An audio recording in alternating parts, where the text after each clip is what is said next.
And I think people trust people too much today. So you could literally have a best friend, you tell them something or take a screenshot of something and send it to them. And then one day you're going to wake up and there's going to be this screenshot all over the internet.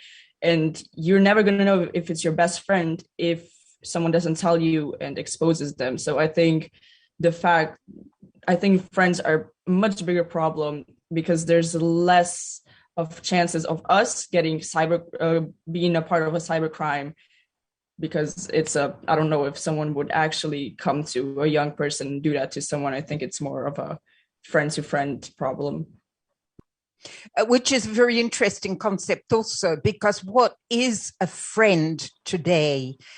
Would you like to answer that one, Dana? What does it mean to be a friend online?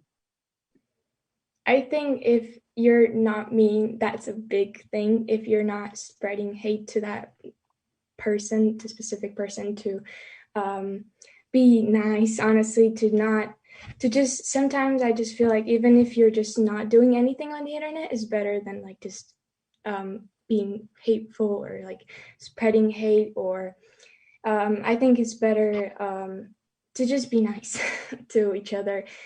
So yeah. I'm wondering if we have anyone else online now who was going to participate. And I think the audience know that there have been big difficulties for people to get online to participate in this session. Is there anyone else who would like to speak and is online and hasn't had the chance yet? Please speak up. No. Is Larry Maggard online, who's going to be my co-moderator? No. I have a question. I have a question for everyone, and I hope that the audience is also going to answer. Maybe we can pick up a microphone, take it around the room so that people can answer on this one. So, why do you think digital civility has become worse this past year? A, the pandemic has created a new kind of hate and discord. B, the rise in fake news is having an impact on behavior. C, I don't think things have changed much over the last year or so. And D, I don't know. Now, I would like people to raise their hand, and also for the young people online with me, so that we can get a little idea. Why has digital civility become worse over this past year? Is it because the pandemic has created a new kind of hate and discord? Can you raise your hand if you think, okay, one person does think this. And what about our young people online? Raise your hand if you think that's the case. No, let's try B. Yes, okay. Okay. B, we have quite a few. The rise in fake news is having an impact on behavior. Can you raise your hand again so I can see the rise in fake news? Okay, so it looks to me like this is the one that we believe. I don't think things have changed much over the past year. Raise your hand. Okay. And D, I don't know. Fine. So this leads us to another question. Fake news. Fake news, I think, became worse with COVID. Everyone can be an expert on internet, even if they have no knowledge at all. But what can we do about fake news? Can anyone find some ideas on how we can act, what we can do, how we can get rid of this fake news, or how we can help everyone see through the fake news? Can I go to Nina for her thoughts on this? Fake news, Nina. What do you think? How can we get rid of it? What can we do? Well, I think that it could potentially, like the situation could potentially be improved by two main things. Firstly, I've noticed that lately social media, for example, Instagram, have been putting like warning signs if they like encounter a message or if they encounter a post that isn't true, like they have these like warnings that are like fake information or something like that.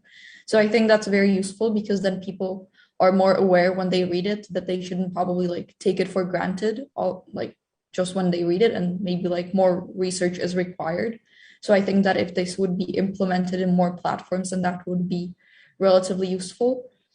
And secondly, also I think that it might be good for people to like, for like in general to explain to people that any, like I think that we've been talking about this quite a lot, but maybe if we would emphasize this even like on social media, that everything that you see online may not be true, and that like everything they see on social media especially should not be taken for granted, and that people should like double check whatever they like intend to post, especially because that's probably like the biggest way of spreading misinformation and fake news, because someone thinks it's true and then they like post it on their social media, so then they like more people see it.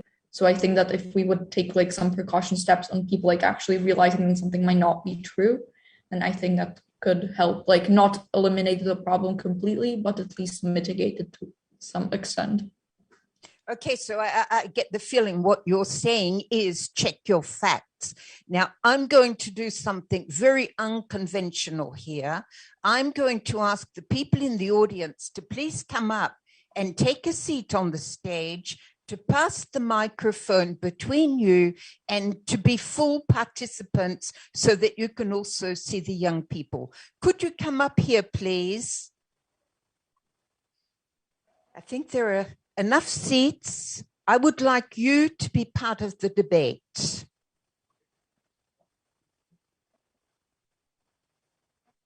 Right, and there's a microphone.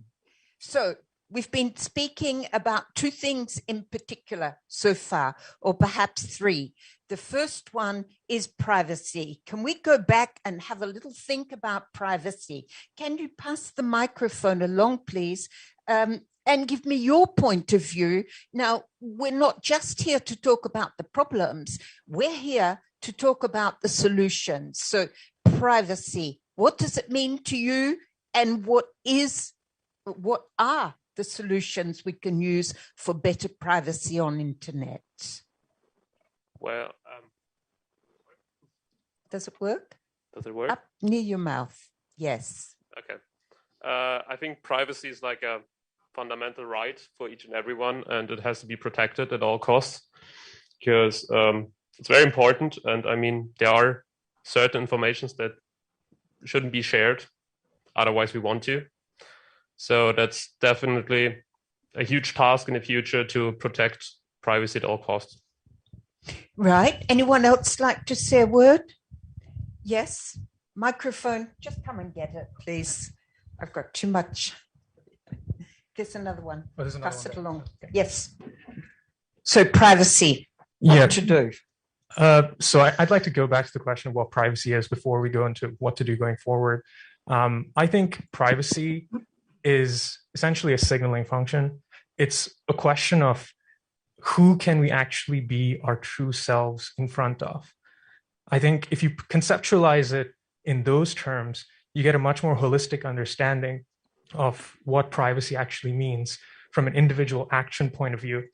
And so with regards to what we should do going forward, I feel that from a practical point of view for social media platforms, having granular control over who we get to share information with is one very important step. But also from the point of view of the legal system, it's also being able to know for sure that we have control over our own data. So we have that power balancing factor in the legal system to be able to tell these social media platforms that, yes, I want my data to be done or shared in so-and-so way. I hope that makes sense. It's great. Yes. So I would like to hear maybe from Dana now. Here we heard that, in fact, we have to think about who we can be ourselves in front of. We also heard that there should be much more granularity on social media. We should have much more control over who sees what. What do you think about this? So I think the most important thing is to also not share everything, because people like to overshare these days. Even like some people, like influencers and stuff, like put their whole life on the internet, and I don't think that's like the safest option. So I think it would be first of all great to not overshare everything, and also to, if you do share it, just know to whom you're sharing it with. Like, for example, if you want to post something on Instagram, like do it on close friends to know who sees it. Or if you're posting, just know that they can use this information towards you to bully you, cyberbully you, or like Diana already said, they can next morning you can wake up to a picture that you posted, thought it was cute, and you can wake up to it, and people could edit it and put it towards you for hate. You keep bringing up bullying. I'm wondering if anyone else would like to speak about privacy, or otherwise, I think bullying is sort of the elephant in the room, and we may go in that direction. Would anyone else like to speak about privacy? Just call it. Yes, please go ahead. Thank you so much. I will actually like to a bit, make a conversation with Ms. Dana said. I think this is a really intersectional topic because, for example, I'm representing here the Council of Europe No Hate Speech Movement online. And this is all about the fundamental human rights that we act in a way we want to while we're in our social media channels. And I'm sorry, for example, as Ms. Dana said, there are some people sharing all the information, and this is the way they want to share it. And this is quite okay. What we think about is not why you are sharing a lot, but we have to think about how we can make sure it's secure what we share a lot there. So if we talk about why you are sharing a lot, it means that you were, kind of making a person, not to allow to use their internet rights, the access to internet and technologies. So that's why we have, this is a quite a huge topic, that why we are talking about cybersecurity at the same time, the privacy and our human rights at the same time. So this is a huge intersectional topic. Yeah. Yes, very, very important. I was in Morocco just 10 days ago, and it's really unfortunate that we don't have our young people here from Morocco who wanted to join us this morning, but I think that they're having trouble getting into the connection. Hate speech is getting worse. We do tend to say anything to anyone and really not think about how that's going to hurt. In surveys that I've done, 75% of young people say over the past over the past month, that they've actually been mean to somebody else online. Why is it that we do think we can be mean, and why is it that bullying has become such an issue? I'm going to ask these young people online with us, first of all, to speak about bullying, because this is a very important aspect of the Digital Civility Index.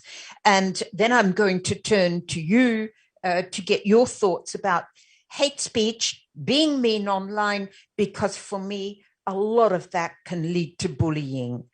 Nina, would you like to share your thoughts on bullying with us?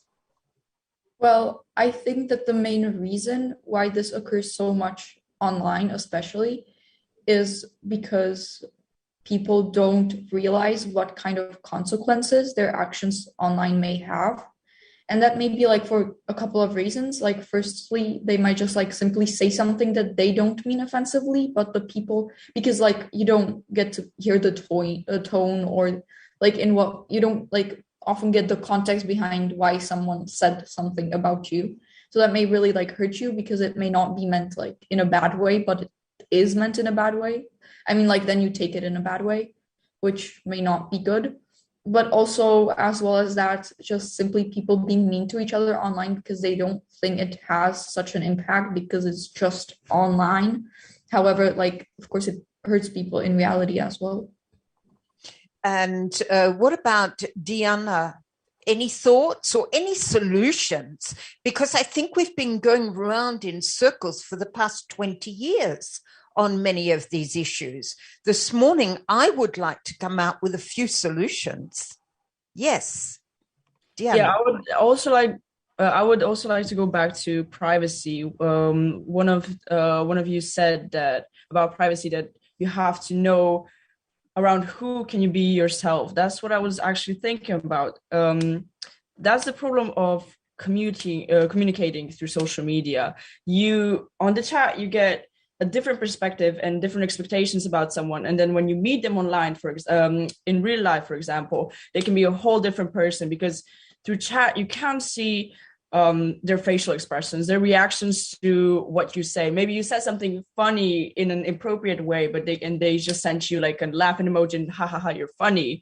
But in reality, when you say something like that, they're just gonna be like, oh yeah, I don't like that. So that, I think that's the problem, because you can't see or hear someone, see what they do, how they react. So that's what I wanted to say. And about how to prevent that, I'd say that's what they do in my country. They teach us in school in like 6th or 5th grade. There comes like a person from a council for like digital security and everything, and tells us and shows us the consequences, what could happen. So in my country, for example, we don't experience a lot of cyberbullying and stuff. It's usually just, in real life, which is also a problem. And I would think it's because they actually make sure of that in schools. Okay. So you think the school has a big role to play, and that schools can actually do something about this. I think it was Dana that I didn't just speak to. Dana, tell us about bullying, solutions, being mean, anything that you want. Yeah, I think like Diana said, it's a really big thing, if even as parents, maybe, to come to your children and tell them when they get a phone or anything, or to start using social media, how to use it, who to chat with, who not to chat with, what to see, like any links, if you get any strange, weird stuff. Like, I feel like it's important that, like Diana said, schools should really chat with young people about safety and stuff, and cyberbullying. And even there's obviously like a lot of bullying happening at schools. Not much on the internet in my country, like Diana said. So I think Diana really got the point. So I think that's it for me. And do you think that the schools are doing enough? And here I'm going to turn to the audience. Are schools doing enough about this? Or what else can we do so that we learn to behave much better online, so that we learn to be digitally civil? Who would like to intervene? No one. I'm sure you've got ideas. Come on, pass the microphone along. Yes. Okay. Hello. Hello. Firstly, I would like to say that it's absolutely fantastic to start IGF with this young people discussion, who are the present and the future of the internet. So it's really so nice. I think that, generally speaking, schools must work on relations and must work on those golden values, because as we can see, the virtual life is not virtual anymore. Like, it's our normal, regular social life. And when you speak to children, when we speak to young people, they say that they see some different direction of the phenomenon of bullying. Because firstly, we've been talking that people face-to-face behave better than online. But now they say that somehow those bullying activities move from the internet also to real life. Like, people are more open to give negative comments, even face-to-face. So we learned somehow to be so true, so, in our reactions, so open, that we start not to also appreciate people offline when we meet someone. But also, I think children look at adults and they learn how to ridiculize opinions, how to really have a very bad way of having those adult people discussions. So I think it's a huge problem, and the school should focus on relations between people, on talking about how to respect each other, and how to understand that the virtual life is the same life that we live offline.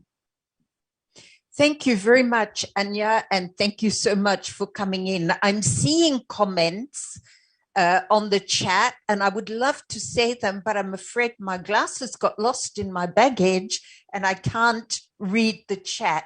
Would one of the moderators up there read any interesting chats that come up? Is that possible?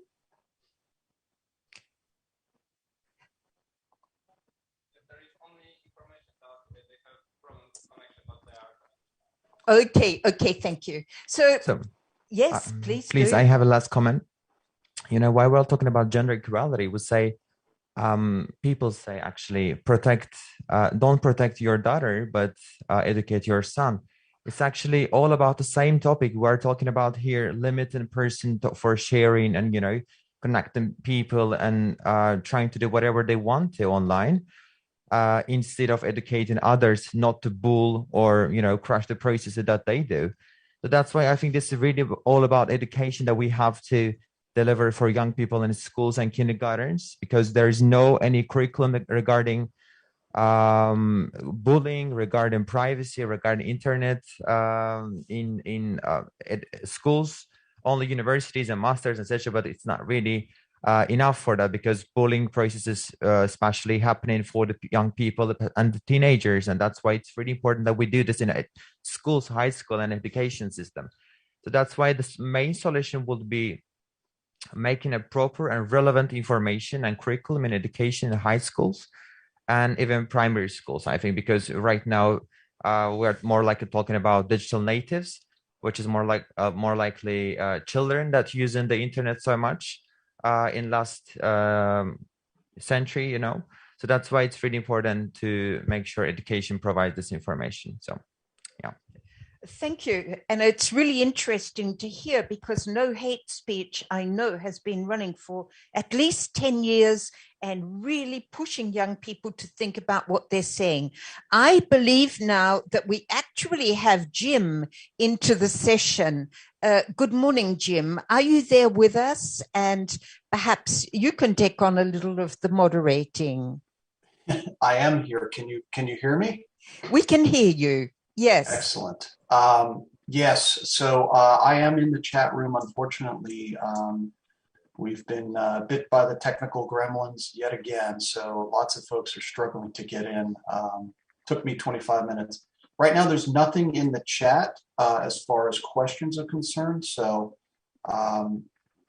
when something does come up, and if folks who are participating online do have questions, they can either drop them into the chat box, or they can raise your hand in the Zoom function, and hopefully we can recognize you and give you the microphone. Thank you.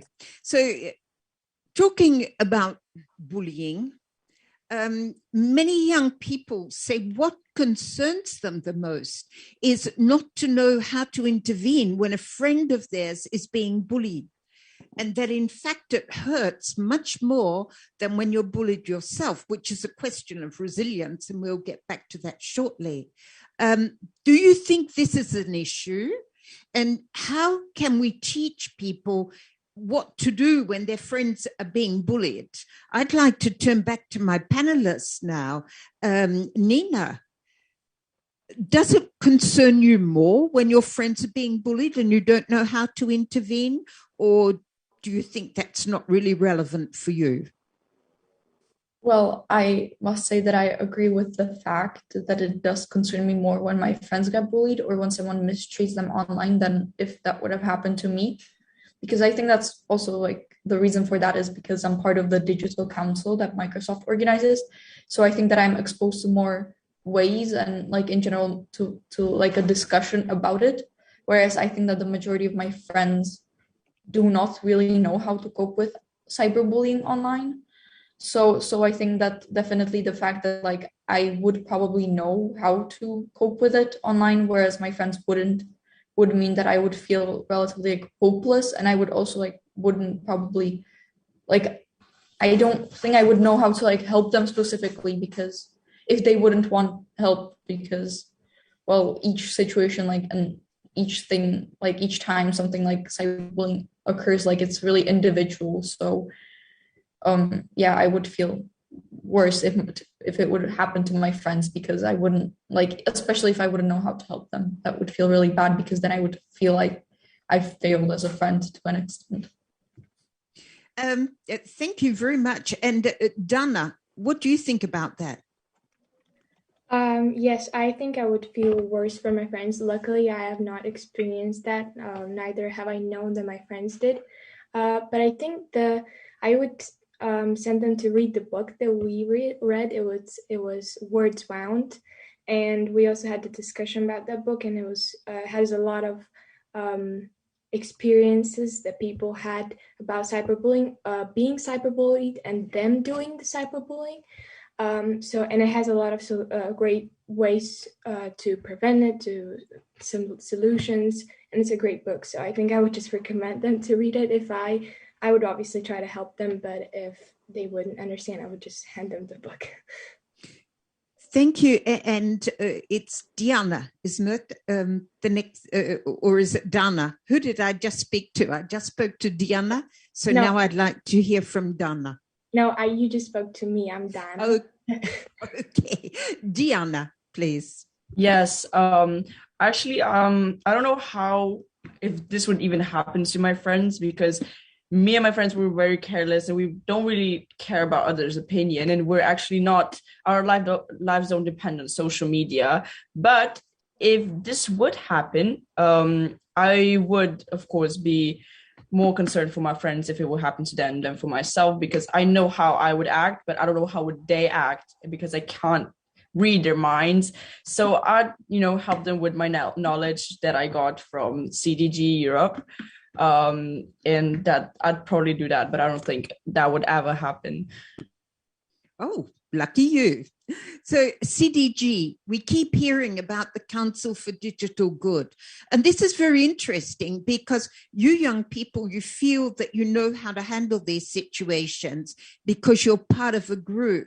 And I'm sure, I know No Hate Speech is another group, but isn't it the role of the family to be teaching this? What happens if you can't be part of a group?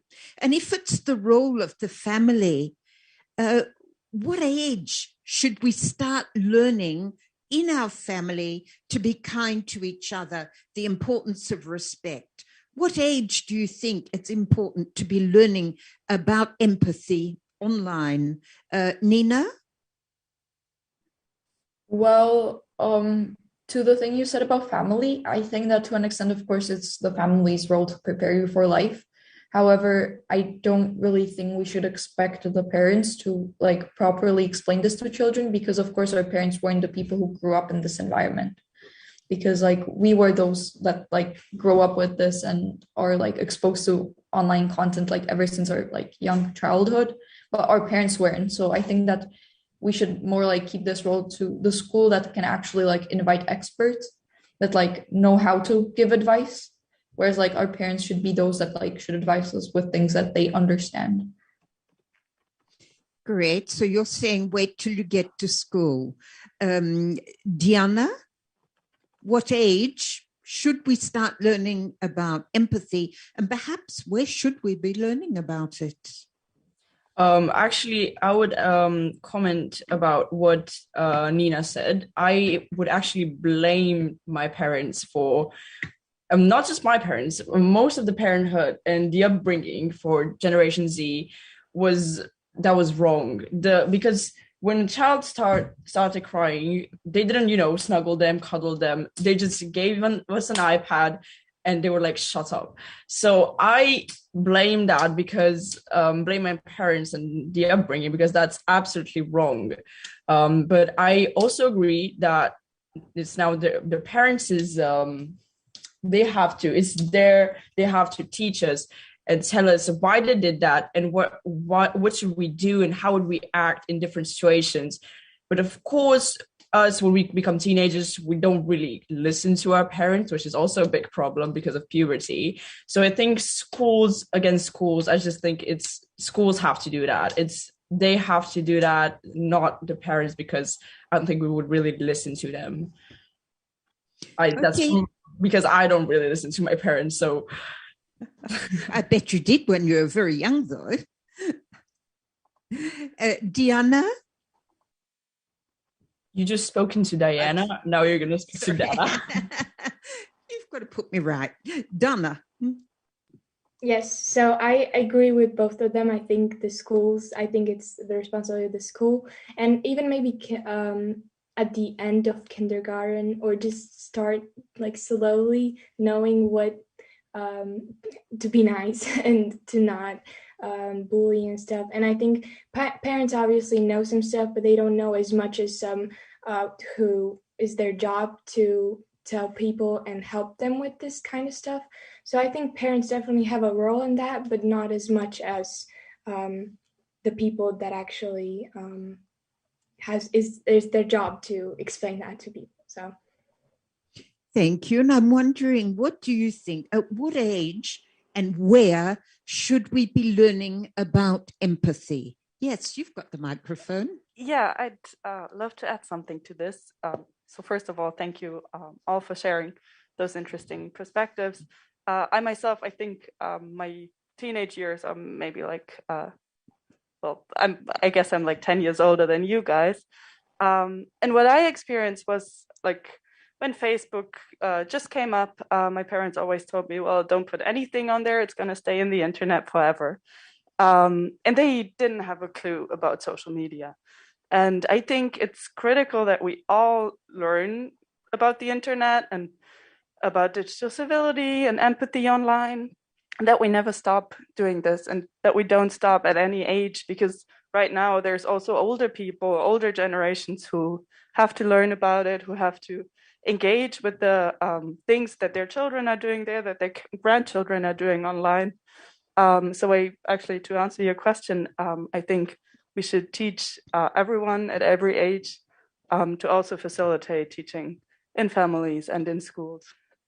Yes. Would you like to pass it along? Are there any other ideas? Empathy. What age? How do we learn it? I guess we learned it the whole life. Our whole life, we should learn some kind of empathy, how to share experience with others, how to meet also in real life every day. And I also share this experience of millennial generation. So I guess with internet grew with me, the application and all sorts of social media.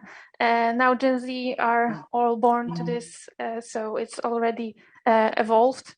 And I wonder, how is your perspective? And I think the generations should talk about what's their experience, and then we can understand each other better. Yeah, and that's how we grow empathy. And interesting question, but how do we share these experiences? Where do we share them?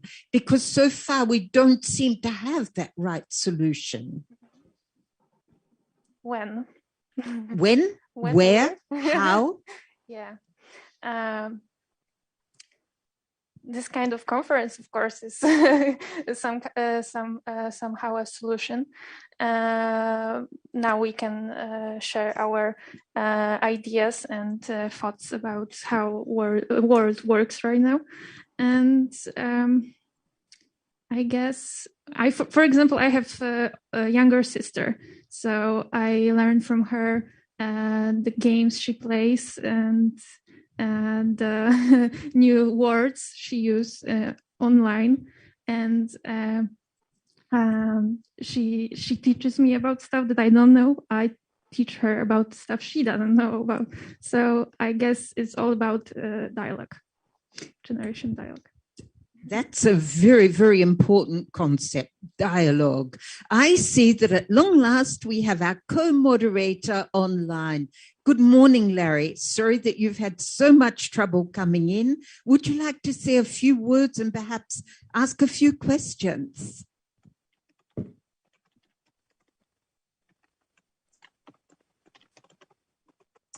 He's on mute, unfortunately. We don't. Larry, you're muted.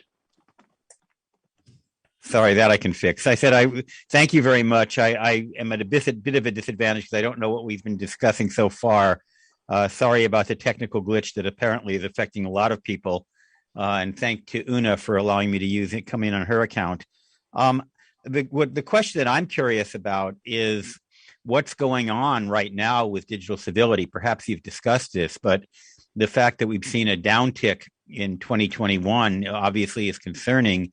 And there is some presumption that it has to do with COVID.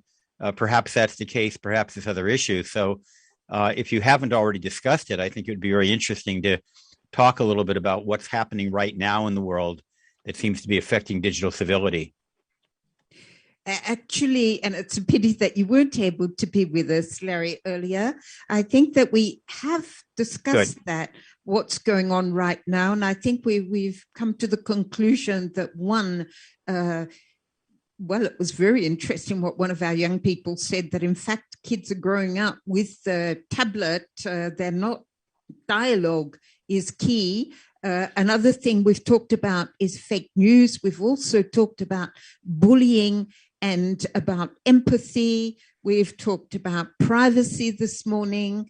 So we've covered quite a few issues, but I believe you are going to give us a bit more background also on the Digital Civility Index. Yes, would you like to tell us a bit more, Larry, please? Sure. Well, as you know, Janice, and maybe others do too, Microsoft has been doing this research for a number of years. And what they said, and this is what prompted my initial question, is that 82% of the 23 countries that they surveyed said that online civility was net worse. I think an exception was Colombia. They're having a better experience there. But in general, and I'm not going to go through the details of the survey because it's kind of technical, and but in general, we're seeing a deterioration. And I think that that's really the top line of this survey. The fact that negative outcomes are primarily what we're seeing. We've seen a couple of exceptions. Apparently, false and misleading information, they've seen a bit of an improvement. So that's good news. But in general, bad news. And I think it leads to the broader question of, what is going on in the world. And really, from young people's perspective, how can we turn this around? And I say we because all of us, stakeholders, our older folks included, have a interest in seeing this turnaround. And Janice, you and I have been around long enough to see trends go up and down. We've seen crises averted. We've seen, for example, many cities have cleaner air now than they had when I was a child. So it's not as if just because we're having a downtick and we've had a bad couple of years that we have to, hang our heads and think that the future is bleak. So I guess what I would want to know, and again, I apologize that this has been talked about, but we have young people on the line. What are they going to do? What are we collectively, but led by young people, going to do to turn this around and really deal with the crisis that we're dealing with? Misinformation, hostility, anger, resentment, all of the things that are plaguing much of society these days. Thank you so much, Larry. And we're going to get onto that question, but I see at long last, our youth from Malaysia has managed to get in. Good morning, Arif Azam. Would you like to tell us a little bit about yourself and perhaps answer Larry's question first? Hello, everyone. My name is Muhammad Arif Azam. I am from Malaysia. I am 20 years old and I am currently studying law in Malaysia. So answering Larry's question previously, I would say that there's nothing much that we can do. I mean, there's a lot of things that we can't do as a youth. But the thing is that we do not know where to start. So I think this is of imperative to somehow to let our curriculum, for example, like our syllabus of education, to instill what is actually digital civility, because most of people know how to use internet or like to utilize such technologies. But when it comes to being civilized in cyberspace, what we can do, some people are just being mean in general, right? So as a youth, we know how to utilize those technologies, but what we can do, we do not know where to start. So this is very important educational, education institution plays a vital role in somehow implementing digital civility, because I feel like most of the time people are not aware of such idea, right? So I think we as a youth, we do not know what to do, but we can do something. So as a youth, there's nothing much that we can do as of now, because we are not taught about this. But the least that we can do is just being civilized in cyberspace, and just being more aware of technologies, so we can be more digitally literate about something. So I think that's my point of view. Well, thank you so much. You're throwing it back onto our shoulders. You can do it. But first of all, people need to tell you what to do and give you the tools. And perhaps that leads to a very interesting thing. I read the other day that resilience, you can sum it up with 5 C's. Resilience is the competences, and empathy is one of those competences. Resilience is also the control of the tools and knowing how to use, for example, the settings on social media. But it's also the connections, having someone that you can share with and where you can get help whenever you need it. There are probably a lot of other things. You're talking about education, which is alongside competencies. So I wonder what other solutions we've got. Can Nina offer us a solution to Larry's question? Well, of course, as was previously discussed, I think education is a big part of it, but I also think that informing the youth online because as well could help. Like, for example, like paid Instagram posts, just like reminding people to be polite and to think about the actions and the consequences that their actions have online could also help, because it could help to remind the youth that may have already even been educated about it to like behave with respect online.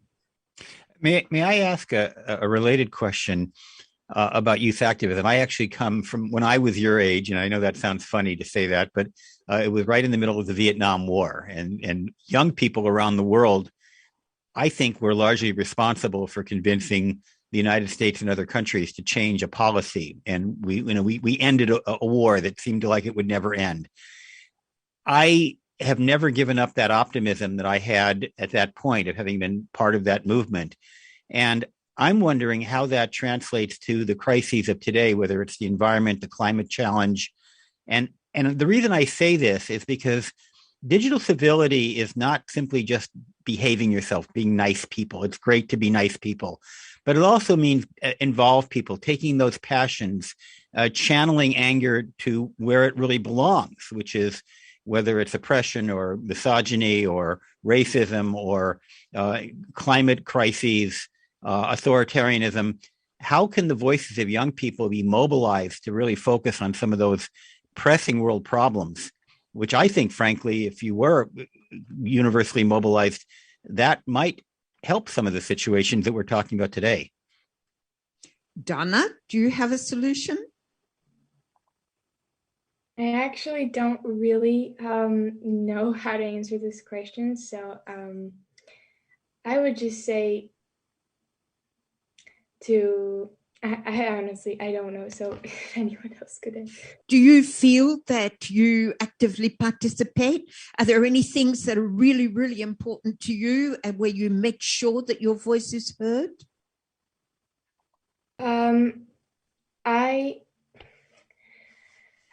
If we go back to like what we were saying like about education and stuff like that, I think it's really important. And also privacy, everything that we told before is really important to today's digital civility and stuff. So I think, yeah. But what's one thing that you have done to share your ideas and to push other people to act?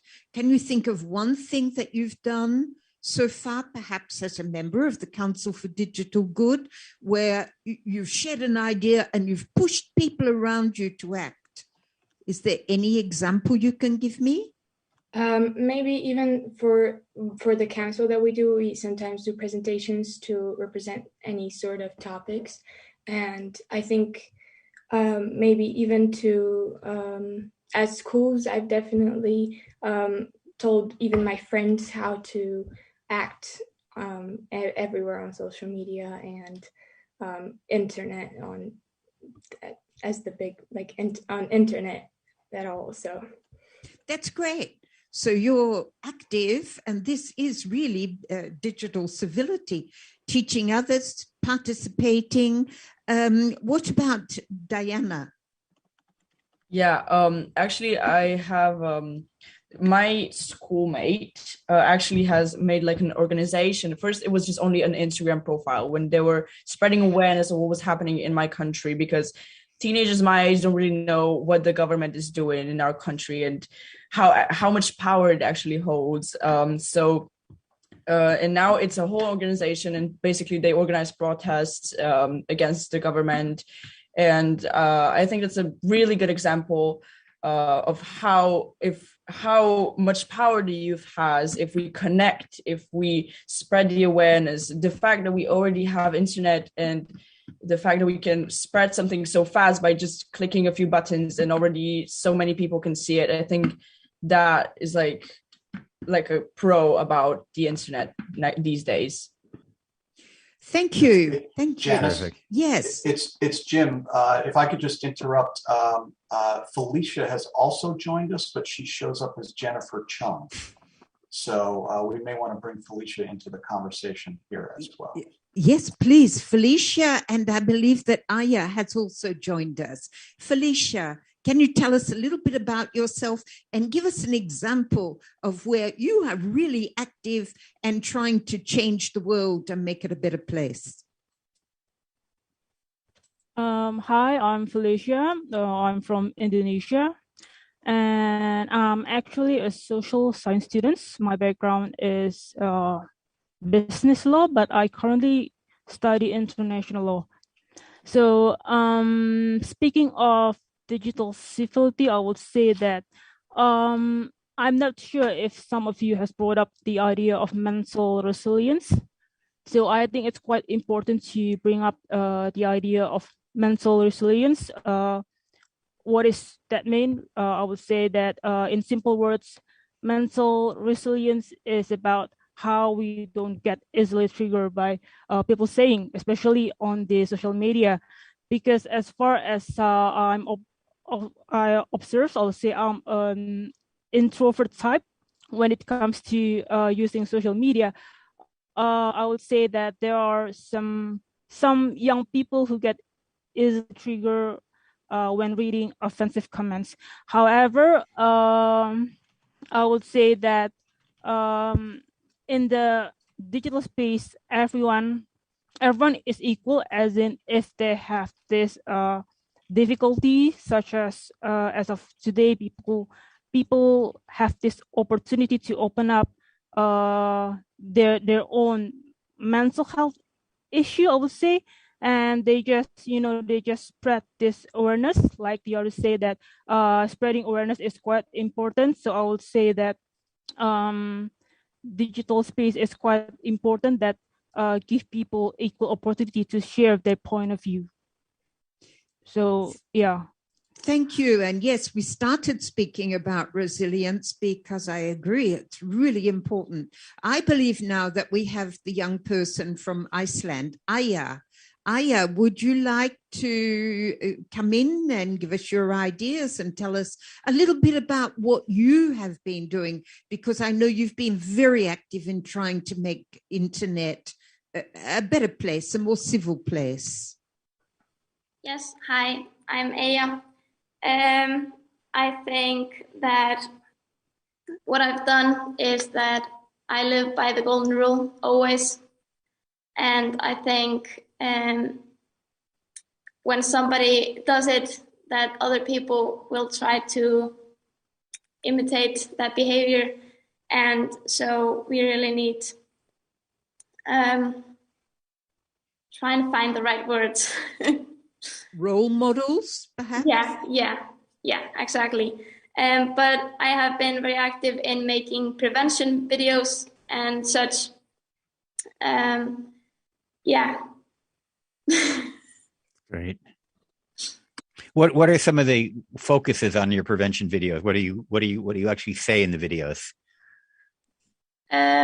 We are working right now on a video about how parents and how they should act, because they are their children's role models, so that the children always try to imitate their parents because they look up to them. So I think that children and teenagers often get, I think, bad reputation, but it really starts with how the parents and the people around them, the community, is acting. So, yeah. It sounds like you're the role model for the parents, which is perhaps very appropriate. Thank you. I'm wondering if we have Shemai or Malak from Morocco with us. Have either managed to get in? Janice, unless they are coming in under somebody else's name, I don't believe they have joined us. Okay, they could have come on under the name of Lucy or Youssef. No. I don't see them in. I would like to put the microphone around the room for a little moment and tell us how you are actively trying to promote digital civility. You have the microphone there. Would you like to start from your end? Pass it around so that we all just have a word or two about what we're doing to be active citizens to make the internet more civil. One. Yes. Okay. Yeah, thank you so much. That's really important for me, as I said before, education. And as a young person, I work more likely not formal education, but non-formal education system. And I believe that training courses and studies for young people and, explain and deliver them concrete competencies and skills regarding the internet and hate speech, especially the one that we said empathy. I will rather say mutual respect for human rights. I think this is really important. And what I do actually as a young person is trying to also as a facilitator, trying to facilitate the processes in the training courses regarding the non-formal education and mutual respect through that. Yeah, this is, I think, the one that we can achieve it. Yeah. If I can ask a follow-up question, when you talk about education, I certainly understand that, but there are people for whom it's not a matter of ignorance, but a matter of policy, that they are trying to make things bad. I mean, how do you educate somebody who is going out of their way to spread misinformation or to create hate speech? And I say that respectfully, because if I knew the answer to that, I'd be happy to share it myself. It's a difficult question, but I'd love to get your perspective on how you push back for people who may be very well educated, but are choosing to behave uncivilly. Well, that's a huge question. And this is what actually we're talking about, mutual respect. Well, I wouldn't talk about the whole education system, but exactly what we are doing with the non-formal education system. So in non-formal education system, only those people trying to join and those people have access who already want to learn about this. And we invite only those people who are not coming there to crash the process and put their own opinions on it, but also trying to give them access and, provide them the free and safe space to discuss their own feelings and the solution that they can put on. So this is what we believe non-formal education system actually provides us, but not really the whole education system around the world. So unfortunately, I'm not sure if your question can be covered with the non-formal education system. So I think it's quite different, right? Well, I admittedly asked you a very difficult question, but I just wanted to get your thoughts on it. Thank you. Yeah, thank you. Sorry, if I could just quickly follow up on that, because that was a very interesting line of inquiry. I think, and this goes back to the question that was asked when we were actually members of the audience, which was like, there's this perception that things have gotten a lot worse in terms of hate speech, cyberbullying, and so on. So what are the reasons for it? And I was the only one in the crowd who raised my hand and said, like, things haven't changed. Things have always been this way because human beings are naturally very pessimistic. And if you actually look at the hate speech that is being spewed, it's not always by young people, it's also by older people who have gotten access to things like Facebook. And this has been very much proven during the latest American elections. We've seen so much misinformation and hate speech being spread, not only by young individuals, but I would argue more so by people from older generations who are using this technology. And so I don't want to sound so pessimistic to the point of nihilism. We're just like, oh, this is all that there is to it. We can't really do anything about it, because I want to draw it back to the point on youth activism and what is it that we're doing. I think there are two things. One is obviously the youth activism side of things, but the other point is a technical control mechanism that could exist, which interplays I think very much so with the mental resilience side of things. And I'll explain that in a second. In terms of youth activism, what it is that we're doing, I feel like just actively calling people out and saying, listen, this is not okay, is something that is very, very powerful. Because a lot of the time, the reason why I think hate speech and cyberbullying happen quite a lot is because the virtual world, because you can't see the consequences of your actions, which is what some of our other panels have spoken about, it tends to dehumanize the individual. This is a war tactic as well as a propaganda tactic. The only way that you can be comfortable in doing something this bad is if you look at the opponent or look at the other person and don't consider them human anymore. And that, I think, is one of the biggest issues. And so the more that people call out and say, no, this is actually bad, there are consequences to this, that's one of the ways that I feel I personally do, and I think more people should get involved with. The second, and I'll end this very quickly because I realize I'm taking quite a lot of time, but the technical control measures and resilience. There's a block button on every single platform. Learning how to use the block button and learning how to use things like mute on Twitter or avoid topics on things like Instagram and TikTok are technical control measures that have been implemented that we need to have the mental resilience to be able to use. It's just because we feel like we want to be part of something that we're not necessarily being accepted in, we feel like we need to get constantly exposed to this. So having the mental resilience to actually think and say, like, okay, I don't need this in my life, I should probably block this or take it out. I think that's another very important way of countering a lot of the cyberbullying, hate speech issues that exist. That's just my quick 2 cents. Yeah. Thank you so much. And I just want to quickly follow up on your initial comment about pessimism. While it is true that we have a short-term issue where there has actually been a deterioration in civility, the long-term data, if you look back over the last 25 years, has all been very positive in terms of many aspects of civility, crimes against children, behavior, alcoholism, unwanted pregnancy. Almost all of the things that we worry about have actually gotten better long-term over the last 25 years. Again, there may be a temporary dip. Yet at the same time, as I say that, if you had asked somebody 3, 4, 5 years ago, the average person would have said, oh, it's getting worse.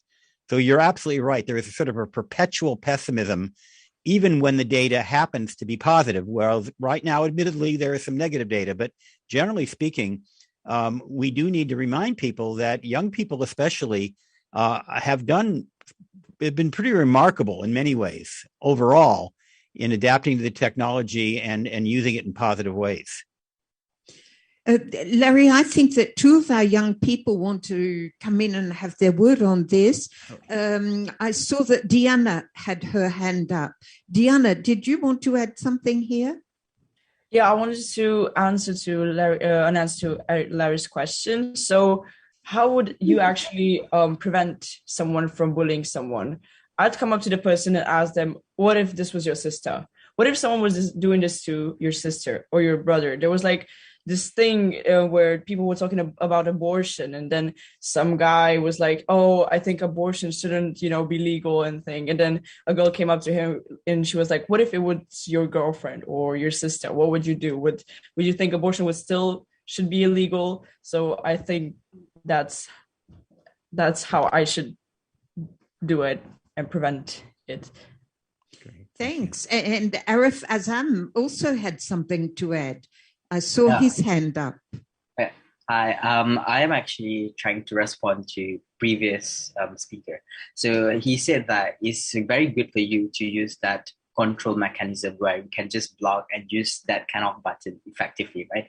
But the thing is that we have to understand that it's more on the individual aspect where we can refrain ourselves from being uncivilized because we want to refrain ourselves from being affected by such negative comments. But how about these kind of people who did such hatred speech, right? So I think it's like not really is effective to ourselves because we know how to refrain ourselves from being affected by such negative comments. But how about those people? Are they going to somehow being punished for being mean on social media or like on internet? Because at the end of the day, we are not the one doing such hatred speech, right? They are the one. So it's more like it's like a double-edged sword where we can see that there are pros and cons between such method and tool.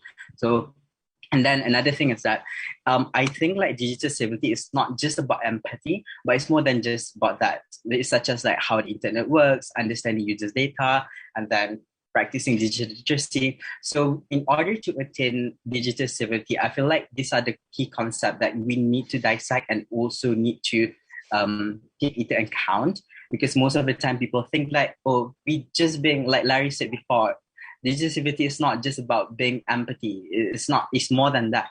And this is the reason why I think that the key concept of digital civility must be somehow elucidated on what we want to achieve, because at the end of the day, we do not have like a clear answer, clear definition of what the digistivity is. Because at the end of the day, we only think that digistivity is all about being empathy. So I think that's all from me. Thank you. And Felicia, you have your hand up. So anyway, I like to add what just said, that I truly agree on his point of view. So I would say that when it comes to when facing this issue of this some cybercrime on the internet, I would say that blocking mechanism is not an effective way to tackle this issue. So we need to what I'm trying to point out is that we need to stand up for some kind of accountability or responsibility. Well, for example, we can bring this issue to some kind of institutions, for example, like legal enforcement, which can help us to tackle and go against this perpetrator. Because when we try to block this this criminal or perpetrator's account, they can use the other account to do the same things. So I would say that blocking mechanism is not an efficient way to merely tackle this crime or hate speech, like you said before. I think that you've brought us to a second question, which we'd planned to do on a poll, but I don't think we can.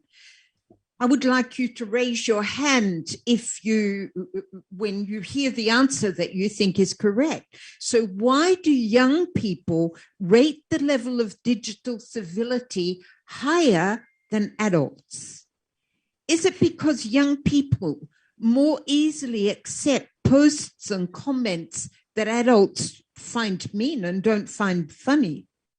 Is it because young people don't fully understand the term digital civility? Is it because young people aren't really bothered about things like online reputation, or I don't know? So who would answer the first? Young people rate digital civility higher than adults because they more easily accept posts and comments that adults find mean and not funny. Would you agree with that? Yes? Yes, so we've got a couple who agree with that. And online, oh yes, three of our young people online. The next one, young people don't fully understand the term digital civility. Raise your hand if you think this is the case, and you can have more than one answer. Now that is interesting. Young people do believe that they understand the term digital civility. And thirdly, young people really aren't bothered about things like online reputation. We have one hand raised online, two, but no other hands raised. I would like to move the microphone now. Janice, can I ask one more question? Yes, please go ahead, Larry.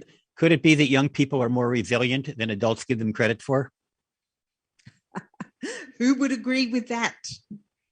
Yes. Looks like you really hit the case there. Okay, young people are more resilient than what we expect because all the young people online have got their hand up. I'd like to move around the room because I did make these people come up to the front. Your thoughts on this? Do you have a microphone? Anya has the microphone. You start, Anya. Yes, I think it's something very smart to say that young people are more resilient, but I think the young people are more resilient the more their environment is supportive. That's why I think it's very, very crucial to educate parents and educators, not only to share awareness between young people because they know a lot, but because when something bad happens, the reaction of parents and the reaction of teachers is absolutely crucial because they can also influence the other peers, how they will react if something bad happens, for example, a cyberbullying. And we see from our research that we do in Poland that many cases, like, for example, related to sexting cases, when someone put their naked photos online, the future of the kid who does it really depends on the adults, how they would react, how they would support. So I think young people generally are resilient, but not that resilient if the adult world will step behind. Thanks, Anya. Would anyone else, would you like to have a word to say? I guess the thing that Anna said is very important, the support of adults, and we have to, as aware, developed human, because still we are 25, our rational thinking is still developing. We should support the younger generations in their internet experience and journey. Yeah, that's what I was to add. Did you have a word to say there? Well, I try to reflect about it in my personal experience, and that might sound a bit negative, but I feel like the young generations that have actually grown up on social media with the internet might have also just been exposed to so many things that they, I don't know the English term, but have gotten used to a certain level of bad stuff. Not only hate, but also similar topics.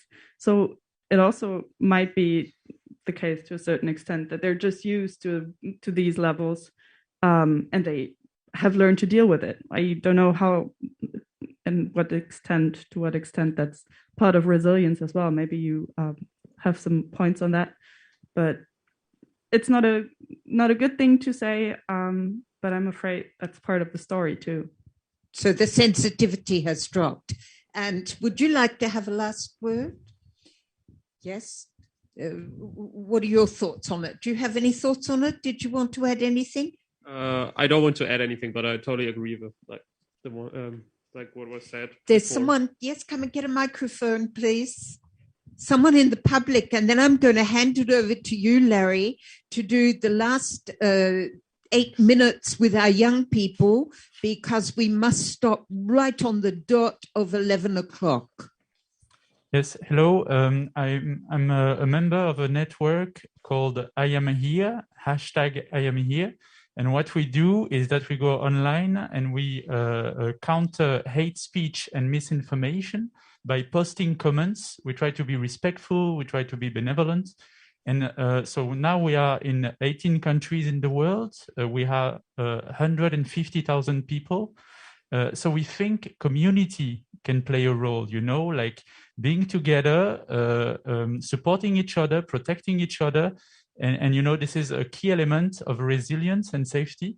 So this is what we do. We think also young people could you know, maybe be inspired by that, by the fact that as a community we are stronger and we can really make a change.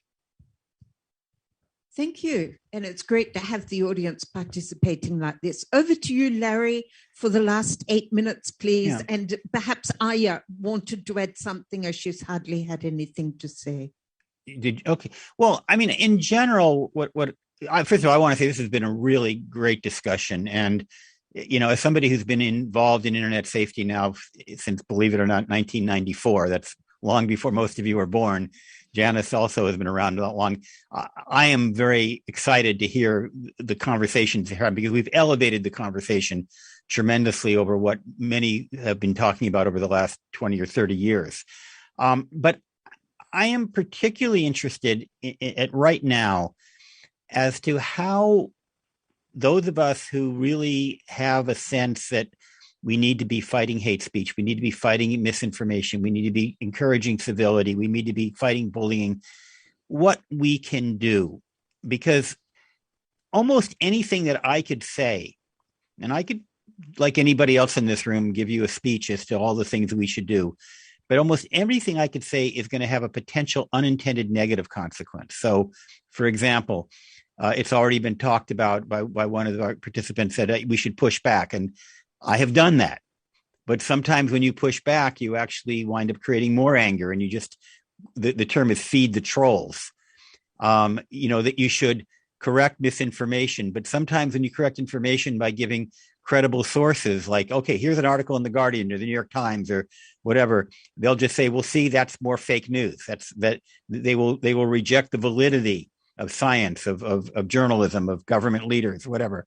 So I personally am at a loss to know, and I've been at this for a long time, and perhaps the people in the room have some thoughts, is how do you push back in an environment where there's just so much negative stuff out there in a way that's helpful and hopefully not hurtful? Dana has her hand up. Diana. I actually have a really great example for that. In my city, there were a lot of car accidents because people were driving under the influence, and just, you know, it was something about those consequences that happened because of people's stupidity. So then what happened, there was like a community service, and people who were the cause of a car accident, they went and they took care of people who were disabled because of the car accidents. So I think, so basically what was the purpose of it is to see what happens to people and what are the consequences of acting the way they did. So I think that would be a perfect example. We could do that. So if someone would be like, oh, I'm still going to continue spreading hate speech, we'd be like, okay, then we will try to show you what will happen to you if someone would hate on you. So I think that's I think showing the consequences would be the best solution. Thanks. And Aya has her hand up. I don't know if you can see the hands up, Larry. I can't, so go ahead. Thank you for helping on that. Yeah, go ahead, please. I just wanted to say, I think the phrase, it takes a village to raise a child, I think that is the key to everything. If the community comes together, and for me, education is a very important thing. Here in Iceland, we have a special class that is called, roughly translated, life skills. So it is at least once a week, and we learn something about communication or something. So I think that is something that we can implement in other countries. I think it is very important to have that conversation every week about what is new and how people feel, because people they say their emotions and something on the internet. So yeah, because some people don't have that support at home. So I think the school really needs to keep up. So Great I answer. think we've covered a lot of topics this morning. It's been a really great debate. I hope we're going to continue it outside or perhaps online. We've talked about online reputation, bullying. We've talked about the importance of empathy, of education. I'm going to leave the last 3 minutes to Larry, because Larry had great problems getting in, and I think his questions have been really waking us up, making us think about other things. Over to you, Larry, to finish off the session in the next 2 minutes. Well, the final point I want to make, and I referenced this earlier, about youth leading the way, because sometimes parents are actually more of the problem than the young people. And one of the things that I'd like to hear from the young, and I know we only have a minute or two left, but from one of the panelists in the room is, what do you do when parents are bad role models? It's very difficult for a child to counter their parents, but sometimes that is the problem. And at least here in this country, it's a big problem. Any thoughts on that? I know that's a hard one. I have a raised hand, and it's Diana. Yes. Well, I actually, my parents are like that. And what I do is I am actually, right now, I can't do much, but just educate myself. So I focus on my education. And as soon as I finish my education, I'm out of the country, and I will try to spread the awareness and, teach the parents of what they should do and what they shouldn't. Because, for example, screen time, you've probably heard of it.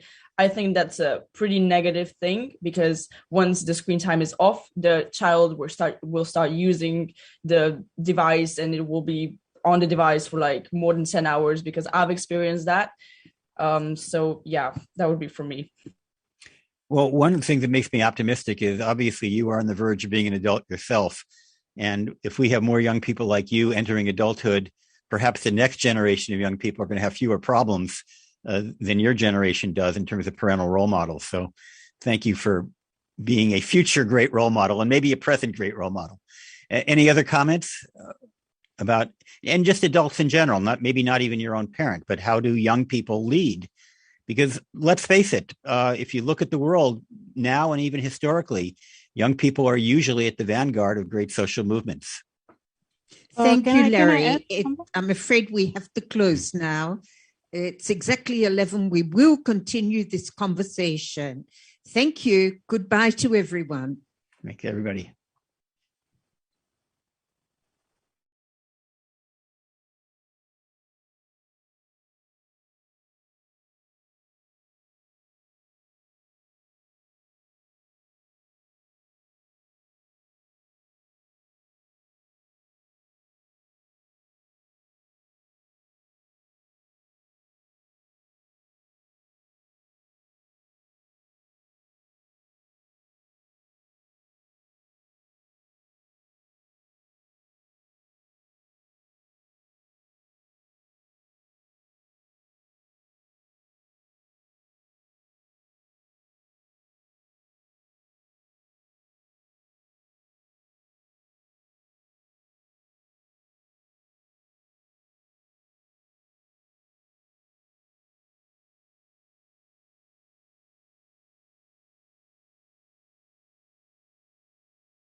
Welcome, everybody.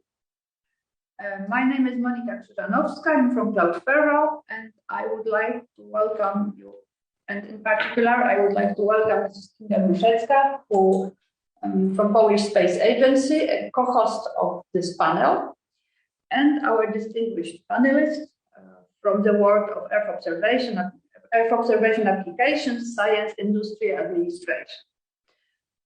Normally, we should have with us Mr. Alain Arnaud, Mr. Krzysztof Stereńczak, who is with us, Mr. Jędrzej Bojanowski, Mr. Oleg Dubowik, who is connected remotely, and Mr. Stanisław Dałek, who is on site.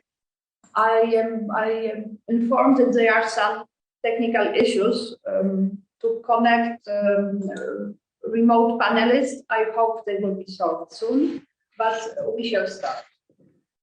So we should as well thank the organizers for this opportunity to discuss how satellite technology, and in particular Earth observation, contributes to the digital economy. As you know, satellite observation is with us for over 60 years. The era of satellite remote sensing began with the Sputniks in 1957, and then followed by Explorer and Vanguard in 1958. Today, probably more than 1,000 observations, as we say, remote sensing satellites are involved. Those satellites carry sensors that measure different sections of visible, infrared, or microwave segments of the electromagnetic spectrum. Most of the satellites carry passive payloads. They measure, observe reflected solar radiation or emitted thermal energy. But some have as well active sensors, emitting energy and measuring reflected or backscattered response. When we talk about Earth observation satellites, we generally talk about the spatial resolution, minimum size of the object we can see, spectral characteristics, so what exactly the satellites see, which spectral channels, radiometric extent, how sensitive is the satellite, and temporary resolution, residence time, how often we can see the same area. Another aspect is the orbit altitude, the type of orbit. It can be geostationary or sun-synchronous. The data, images or scenes acquired by the satellite are transmitted to the Earth, processed and stored in dedicated repositories for further use. For example, Sentinel-2 from Sentinel constellation provides data from 12 or 13 bands, visible near infrared, shortwave, infrared, and has a mean revisit time of 10 days to get the same angle for the area. Its spatial resolution depends on the sensor. It can be 10, 20, 30, or 60 meters. And it's around the Earth on an orbit at around a bit less than 800 kilometers. The images you can see or you see on the screen are examples from the Sentinel constellation, from the Copernicus program. Copernicus is a common program of the EU. It is implemented in partnership of the member states with European Space Agency, European Organization for the Exploitation of Meteorological Satellites, EUMETSAT, European Centre for Medium Range Weather Forecast, ECMWF, EU agencies, and Mercator Ocean. Vast amounts of global data provided by Sentinel satellites are free and openly accessible to users. Since 2014, there are over 70 petabytes of those data, and they are growing every day. Thank you, Monika, for this introduction. I hope it will bring satellites closer to our audience. And as it was said, the images that I hope you can see are from the competition of this year. As Polish Space Agency, we are trying to promote the idea that it's never too late to get into Earth observation, either to use the products of Earth observation or to start serving such products and services.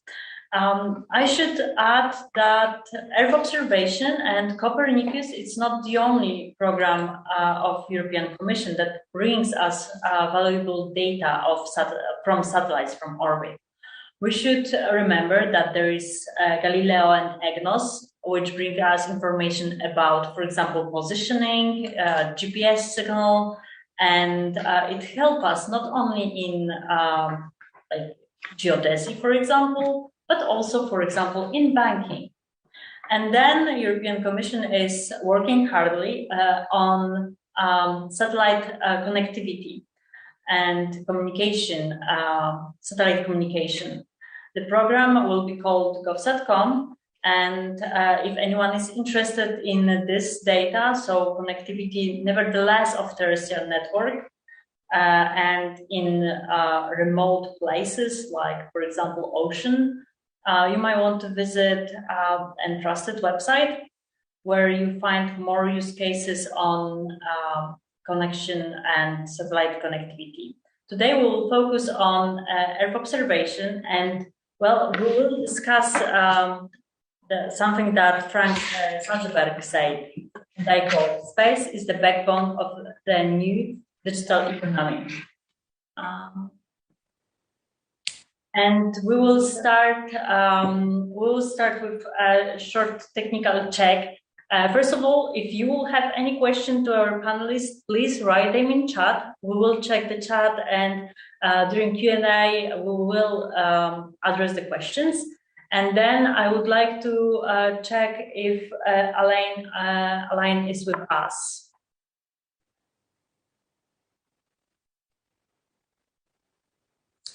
Still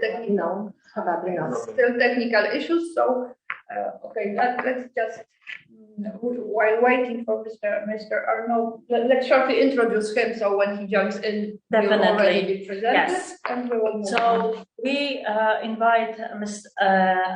Alain to join us due to his extensive knowledge on maritime. He is. First of all, he graduated from École Polytechnique with his PhD in 1997, and he co-founded a few companies. Also, he has an experience with French Space Agency and European Space Agency in ESRIN. Right now, since 2017, he is leading the digital transition at Mercator Ocean as manager of one of the projects concerning collaboration with EUMETSAT, and he's an organizer of Digital Twin of the Ocean Initiative. Moving from ocean to the forest, Professor Sterenczak, Deputy Director of Research and Science for the Forest Research Institute. He deals with broadly understood application of geomatics in the management and monitoring of the forest environment. And in particular, led several dozen scientific and implementation projects connected with forestry and forest related issues. Jędrzej Bojanowski, who is also with us here in Warsaw, is deputy head of the Remote Sensing Center of the Institute of Geodesy and Cartography in Warsaw. He received his PhD degree from International Institute for Geoinformation Science and Earth Observation, and his main domain is agriculture. Following agriculture, we wanted to shortly focus on air pollution, and we have invited Dr. Oleg Dubowik, who should hopefully, he is connected. He's not connected. He's not connected, so but hoping that he will be able to connect. We will just say that he is CNRS, French National Science Center Research Director at the University of Lille, and that he was working in the field of remote sensing of the atmosphere and Earth observation for many years, and at least 10 of those years were at NASA. He's an expert in the field of Earth science and received several professional recognitions. And our last panelist, is Staszek Dałek from Cloudflare, who will comment on technology and what we can do right now with Earth observation data. So I hope you will have this valuable voice on what we can do and why we even talk about accessibility of data. So coming back to the topic of our panel, could I invite Dr. Rańczak to present us related use cases? Yeah, maybe I will start with introduction who can use and how the data are used in forestry. So I will say that there is a wide range of possible use. So we start from forest fires, which are hot topic, especially in the southern part in Europe and of course worldwide. Forest health concerning the climate change is another issue, which I think change a lot from the practical point of view. And I think make the society open for space-borne data. And of course, has a lot of huge influence on the condition of forests worldwide. We have biomass, we have carbon storage, we have a growing stock volume. Those are the most important issue related to forest characteristics and use worldwide. We have many products, global products. For example, Globe Biomass, there was a project founded by ISA, which show us how the biomass looks like and how it changed during the time. Of course, forest dynamic, the huge impact of what people are doing.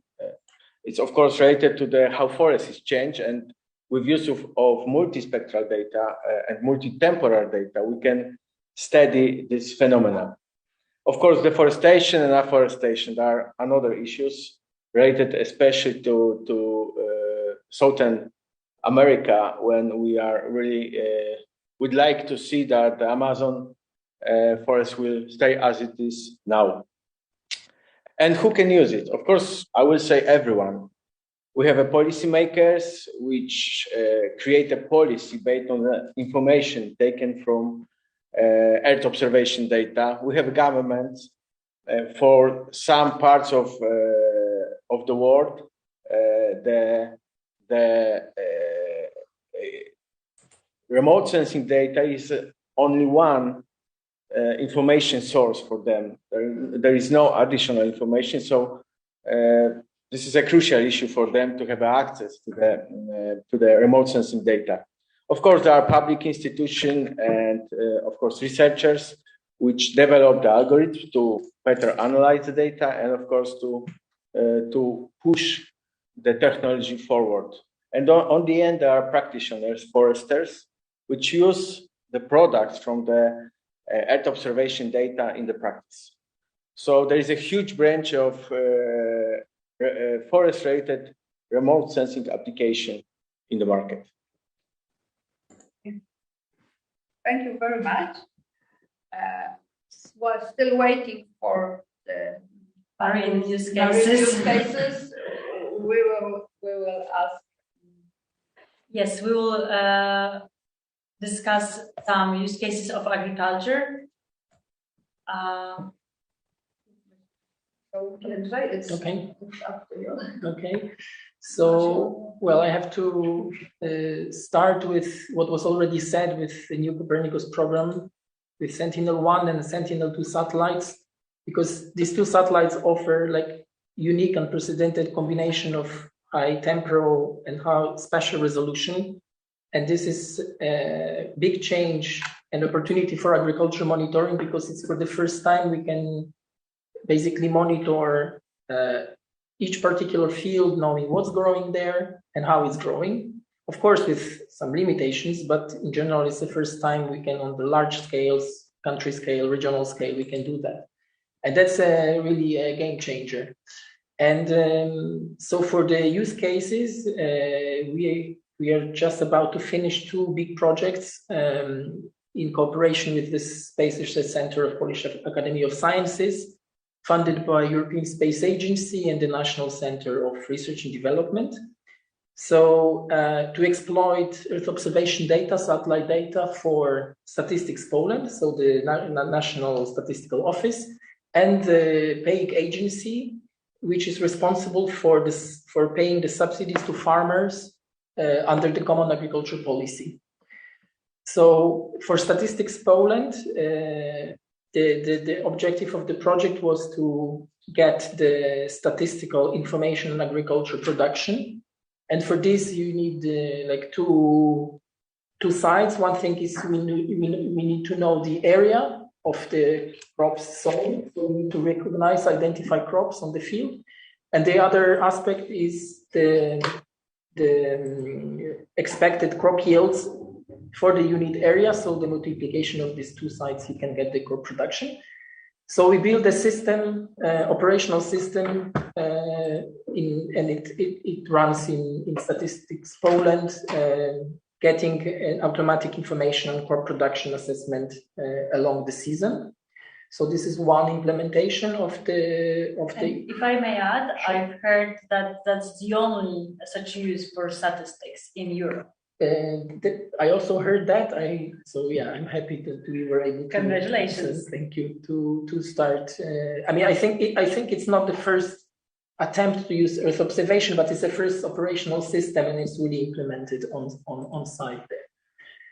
So this is one use case, and the second use case is for paying agency, because paying agency needs to control the farmers' declarations based on which the farmers are paid.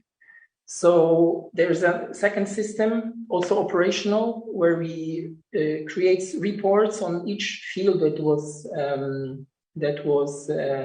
declared for the subsidy, where we checked if the crop sown is the one it was declared, if the agricultural activities were performed according to some rules. We checked if the vegetation cover, which is necessary to be maintained against soil erosion, is there, and some other more detailed aspects.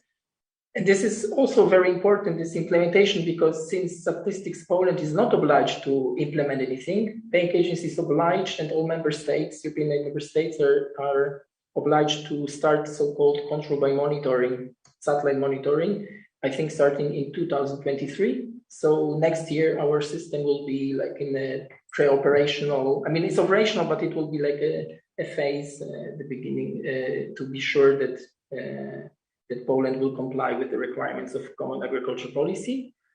And the last word is that none of those would be possible without the IT infrastructure we use for where the data is stored, but I guess we will talk about it later. But you already started a little bit the discussion about the maturity of the services and the technology, of course, as well. So I just want to check if Oleg is with us and he was able to connect, but I cannot see him, neither hear him. But since I think it's a very important part of the panel, this air pollution, I think we should at least show the audience what are the topic we wanted to address, and to say that the great advantage of the space for observation of air pollution is that they provide very quick global regional coverage. So, and they are neutral; they can be observed without affecting. And but still, those measurements are probably at the beginning and need much more targeted observation.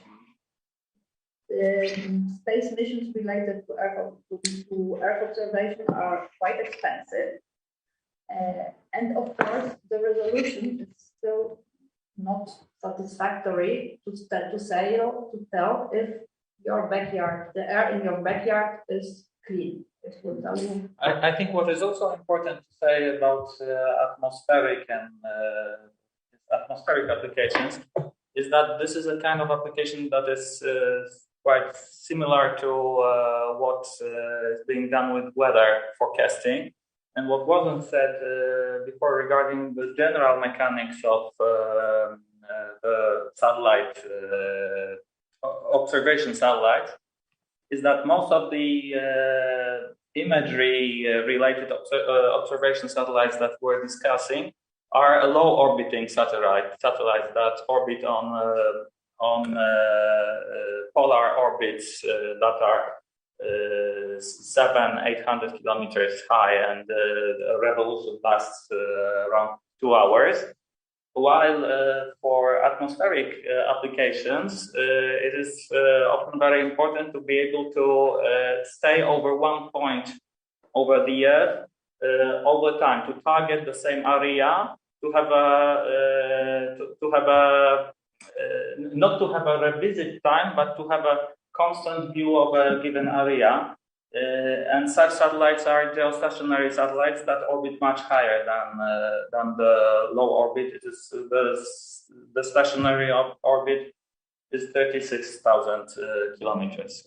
We are trying to optimize the use of orbits as well, and we have to protect them. I hope our audience will remember that even though satellite imagery provides us valuable information, and on that we will discuss more, we have to remember that they either are checked by data from other sources, or they are complemented, and the air, the atmospheric, the climate information are very good example of that, because without sensor on Earth, the information that are provided by satellites is very limited. Only with the combination of both data, we can actually understand what's going on. Okay, so following this thought, you have spoken a little bit about the application of Earth observation and remote sensing into agriculture. And I'd like to ask Reinhard, how does it look from the forestry point of view? Is it as mature as for the agriculture? Are there more in-situ data needed? Yeah, I would say that the experience with use of remote sensing data in general for forestry use is, of course, wide and old. I would say it started from the beginning. So there is a multiple applications. Of course, this depends on the country, on the infrastructure, know-how, because we know that the data itself is kind of information. To really provide a suitable information, need to be processed, and on the end, there are some valuable information. But for example, we know that there are a huge group of people working on the global scale. So there is a lot of programs checking how the forest looks like through the whole world, especially in Amazon. As I said, there are systems dedicated to forest fire. Europe, I would say the use of data is more on a to provide a homogeneous information about the forest, because we know that forestry is like 300 years already of history, how to protect and manage the forest to provide the wood. So in Europe, for example, there is a huge history of forest management. So basically we have maps of each specified part of the forest. But then the forest definition or the forest management strategy on each country is a little bit different. So when we want to have information on the regional scale, on the European scale, it's then we have problems with some definitions, some issues related to how we see the forest, what the role of the forest is. So I think and this is what we can see, there are programs, for example, European Forest Institute started the program to have a homogeneous, similar, from the meteorological point of view, information of the forest status in Europe. When you think about Poland, this is once again a specific situation. We have a forest, a national holding state forest, which is a huge company managing about almost 80% of our forests. So they have a unique and similar digital system in which they store almost 200 variables related to the forest. So, of course, the permanent monitoring of forest health, I think this is a crucial issue related to the dynamic changes in the forestry going on not only in Poland, but worldwide. So I would say, to summarize, depends on which part of the world we are talking about. The use of spaceborne information is different, but if you want to have a similar information about the forest in Europe, in the world, we wouldn't do this without the remote sensing data.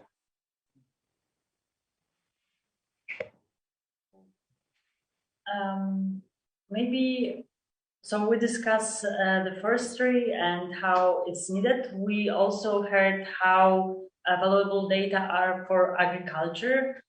But then let us understand if those data, the services, because data is one thing, but then you are processing the data, you're offering the services.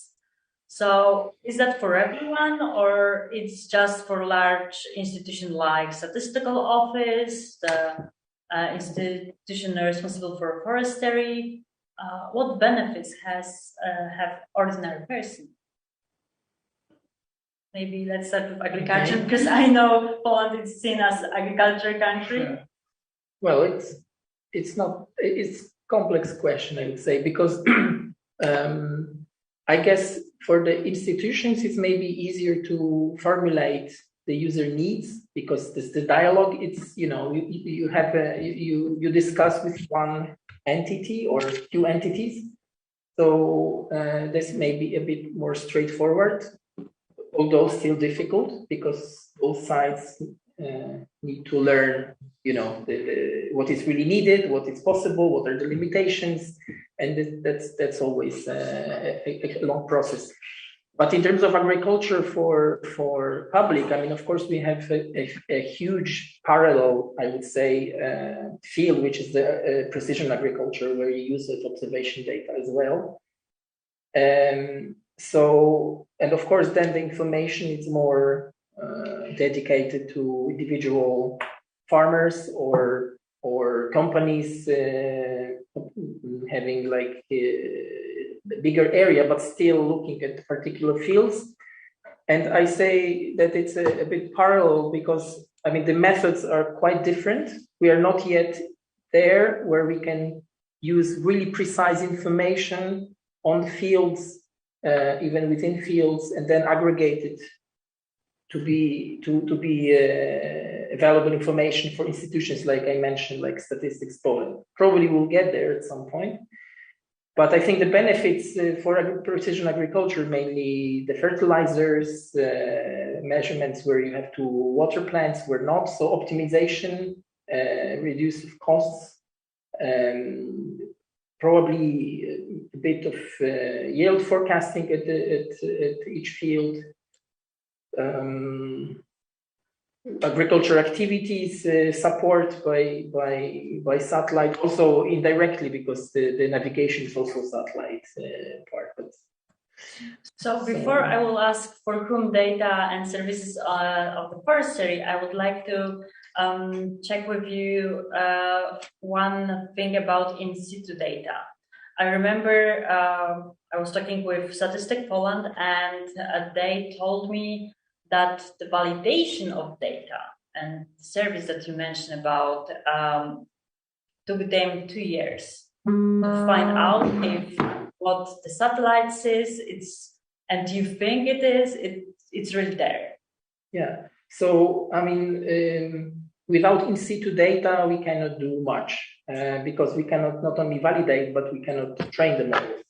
And to learn, I mean, of course, there is a long history of observation, so we have some knowledge about, what the satellite signal means for I mean, what physical properties of plants, for example, lead to a certain signal. In agriculture, one thing is easier to measure, which is just to have in situ information about crops sown, because this is very objective to a certain extent, but let's say we can recognize crops on the field. And this was done by Statistics Poland in field campaigns for many years, and it's a huge effort because there are like thousands of points in whole Poland, so it's a cost is really high. The solution is the farmers' declarations, because then we have many more points, but subject to uncertainty, because since we need to control farmers, it means that we assume that maybe there are errors there in this data. But which is more tricky is the information on crop yields, because this is not so easy to measure. It's not so, it's a bit subjective, because one thing is biomass, one thing there are grains, quality of grains, and so on. And this is still a really limiting factor. I think the only solution for that, to have the homogeneous data on this, is probably synchronization of detectors on harvesters. And I know that European Commission thinks about it, to have a common standard for data, because without this, it's really difficult to go forward, because the number of sites where we have data is really limited. I mean, for modern machine learning techniques, we need like really huge samples. So yeah.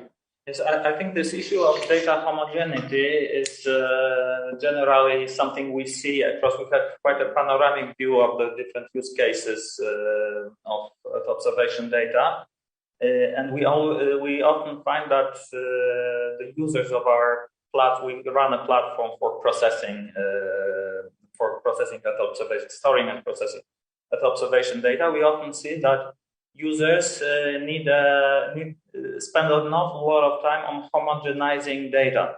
When they need a long time series, very often the most ancient data comes from in situ observations that have different degrees of certainty and of quality.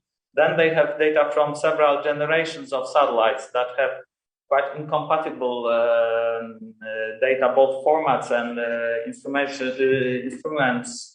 precision. And this leads to, especially in machine learning, where the source data is very important, it leads to many difficulties and biases. So this is the major effort. And talking about this fields of applications and users of the technology, I think the trend that is now happening is that we see a large democratization of this observation data, something that was once reserved to military, then to big institutions and scientists. Then comes the industry, commercial businesses that make more and more use of this data. And then the challenge now is to simplify the technology enough to make it accessible to students, to citizens, ultimately, to make it much easier to access and consume this data and extract information out of it. Yeah, but I think European Commission is adding extra mile when it comes to making data available. Mm-hmm. And I think GeoDS is one of the examples of a hub.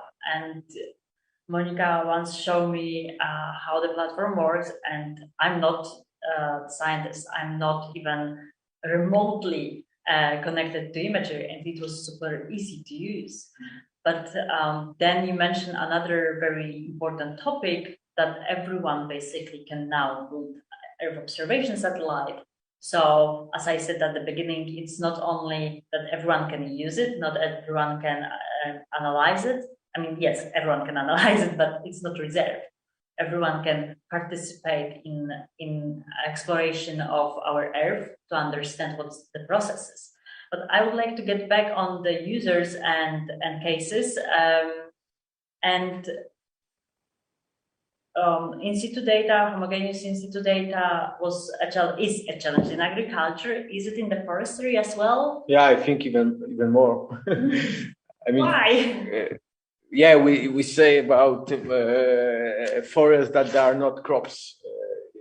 You cannot find really many forests, one species, one generation. When we talk about forests now, especially reflecting the EU politic.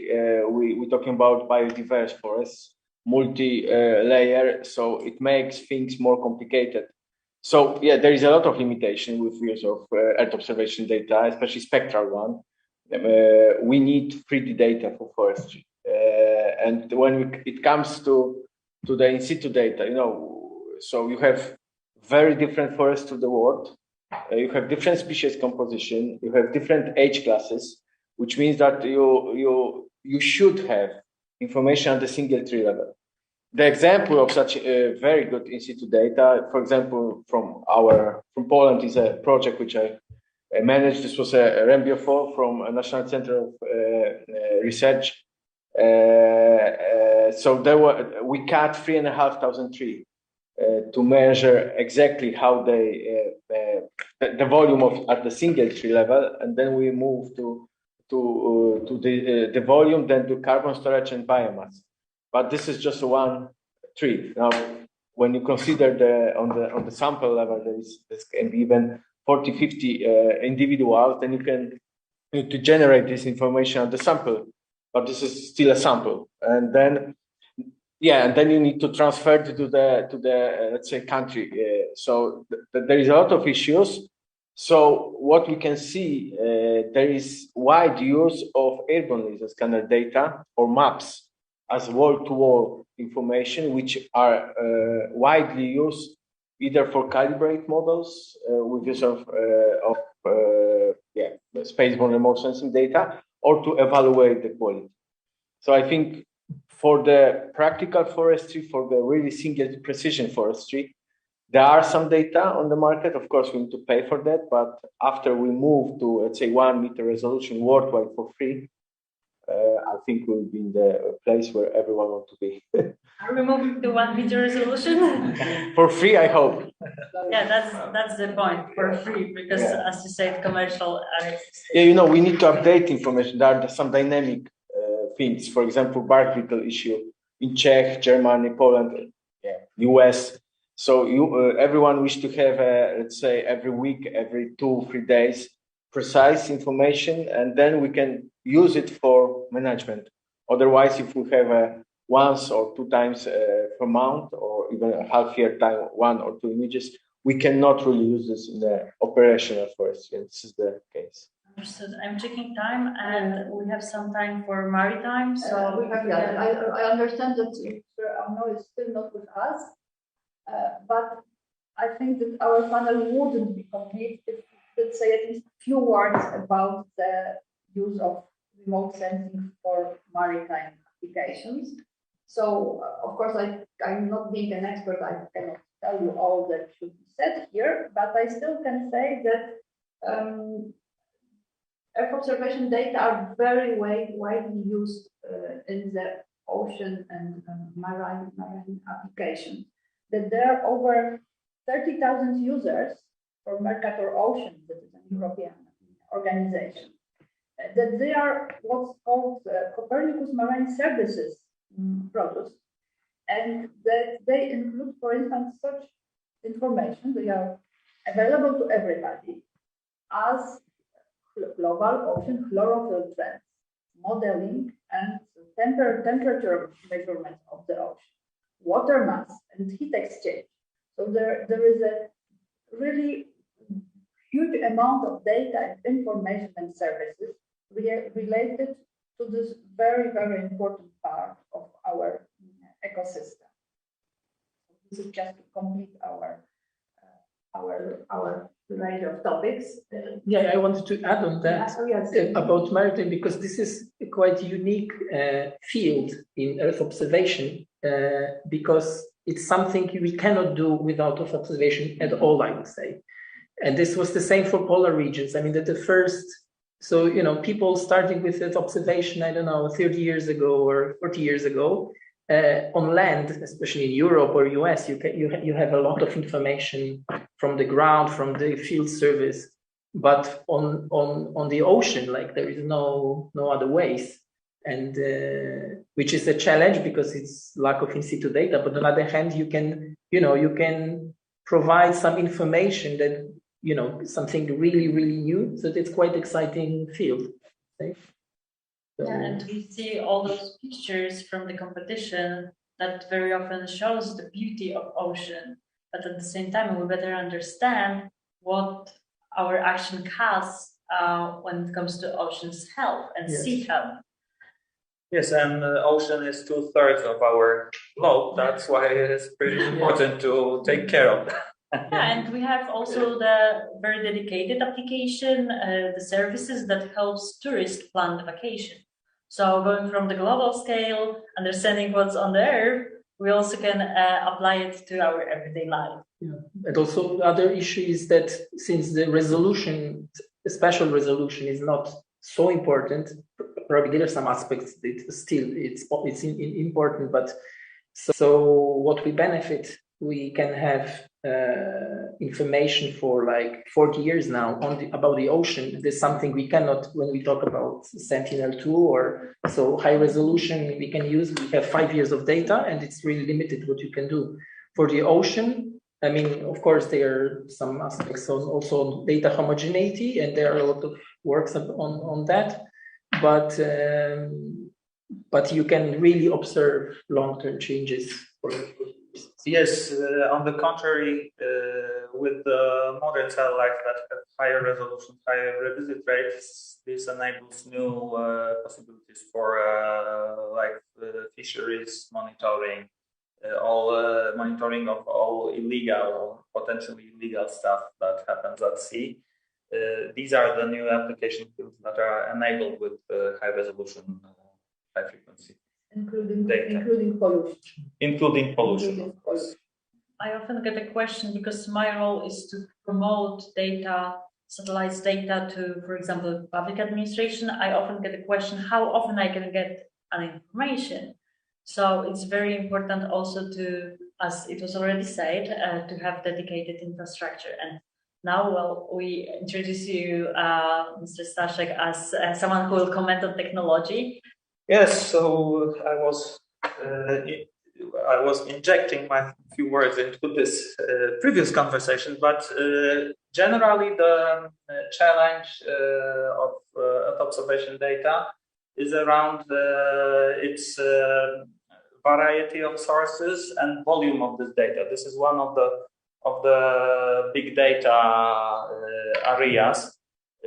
The quantities of this data augment massively with the number of satellites flying around, with higher revisit times and with higher resolutions, and all those factors multiplied result in an explosion of the quantity of data we are talking about.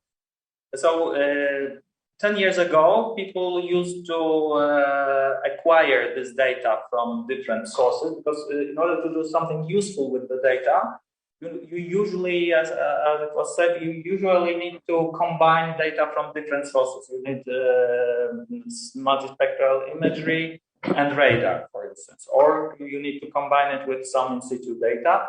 And very often to combine data, if it's a long time series, but if it's a long analysis from different satellites that were around some years ago. And in order to do that, you had to gather this data and spend a lot of time on assembling, downloading, and making it homogeneous.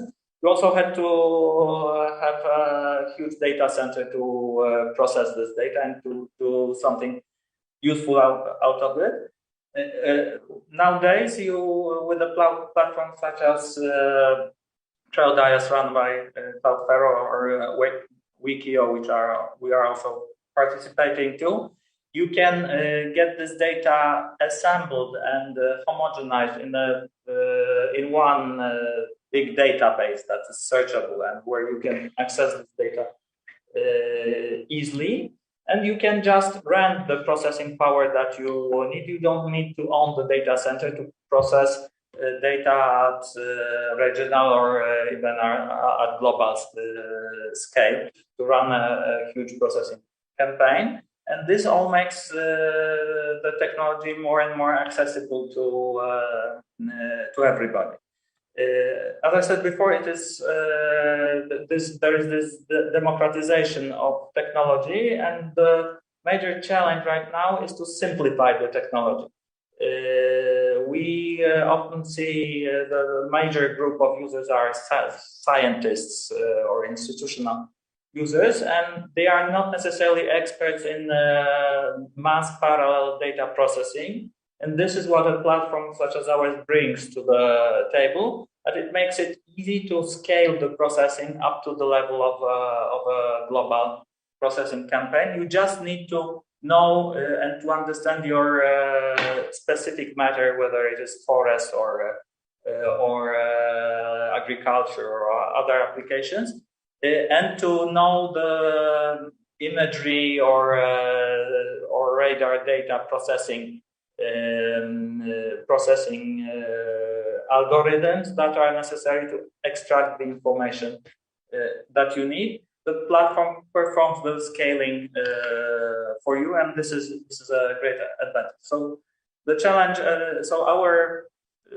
we see simplification of data processing as our mission, but our vision is to engage more and more people in it, to make it more available for everybody, and to make this engagement bilateral, I would say, so that users, this is very much oriented with the connected with the in situ data, that ultimately with the proliferation of IoT and handheld devices and all sorts of sensors that people carry on with them, more and more data will be coming from citizens and users themselves. So there will be a closed feedback loop to feed such data and to make it, to combine it with the satellite data to make it even more useful. I can see the Facebook with Earth observation data and everyone providing information about the combination, which is very beneficial, I assume, if we want to have information what's where and from 1 meter, less than 1 meter resolution. But at the same time, well, it's somewhere where we are going. I think in considering the general social situation, nowadays it is very important that satellite data provides this objective data that is that we can say it's ground truth, but it's space truth. Yes. Thank you, Staszek. If I may just add one sentence, because we mentioned a few times that imagery is often covered by cloud. And that when that's the case when we are dealing with optoelectronic satellites. Radar satellites enable us to observe in the night and nevertheless the cloud situation. But then I want to just point out that European Space Agency is highly promoting solutions that enable satellite to recognize if the image is cloud covered by cloud or not, to not download imagery that is not needed, and save also some money. I think that we are slowly going towards the end of our panel, so I'd like to ask the panelists to comment on one of the two topics. But having in mind, we have mentioned 2 times modeling, digital twin Earth. We focus more on measuring. But then what about modeling about the future? And one of the 2 topics we'd like you to comment is, keeping in mind the digital twin Earth and model, can those data make Earth a better place? Or is a digital economy is now new space and Earth observation data? Could we start with? Yeah. I think the answer is obvious, yes. But I think that I just want to comment one. I think that I would avoid statement that Earth observation provides always real data, or let's say not reference, but real data. This depends. There was a huge discussion about JRC paper in Nature about the deforestation. My colleagues from different countries were really disappointed with the conclusions. So there was another paper in Nature, guided by director of Forest Research, European Forest Institute, and I would say the conclusion were different. So I think that we really want all people to really use the data, but they need to have a knowledge. Otherwise, we make Facebook from the science. So everyone who have an account is an expert in Facebook. We need to avoid this in the science. There need to be really know how people process the data, what were used to evaluate the quality of the product. This should be open and free available. Everyone can check it and have a discussion. I think we should rather think how to communicate in these times, because there is so much different data available, and I think it's always hard to decide what should I use, especially the technology really changed dramatically. And for example, we had in forestry airborne laser scanner data introduced long time ago, and there is many studies how we can use it, but not many places will use it. And now we are talking about pulse-based airborne laser scanner data. Now we have a full waveform airborne laser scanner data, and the science is here, practice is here, so the gap between is growing. So I think we should first think how we, having access to the data, should communicate and talk about quality, talk about products, not against each other. And this is the issue, I think, especially, of course, we have a policymakers. They, I hope, create a policy based on the data, but on the end, we have a public or even NGOs which can check the data and maybe has different conclusions. So on the end, those experts who've done the work need to meet and agree how and why they have these differences and different outputs of the study. So I think we have very nice times. As you mentioned, we have there was images from far. There was a 1997 program where they collected data for Poland. There was airborne-based images, and they were very poor quality. Everyone argued, but we all were happy that they were. And now we have access to Sentinel, almost daily information. We have, of course, different platforms which can make an image of the Earth every day. So they are very challenging and nice times, but I think we should concentrate how to communicate and understand each other. Yeah, that's even at my work very easy to observe gap. You mentioned the science and, for example, industry. I often feel like there's not enough discussion, and industry brings a perspective often, not always, but often brings the perspective what's needed. They bring the understanding of market, and scientists often focus how to do it. What's the challenge? How to solve the problem? And when we're talking about forestry, for example, this is what was mentioned. The new technology didn't provide much new information. Easier way, maybe access every week, etc.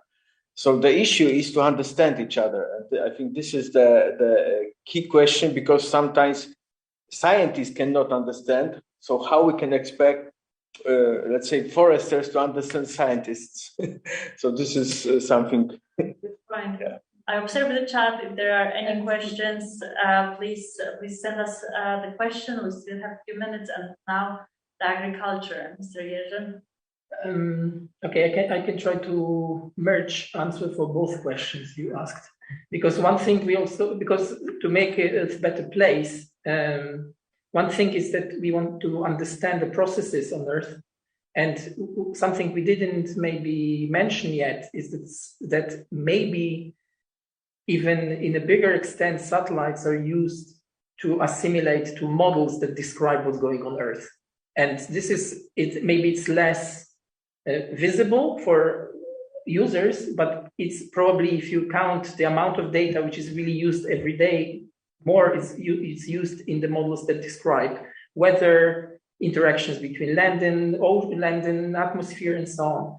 So this is one thing. And in talking about agriculture, I think there are huge opportunities, but we have to use the data wisely if we want to make a profit for us. Because one thing is that we can optimize, intensify agriculture production, but with the costs of biodiversity loss, because of greenhouse gas emissions and so on. But on the other hand, if we use it to really, like in the farm to fork strategy under the European Green Deal, if we want to make the food more healthy and to agricultural production more sustainable, I cannot imagine this without support of Earth observation. So I guess depends on our objectives. We can use it in a good way, but also in a bad way. Always depends on us. Yes, maybe I will start with saying that when we prepared for the discussion, Monica and I, and we met for the first time with our panelists, I had this feeling that digital economy is not any longer possible without data from satellites. Either it's imagery, navigation, positioning, and soon to be also connectivity in remote area. Today, it was said that satellites data, satellites imagery are often the only source of data for places like oceans, and very often also on the land where there's no terrestrial infrastructure or no data from other sources. And to understand what's going on in the Earth and how we can either help to build healthy society, we need data that are basically simple data, not an information that is processed, but that bring us larger perspective. And we have it thanks to satellites imagery. We discuss also that satellites imagery is almost for everyone. Not everyone can process the data, but everyone can benefit from it. And I think that's very, very important to understand that it's not about large institutions. It's not about only scientists. It's not finally about just people who are space geeks. That's also about every single citizen. And I hope that that's something that our audience will remember from our discussion. I think I don't know, Staszko. I think we are fine. So I think that I can only say that you have summarized our discussion, that I hope we have convinced our audience that yes, Earth observation data is there, satellite technology is there. It's a tool to be used by us for the better play, for the Earth to become a better place. Yeah, I see there is no questions on the chat, but if you would like to ask, I mean, people who are on site or online, as agreed with organizers, you can ask on Twitter with the hashtag of our session, which number is 108, and we will answer later on. I see one comment from Mark Urban. Thank you very much, and this is about the. Mark wrote about infrastructure. There is a group of research and education networks that are gathering to promote the use of the existing connectivity infrastructure for Earth observation. Jean in Europe, Red Clara in Latin America, Astron in Arabic countries are members of GEO. Yeah, so thank you very much for this comment. Mark is saying. Just to answer, to comment on Mark's comment, our platform CrowdIF is obviously connected to GEO, so scientists have good access to that data. Okay, thank you very much then. I hope you will discuss about usage of satellite imagery in next possibilities and opportunities. Thank you. Thank you.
Okay, it is the top of the hour. We'll go ahead and get started momentarily.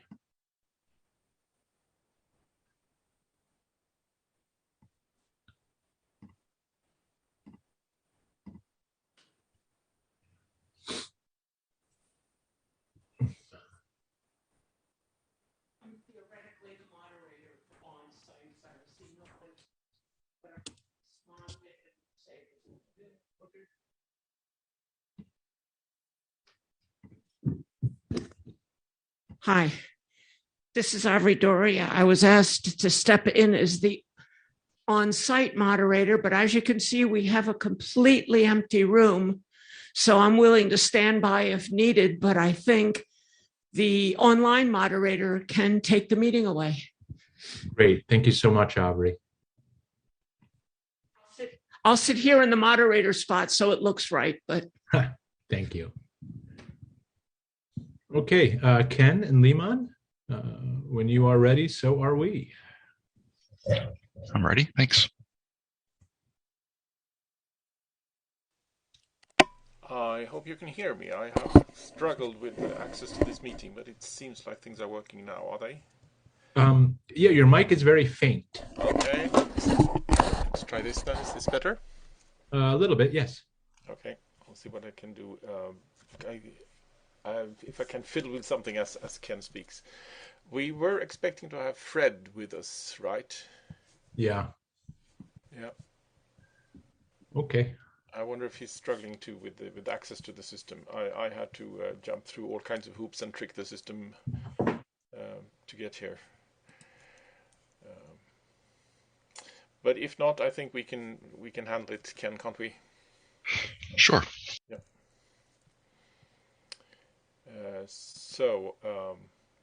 I'm ready to go if you are.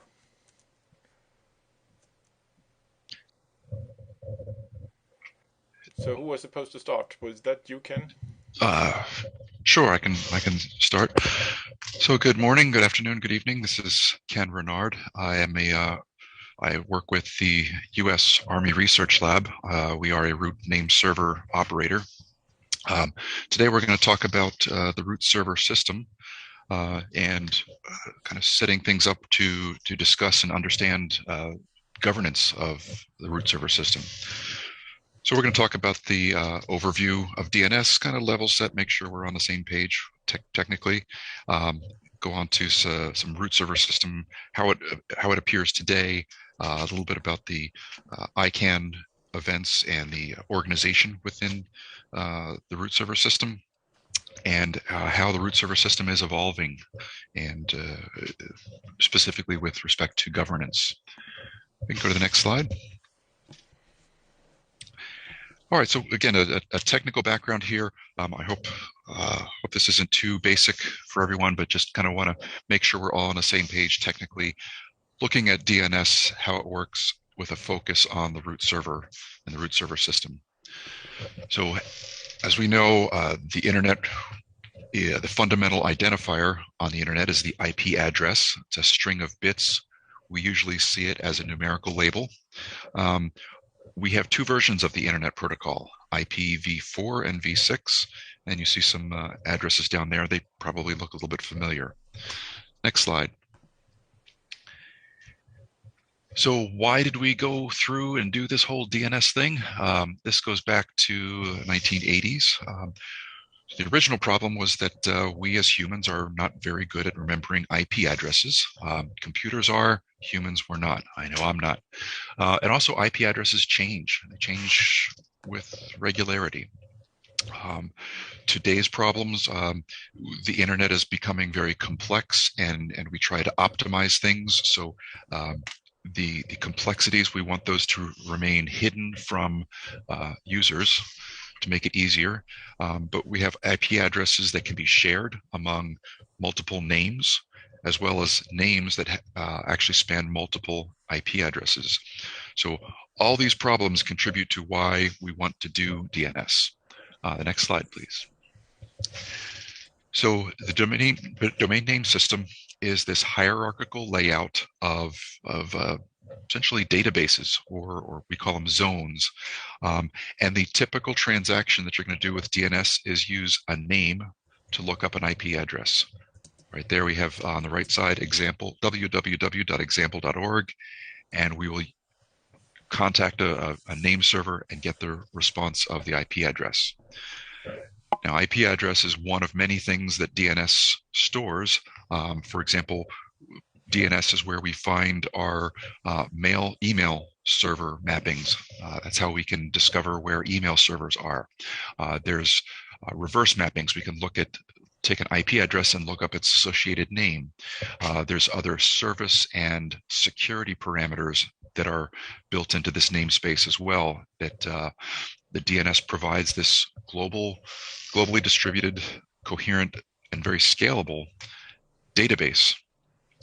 So if we look at each of these blocks, we typically associate these with zones, and each zone in the horizontal plane there, the top levels, left to right, they're very independent in administration as well as operations. So each zone is only responsible for the content within that, as well as delegating to subzones. For the top level, that's second level and third level, pretty much arbitrary number of levels. So we see here, the top of this all is the root. That's how we start ourselves into this namespace. So the root is very important in order to find anything within the DNS namespace. And we can go to the next slide. A few definitions here. The root server system is the collective set of root servers. This is the technical service. This is what the computers on the internet that you can ask a question to, and it will respond with an answer. The root zone is the information that sits at that top of the DNS hierarchy. It has no parent zone, and it contains the information, just the information necessary to discover those top level domains, those things underneath of it. That's it. And a root server operator, these are the organizations. There are 12 different root server operator, 12 different organizations that are responsible for managing the computers which provide this lookup service. Next slide, please. So again, the differences between the root zone and the root server system. The root zone is more the information that's in that database. It's managed by ICANN. It's global contributions to policy and a way of maintaining that. The root zone itself is compiled by a root zone maintainer. So this is the organization that actually just formats this and does the security signing of the information in there, and that information is then provided to the root servers. The root server system is really just the technical side of delivering that content. So we respond to questions from anywhere on the internet with data that's in that root zone. There are 13 different root server identities, each one having 2 addresses, IP version 4 and version 6. So the root server system is purely technical, and the root server operators are the ones that are responsible for that. Next slide.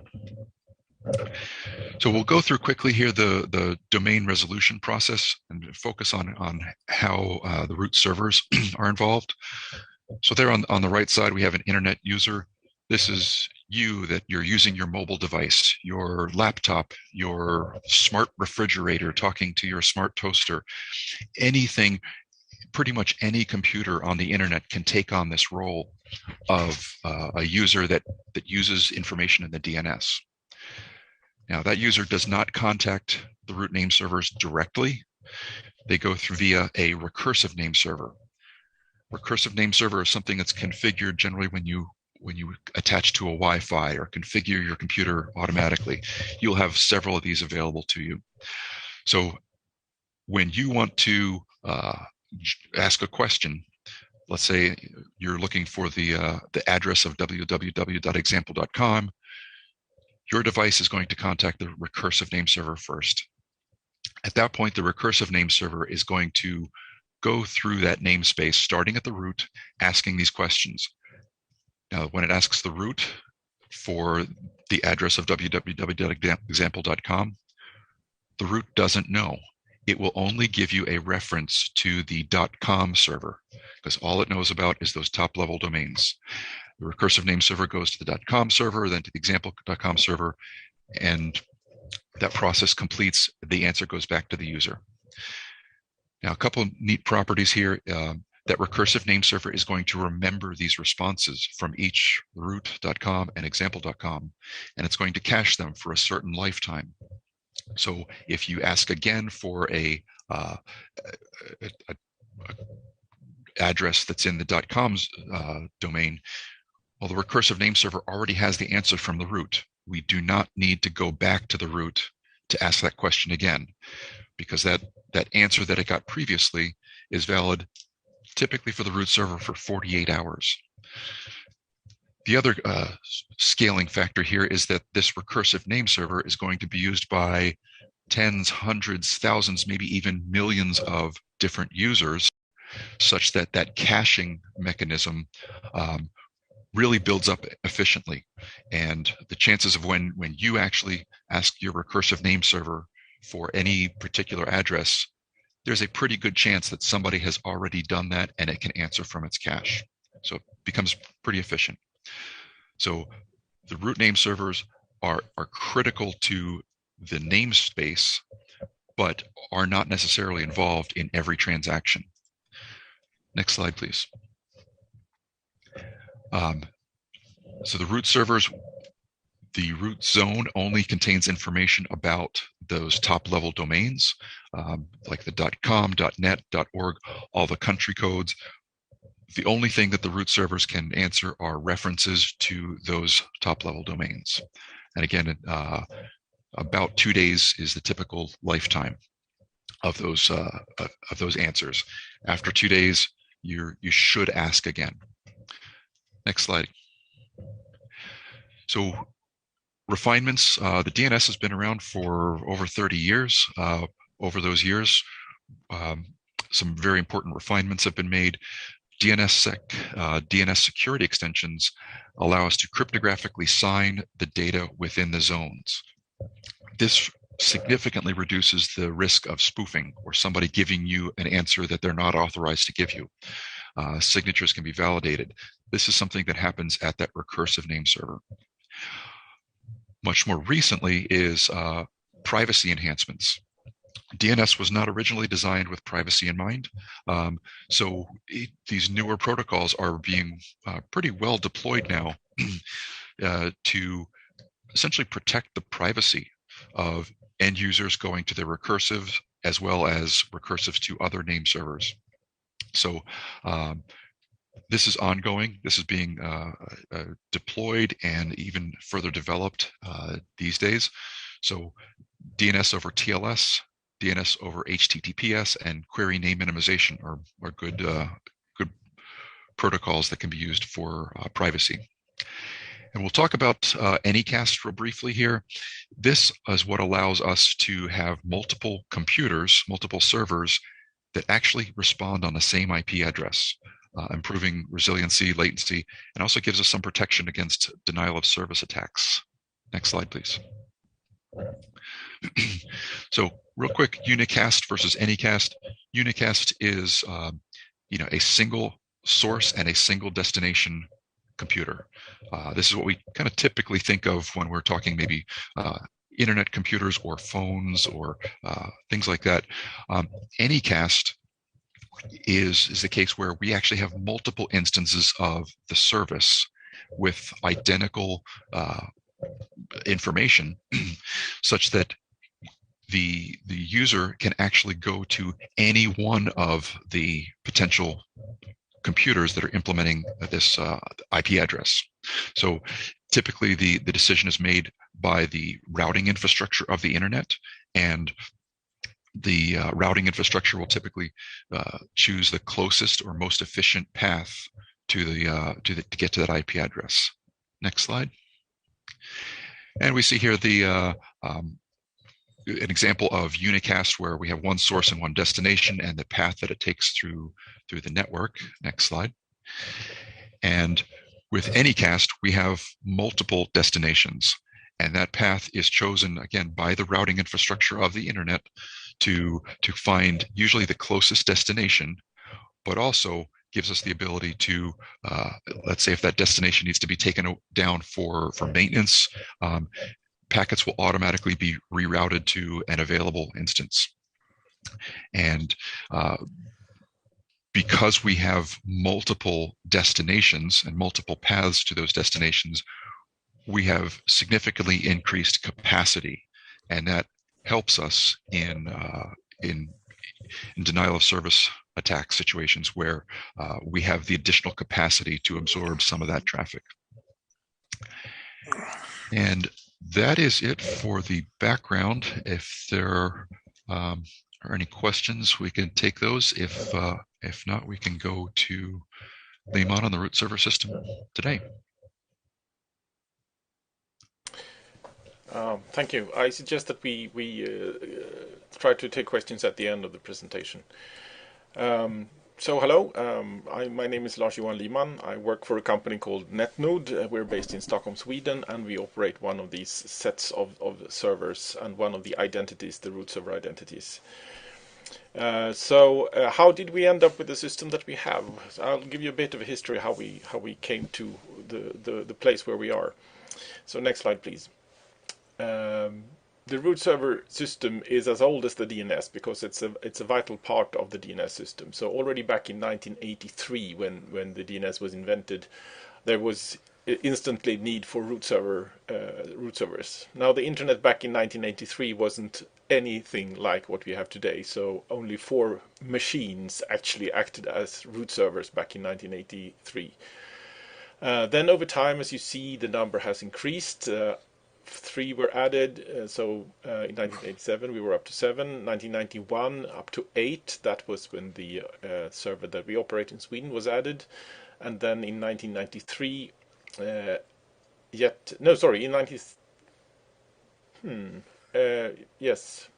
93 we're up to 9 addresses, and then again in 1998 4 more were added. Now this slow increase in numbers here was based on the topology of the network, how it was, where it was deployed, but also at the end limited by a size limitation in the DNS packets. We want to be able to reply with the set of all name servers in one packet, and there were limitations in place back then in the 1990s that made it possible to list only 13 addresses. Those limitations have been slowly removed, but another important part of it was that the process for adding and removing root name servers, it more or less died with a person. Back in the day, the entire system was handled by a person called John Postel, and he died rather suddenly, and there was suddenly no process for adding and removing root name servers. So we had to do something else. We couldn't have just 13 server machines on the internet back in the year 2000, because by then the system had grown quite rapidly. So we needed to do something, and that's when we introduced, in 2003, we introduced the Anycast system that Ken mentioned. And by using that, we could start to increase the number of servers. So we still have only 13 identities, but we now have 26 IP addresses, because we have both v4 and v6, so it's 2 times 13. And we also have Anycast, which gives us the ability to deploy lots and lots of servers using these 26 IP addresses. So we are now well over 1,000 actual servers serving this system. Operated by 12 operators, but 1,000 machines. So this is the list of the 13 identities, and you see for each of them the exact IP address from which we serve the root service, and you can also see who's the responsible operator for that identity. And you will find in the list iRoot down there which netnode operates. Next slide, please. This is a picture from, as you see at the bottom, the website rootservers.org, which is a collaboration between all the root server operators, where we try to provide information about the root server system as a whole.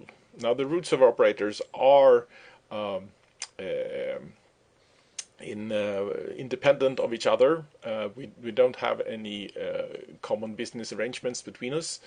But we do collaborate on the technical side very closely. So it doesn't matter whether you get your information from an H root or an I root or a B root, because it's all the same, and we are very well coordinated to provide this information to you, so that you basically won't be able to tell whether it came from one or the other, and the content of the zone is identical. We use the same data. There's no exception from that rule. So this is a map. It's actually clickable on the website, so you can drill down into this to see where the root servers are located. And this is a very zoomed out picture where you can see that there are 250 root servers in the European region and 72 in Western Africa and so on. But if you double click on these, you can get down to city level and see which identities are deployed in which cities. Next slide, please. The root server operators operate server machines that provide DNS service, and the data that we provide is the root zone. The root zone is provided to us through a chain through a process where the data in the root zone is actually data that pertains to the top level domains. So we have, as Ken described, so to speak, the pointers to where the various top-level domains are located and can be queried for information. So the content of the root zone is actually provided to the entire system by the top-level domain operators. And they send in change requests to have the data in the root zone changed, and that's done. The administrative processing of these requests is done by IANA, the Internet Assigned Numbers Internet Assigned Numbers Authority. Is it? It's a affiliate of ICANN, and they will process and do due diligence on these change requests to make sure that it's legitimate, and they will then send the request to the root zone maintainer.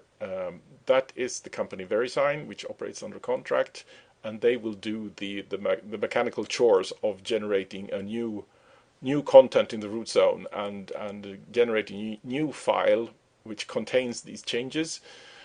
And they will make that root zone file available to the 12 root server operators. One of them is themselves, but it's provided in the same way to all 12 of us.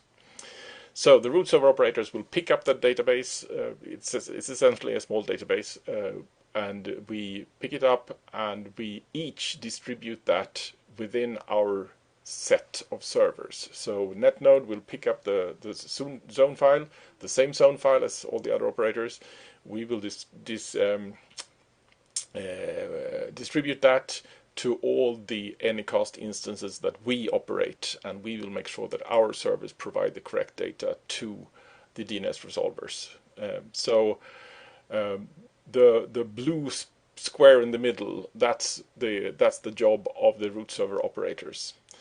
And you can see the DNS client that Ken described on the right-hand side, and you can see the TLD operators that puts in change requests on the left-hand side.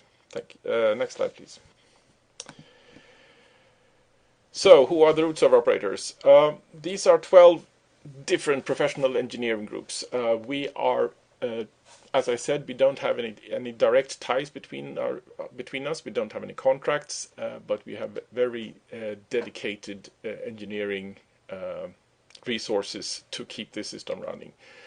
And if you talk to any root server operator, you will find that the first and foremost thing that he or she will stress is the reliability and stability of the service. To us, this must be up. This must work. And we are also concerned with accessibility for all internet users. So we really try very hard to make our service accessible for everyone on the internet. And we do so by providing equal service to each and everyone. We are not limiting service in certain areas or certain regions or at certain operators or anything. Any query that comes into a root server is equal and is treated equally. We do cooperate technically, as I said. I am very well acquainted with all the other operators at all the other root server operators. And we do cooperate closely. We have regular meetings where we discuss the technical problems that may arise and where we look at threats and defense systems and also at the performance of the system, that we have sufficient resources in place to provide good service to everyone. So this is really a group of very dedicated experts on DNS provisioning, and I would argue that they are all professional. It's always a joy to meet these people. The organizations behind the root server operators are also very different. They all have technical expertise at a very high level for providing this service, but organizationally we are quite different.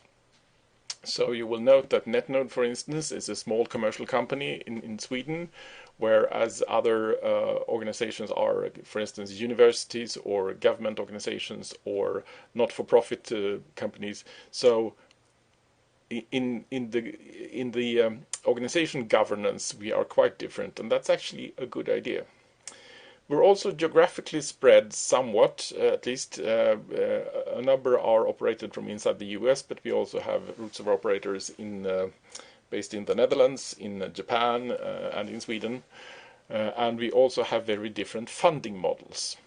Now, all of these differences, and we also make different technical decisions. We don't run the same operating systems on our servers. We have different types of software for providing the service. But the service that you receive on the network is always the same.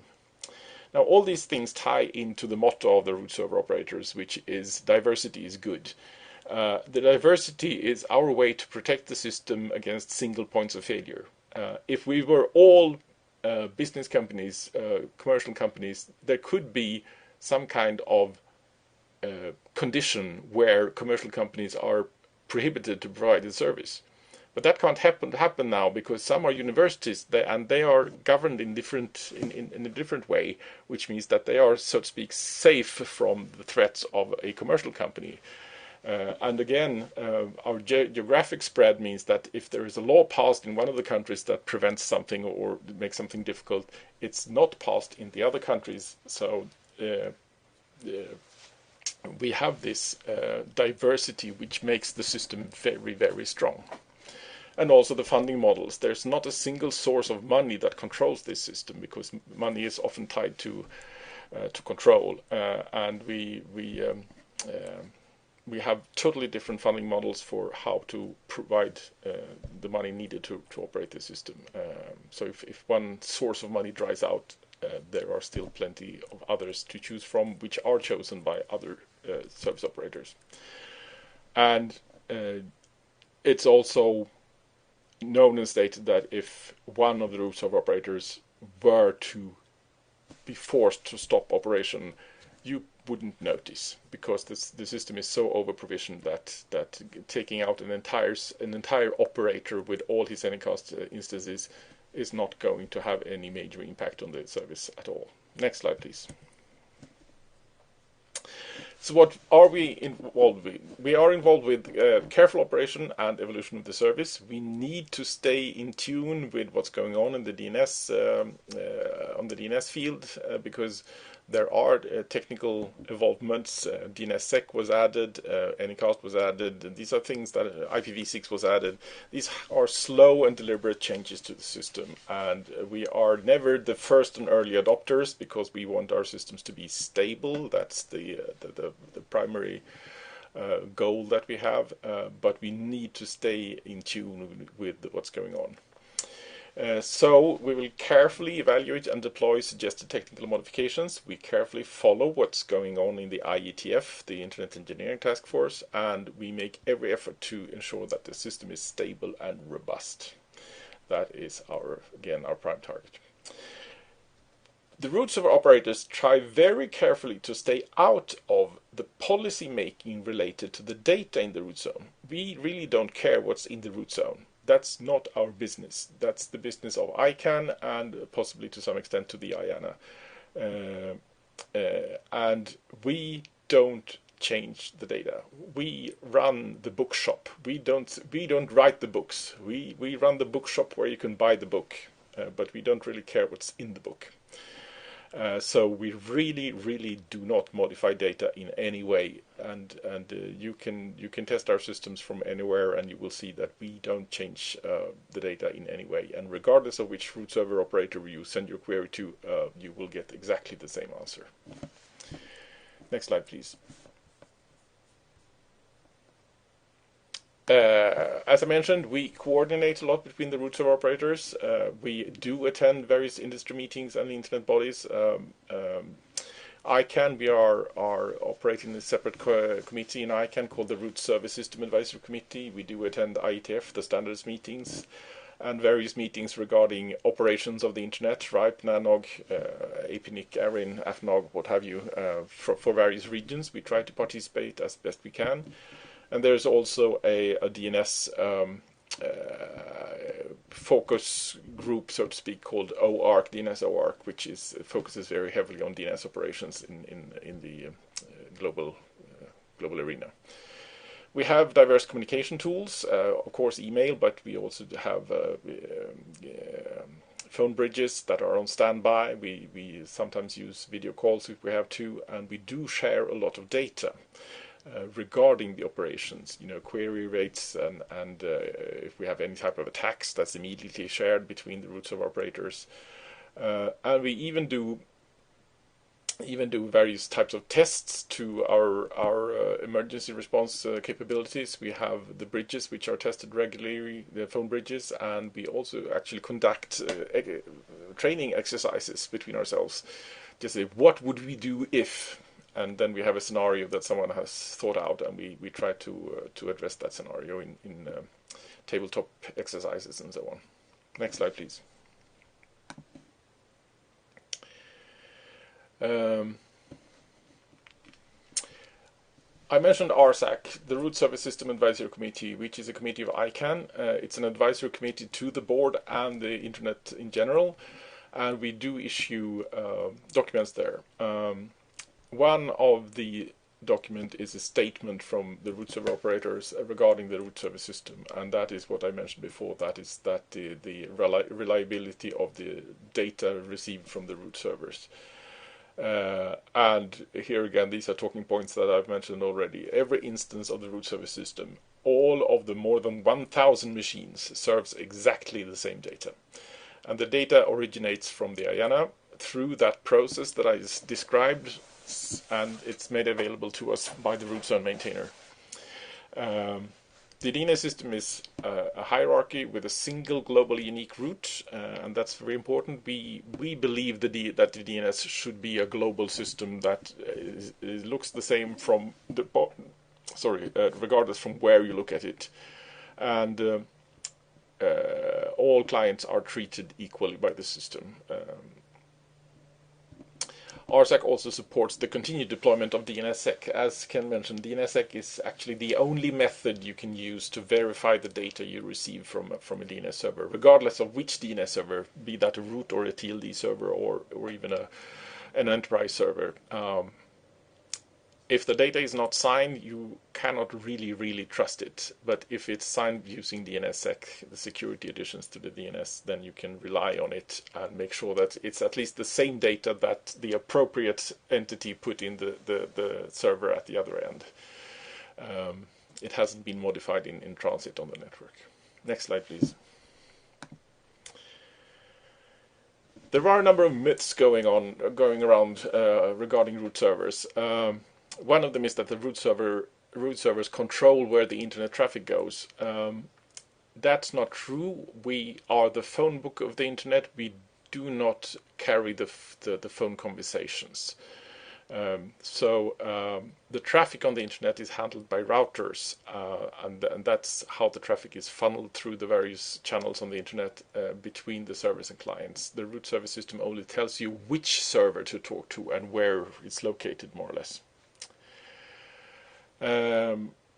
Another myth is that most DNS queries are handled by root servers. That's not true. Most queries are not handled by root servers because, as Ken mentioned, there are these recursive servers in the middle that actually take care of the vast bulk of the queries. Remember that they have this cache. They will remember everything you have ever asked it for a certain time, and it relies heavily on that cache. So it can most often it can respond directly from its own memory, which means that the root servers don't have to be contacted. Another myth is that the administration of the root zone and service provisioning are the same thing. They are not. The administration of the zone is handled by IANA and the root zone maintainer, and that's a separate process. And the policy for that process is set by ICANN. The root zone provisioning is handled by the root server operator, but by then the content has already been set by the root zone maintainer and IANA. So we only serve what's handed down to us from the administration process. Another myth is that the root server identifiers have special meaning. They don't. I.rootservers.net is not different from b.rootservers.net. The letter is just an index. We need to be able to distinguish them from each other to find the different IP addresses, but the letter has no meaning whatsoever. And a root is not special in any way. It just happens to be the first letter of the alphabet. Some say that there are only 13 root servers. That is no longer the case. It was the case up until roughly the year 2003, but that's almost 20 years ago by now. And today we have more than 1,000 servers globally, but we only have these 13 identifiers. So that's where people mix things up. It's also said that root server operators conduct operations independently. We don't have any formal agreements between ourselves, but we don't do operations independently in the sense that we don't talk to each other. The collective root server operators coordinate very well and very carefully and often and friendly. So this is one system operated by 12 cooperating and collaborating members. It's not 12 different systems. It's also said that the root server operators only receive the TLD portion of the query. That is not 100% false, but it's something that's changing here over time. Typically, the root server operators would receive the entire name, the entire domain name that the client is asking for when a query actually passes up to the root server. But from that, the root server will derive, it will find out which top-level domain the domain name is located in, and it will send the correct referral, the correct pointer to that top-level domain. That is slowly changing. So with modern technology, it happens that the root servers only receive the TLD portion of the query. So that's in slow and gradual change. It's not significant for the response from the root server. It responds with the same thing regardless. it does play a bit of a role when it comes to integrity, because the root server can no longer see which actual domain name further down the chain the client is looking for. Next slide, please. So this is where we hoped that our colleague Fred would have joined us. I'm trying to find out. Yes, Fred, you are here. Excellent. I will gladly hand over to you then. Okay, thank you very much. Like Lehman and Ken, I am with one of the root server operators, happens to be an Internet Systems Consortium, which is a nonprofit located in the United States. And currently I am the chair of the Root Server System Advisory Committee. So next slide, please. Now, what are we? As Lehman mentioned, we're a bunch of delegates from the different root server operators that convene to advise the ICANN community and the board on matters relating to what we're doing here.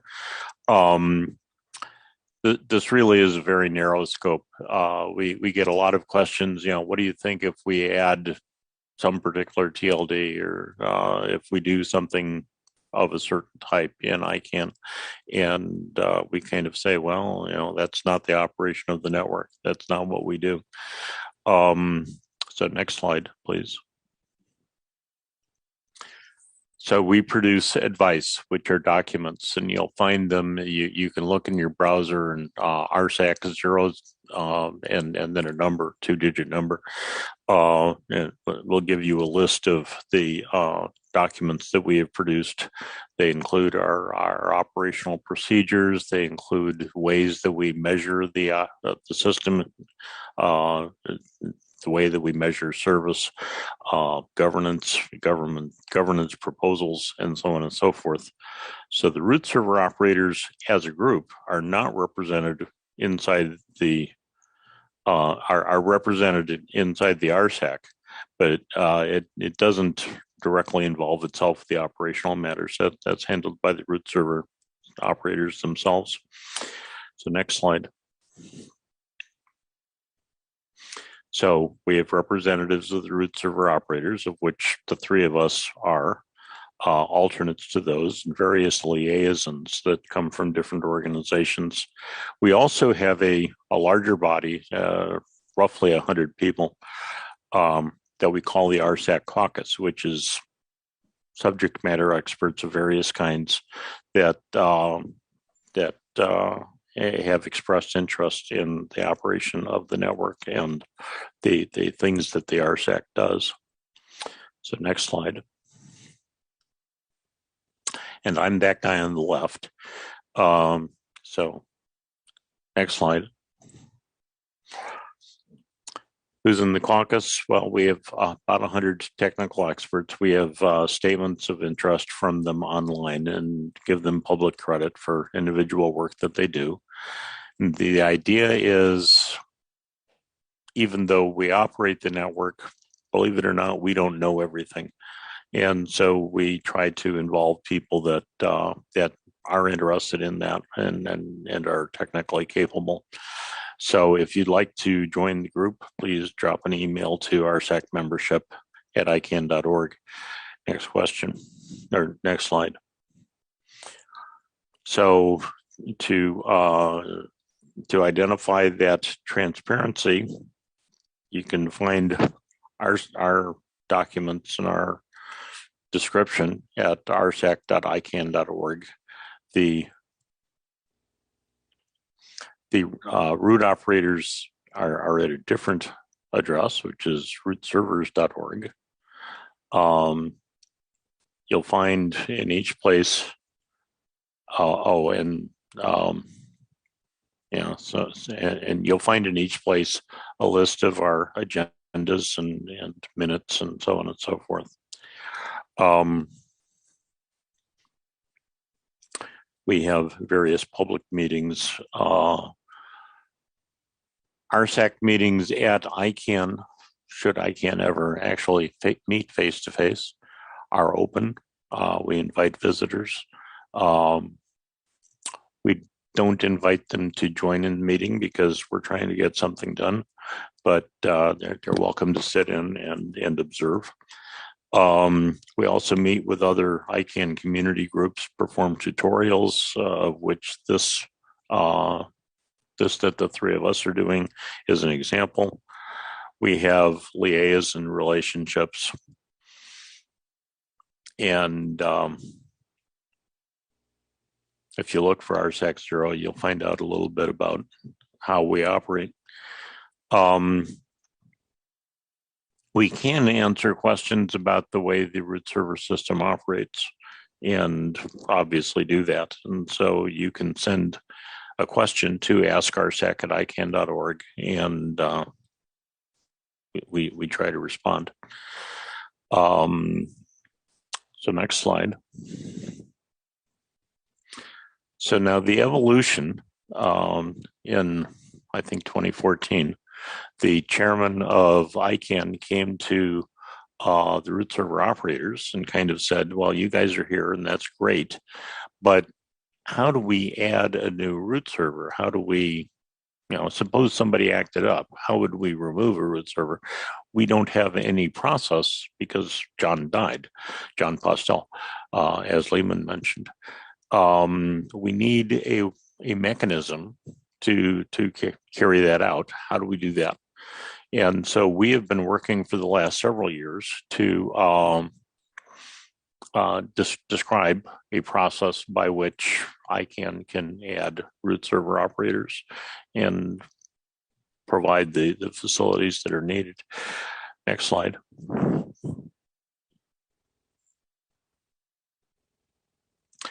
So we started really in 2014, but that process culminated in a document called RSAC 37, which describes what I'm about to go through, which is the evolution of the governance of the system. And we've gone through several steps in between times, trying to flesh that out. The thing that we observed was we're a bunch of techies. And so there are parts of that are really not our expertise. And so we invited the ICANN community to look in and provide that expertise as needed. That has happened over the last couple of years through the auspices of a group called the Governance Working Group, the Root Server System Governance Working Group, which includes people from throughout the community. And they kind of started fleshing together a proposal. We stopped and said, the root servers would really like to look at that proposal. And so we froze that process for, I think, a period of 5 months.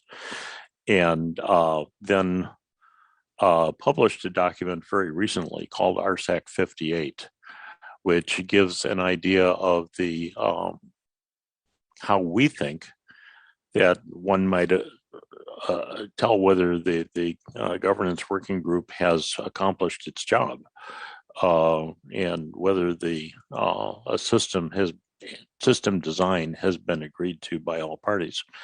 And we just restarted the GWG process with the publication of RSAC 58. So that's brought you up to current time. Next slide.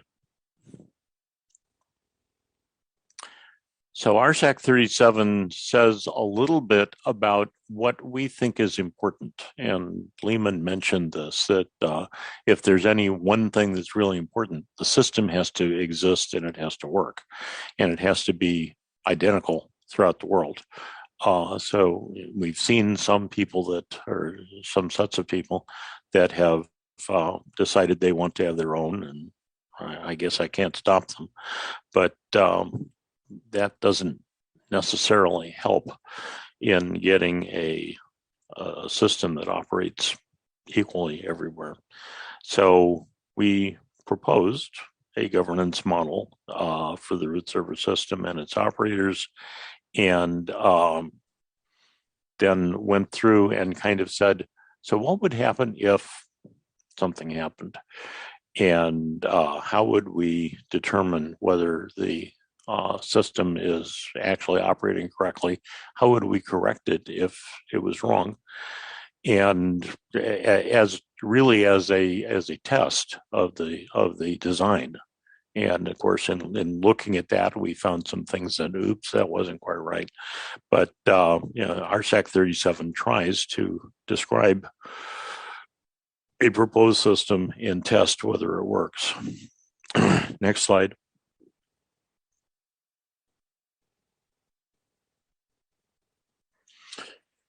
These are 6 of the 11 principles. I'll get to the next 5 on the next slide. Key points to us, if you want to be able to trust a name that it will get you to someone, whether that someone is a particular ministry within your favorite country or a particular company, a particular service, then the internet requires a namespace that is globally unique and which is, in fact, contains all that information. The purpose of the Internet Assigned Number Authority is to provide that root data. And so they do that. And we have to provide a stable, reliant, and resilient platform for all users with the same data, which Lehman went into in some detail. Now, I think Ken mentioned that we really try to operate the systems in different ways. We have different operating systems, different software that is used to operate the DNS network. We use different hardware. Why do we do that? We figure that if there's any one thing that can take the system down, someone will try to take it down. And so we do things in different ways in order to make it harder to take the system down. We obviously watch the IETF very closely and deploy the things that they say to deploy. But when we see architectural change, we do that because there's a need in the system for that to happen. Next slide, please. Now, for us, this is more than something nice that you post on the wall and forget. This is something that has to be true with every operator, with every piece of equipment, with every bit of software out there. And the system just has to work and has to operate in an appropriate way. So this becomes really an ethic that's built into each of the people that works for the various root server operators. We must be transparent. We talk to each other, and we engage with our stakeholder communities, which ICANN is one of, but it's not all of. But at the same time, the RSOs have to be autonomous and independent. Why do we want to do that? Well, let's imagine, just for fun, that all the RSOs were operated by the same company. Well, the company could now make, or one country, or one anybody. The RSOs would then be captive to them, and that country could decide, we don't like some other country, take it out of the name system. And we would all have to do that. Well, so we operate in different companies and different countries, specifically to limit that possibility. And as a result, if you think of pipes and water, we're the pipe. We have to be neutral. We have to be impartial and not look at or change the data that's going through. So next slide, please. And we made, in RSAC 37, we made a number of recommendations. And we recommended that the ICANN board initiate a process of which the GWG is that's the reason the GWG exists. We initiate a process to produce a final version of the model, estimate the costs, and figure out how to fund them, and then implement the final version of the model based on the principles that I just discussed. So that remains in process at this point. I expect it'll be done during this coming year. I can't really give you a detailed thing because we don't know that. Next slide. Now, as I mentioned, the GWG started to come up with a different approach to things. And so one of our questions, one of the root server operator community's questions was, how do we decide between the models that have been proposed? And so we published a document called RSAC 58, which lists what we consider to be important characteristics that you would use to identify whether the proposal actually worked. And with that, build a framework to assess the different proposals and the operation of the system as it goes forward. And then in RSAC 59, we made some recommendations to the ICANN board as to what they should do in order to accomplish that. Next slide, please. Now, this is a picture of the RSAC 37 model. The ICANN defines a stakeholder as someone that is affected by the actions of an entity. And so the stakeholders of the root server system include obviously the RSOs, but also the IETF and the IAB and the various members of the ICANN community, which includes, for example, the TLD operators, the CCTLD, the general TLD operators, the governments have a advisory committee that they populate, and so on. And so different portions of the ICANN community are each affected by how the DNS operates, and we consider them to be stakeholders. The proposed organization of the root server system includes some things that are kind of obvious, but can probably be done by a small group of people, such as the financial function, performance monitoring, measurement function.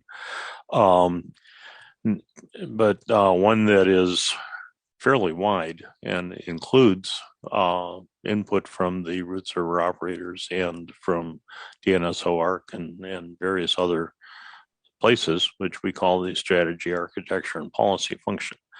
And obviously we have somebody that has to pick up a pen and carry things, own the technical equipment that is common to the root server system and so on. That's the secretariat.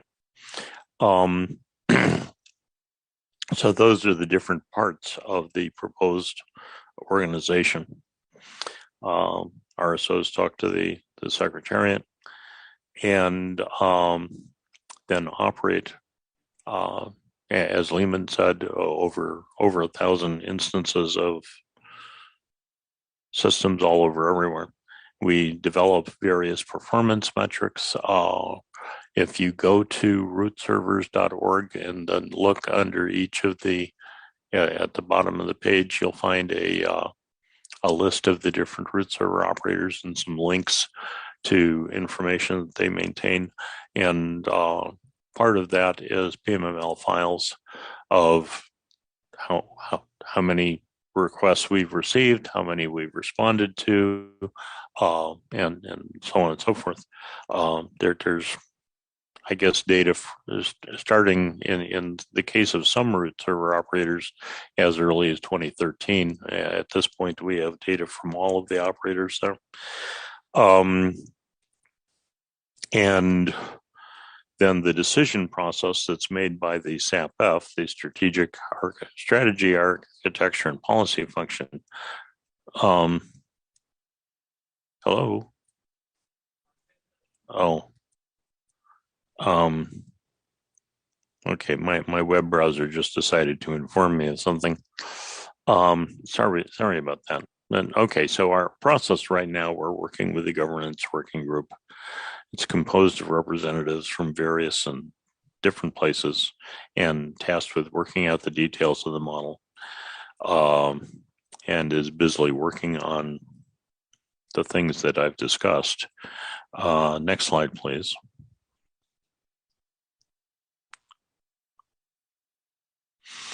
So if you want more information about us, you can go to the ICANN webpage that, or the RSAC webpage maintained at ICANN. Look at our FAQ. You can ask questions at Ask RSAC. For more information on the caucus, you can look at the corresponding page for the caucus itself and apply for membership.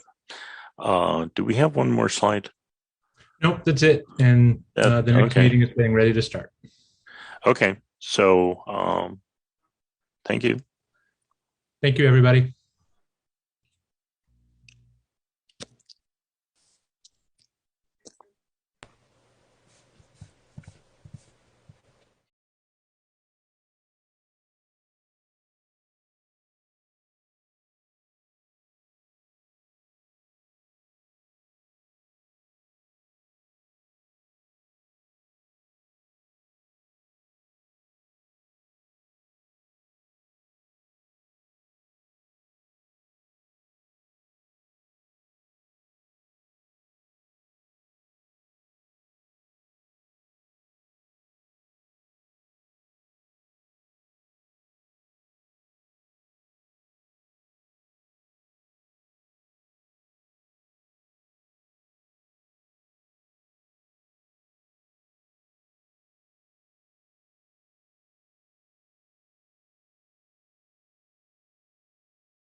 if they can help me get the interpreters ready for the session. I'm gonna share the names in the chat. Right now, Cristina is connected, and she's one of the interpreters for Portuguese. So if you could help me get her connected. And I would let you know now in the chat the name of the other interpreters so you can connect them as well.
Hello, everyone. I'm gonna continue speaking in English.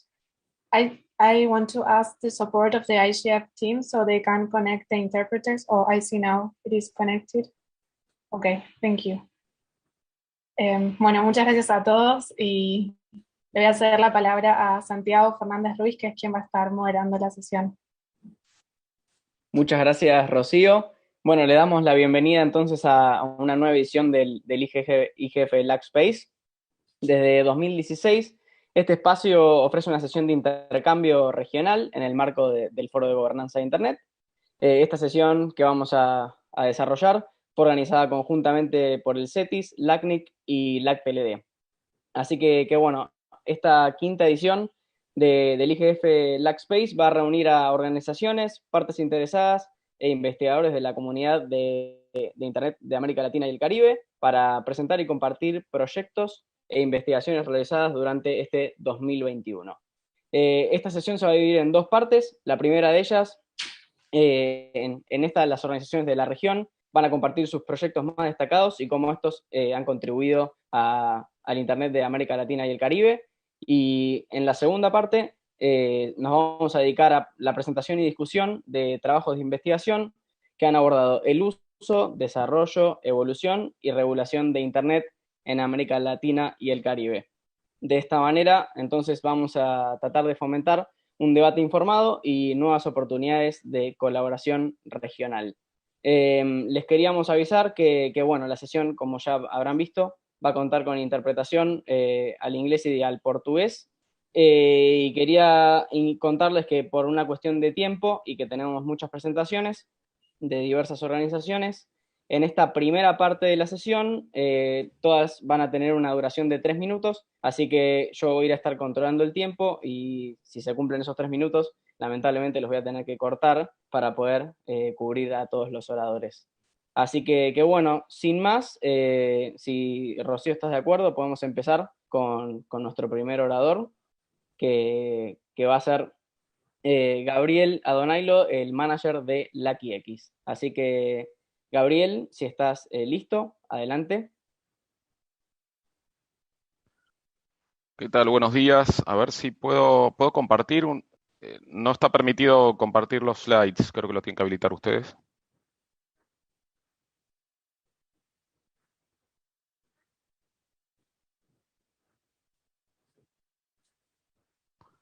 Está deshabilitada la opción. Rocío Santiago. Sí, creo que el equipo de soporte nos tendría que dejar compartir. ¿Podrías comenzar igual, Gabriel, con tu intervención? Y mientras Sí, cómo no. Si querés compartirlas, te las envío hoy a la mañana. Si querés, ahora las busco y las comparto. A ver si...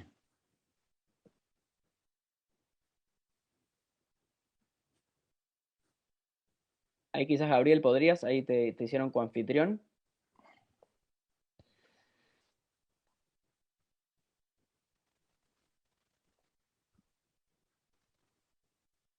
Ahí está, ¿no?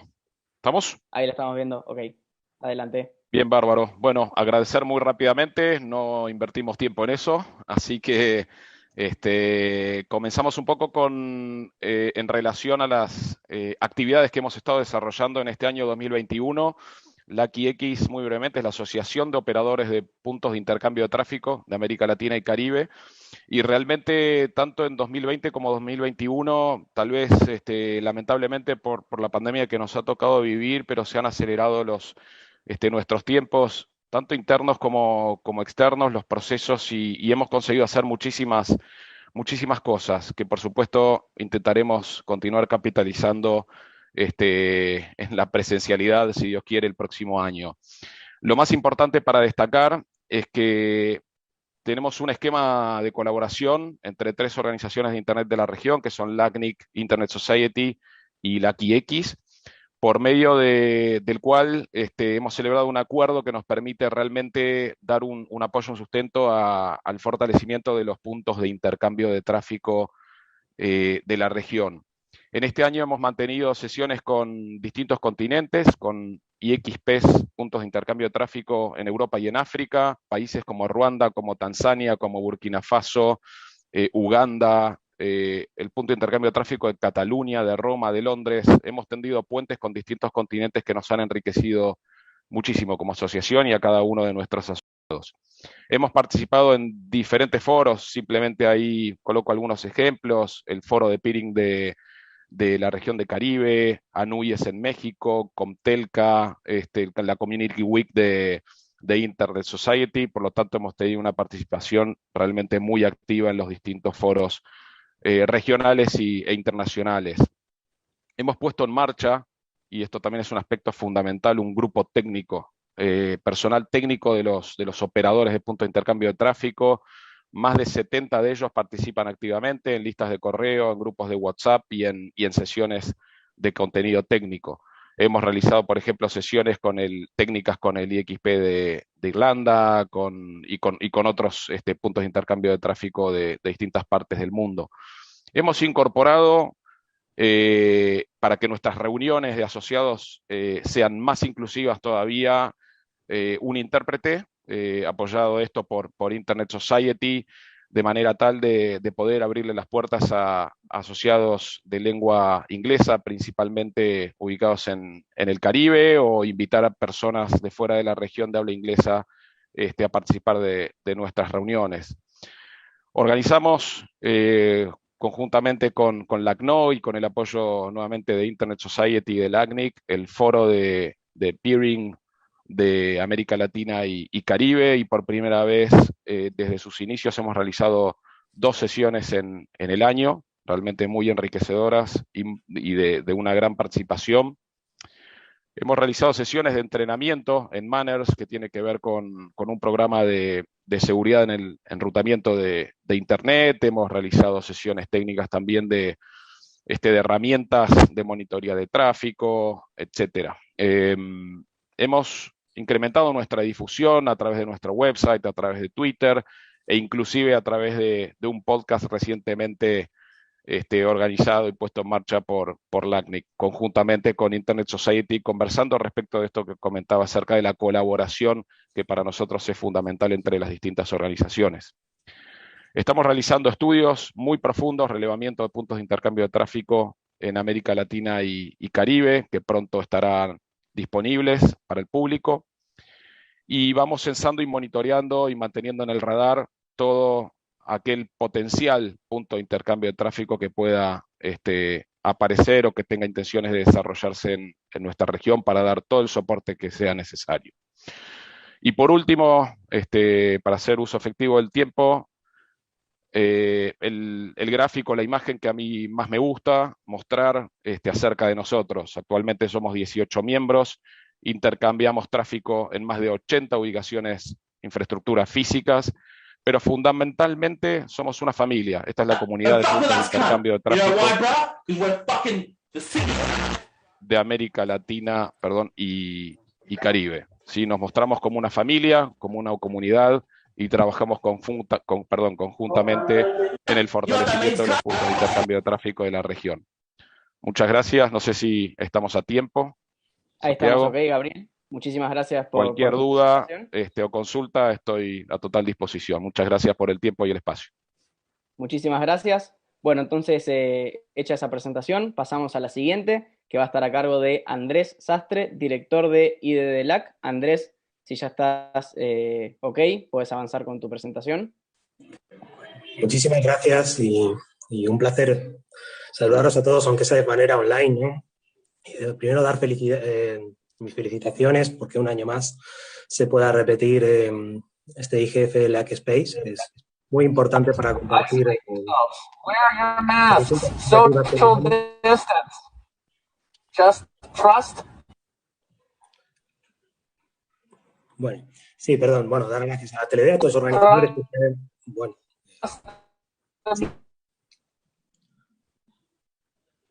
Mask, social distance. You in orange. Come on, you're right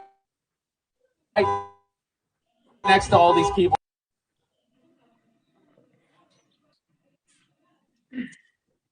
Bueno, esperemos que ahora se pueda. Muchísimas gracias, como repetía, y gracias, Dan. El IDLAC, que es, para quien no lo conozca, es el Instituto de Desarrollo Digital de América Latina y el Caribe. Somos una organización muy joven que hemos nacido este año. Pretendemos ser un espacio neutral para el debate y la mejora de las políticas públicas y la transformación digital en América Latina. Estamos, como decía, recién comenzando.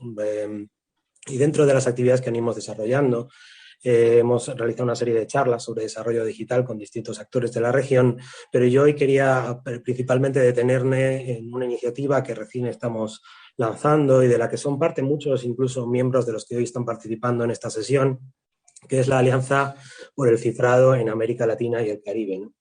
Una alianza de manera transversal que conjunta a distintos actores de la región que tienen un objetivo común, el establecer una agenda proactiva en defensa del cifrado la región en América Latina. Una agenda que defienda los intereses del cifrado y los beneficios del cifrado como un elemento imprescindible para tener una navegación y un Internet seguro y para que Internet se pueda desarrollar, que crea capacidades entre los distintos miembros, entre los distintos actores de la región, y también que cree conciencia sobre la necesidad de preservar el cifrado y en el caso de que se opte por gobiernos que puedan optar por su debilitamiento, poder actuar de manera coordinada. Es una alianza transversal, abierta a todos, que recién hace un mes que nosotros como Secretaría se ha lanzado, integra ya en la actualidad a más de 20 organizaciones y también animamos a participar a todos aquellos entidades que concuerden con los intereses, del defender un cifrado fuerte en la región, que pueda participar. Seguramente el año que viene estaremos participando en más proyectos, pero para un poco atenerme al tiempo que tenemos, me quería centrar en explicar esta principal iniciativa que ya estamos lanzando este año, ¿no? En conjunto con muchos de los actores que hoy están también aquí participando. Muchísimas gracias y gracias por dar la oportunidad de hablar en esta sesión. Muchísimas gracias, Andrés, por tu presentación. Pasamos entonces a la presentación de Olga Cavalli, directora de la Escuela del Sur de Gobernanza de Internet, y de Argensig, Escuela Argentina de Gobernanza de Internet. Olga, si ya estás ok, puedes avanzar. ¿Puedo compartir pantalla? Ahí estamos viendo, pero estamos viendo todavía toda la sección del PowerPoint. Ahí, ¿ves? Ahora bueno, sí. gracias por la invitación y de vuelta felicitarlos por siempre crear este espacio para la región. Les quiero contar sobre dos iniciativas que hemos hecho este año. La Escuela del Sur de Gobernanza de Internet, o también conocida como South School on Internet Governance, que tiene por objetivo formar a nuestra gente en la región para participar en reuniones nacionales, regionales e internacionales sobre Internet para que representen los intereses de nuestra región. Es el tercer año consecutivo, la segunda edición virtual que hemos organizado. Una vez más, la organizamos en un estudio de televisión para generar una experiencia virtual diferente, tratar de diferenciarnos un poco, por lo menos en el formato de la mayoría de los eventos virtuales que se han hecho. Pero este año, además de la semana completa de trabajo sincrónico, virtual, siempre ha sido presencial hasta el año 2019, incorporamos algunas novedades, que es lo que les quiero contar hoy. A pedido de los alumnos en ediciones anteriores, incorporamos un curso autoasistido de 8 semanas, asincrónico, con videos especialmente preparados, podcasts especialmente preparados, materiales especialmente preparados, como la escuela, todo en español y en inglés, que fue atendido por 620 becarios, principalmente de América, pero lo que hemos experimentado con la virtualidad es que tenemos participantes de todo el mundo. Siempre hemos tenido participación remota en 2 idiomas, pero ahora, eventualmente con la virtualidad, la gente ha ampliado sus horizontes, así que la mayoría de los becarios han sido de la región, pero también hemos tenido gente de Asia, de África, de Europa, de todos lados. Como es con traducción simultánea, han podido participar. Además, desarrollamos una aplicación para que todos los becarios pudieran seguir el evento, no solamente por una computadora, sino que pudieran ver, acá lo tienen en la izquierda, algunas pantallitas, acá tienen algunas fotos del estudio donde estuvimos transmitiendo. Esperamos el año que viene volver al menos a un formato híbrido. La educación previa que hemos incorporado va a quedar para el año que viene también. Tuvimos 620 becarios de 42 países distintos, más de 100 expertos de todo el mundo, y bueno, las 8 semanas previas, y después tuvimos los 5 días de trabajo. Este año fue organizada por el Centro de Capacitación en Alta Tecnología para América Latina y el Caribe, nuestro anfitrión fue el MINTIC de Colombia, y fue organizado también por la Comisión de Telecomunicaciones de la OEA, CITEL. Y también les quiero contar que este año organizamos en noviembre la 5ª edición de la Escuela Argentina de Gobernanza de Internet, en este caso virtual por 2º año consecutivo. Este año tuvo una novedad en el programa, tuvimos 200 becarios. Lo que incorporamos este año en el programa fue el concepto de recorrer Argentina. Entonces, además de los temas tradicionales de la escuela, que son infraestructura, ciberseguridad, privacidad y inteligencia artificial, incorporamos 4 paneles especiales sobre unas provincias del norte, del centro y del sur de Argentina. Uno sobre Salta, uno sobre Mendoza, uno sobre Córdoba y uno sobre Neuquén, en la Patagonia. Así que bueno, fue muy bienvenida esta idea por parte de la audiencia. Les agradezco nuevamente la posibilidad de participar. Todas las sesiones en español, en inglés de los dos eventos están en nuestro canal de YouTube, en SCIG LAC, y bueno, se pueden suscribir al canal, ver todo en el momento que quieran, o en nuestros sitios web, ahí tienen. Gracias y saludos de nuestros queridos colegas Oscar Mesano y Adrián Carballo, que me han ayudado a organizar esto, y felicitaciones nuevamente por este espacio. Gracias. Muchas gracias, Olga, por tu presentación.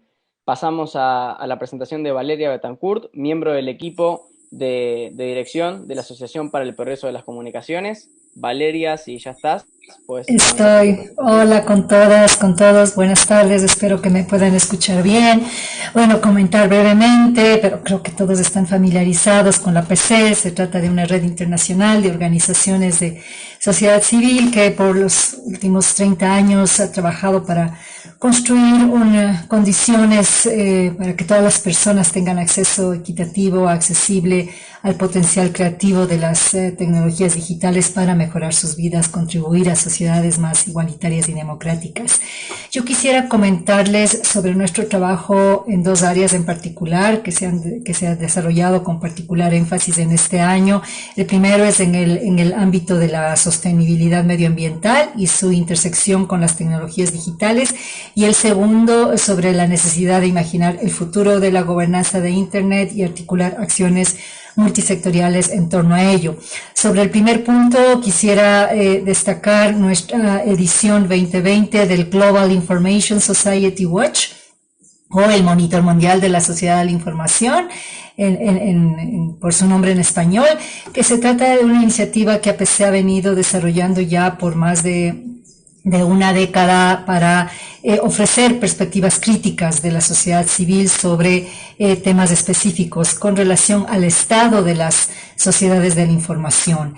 En el 2020 la edición tiene el propósito de aportar al abordaje de esta interrelación entre la sostenibilidad ambiental y las tecnologías digitales, y en esa medida aportar a la comprensión del papel constructivo que puede desarrollar la tecnología para hacer frente a la crisis medioambiental, pero también identificar cuáles son los desafíos que el uso de la tecnología presenta para el medio ambiente, y analizar el potencial del uso matizado y contextual de la tecnología para lograr una verdadera sostenibilidad.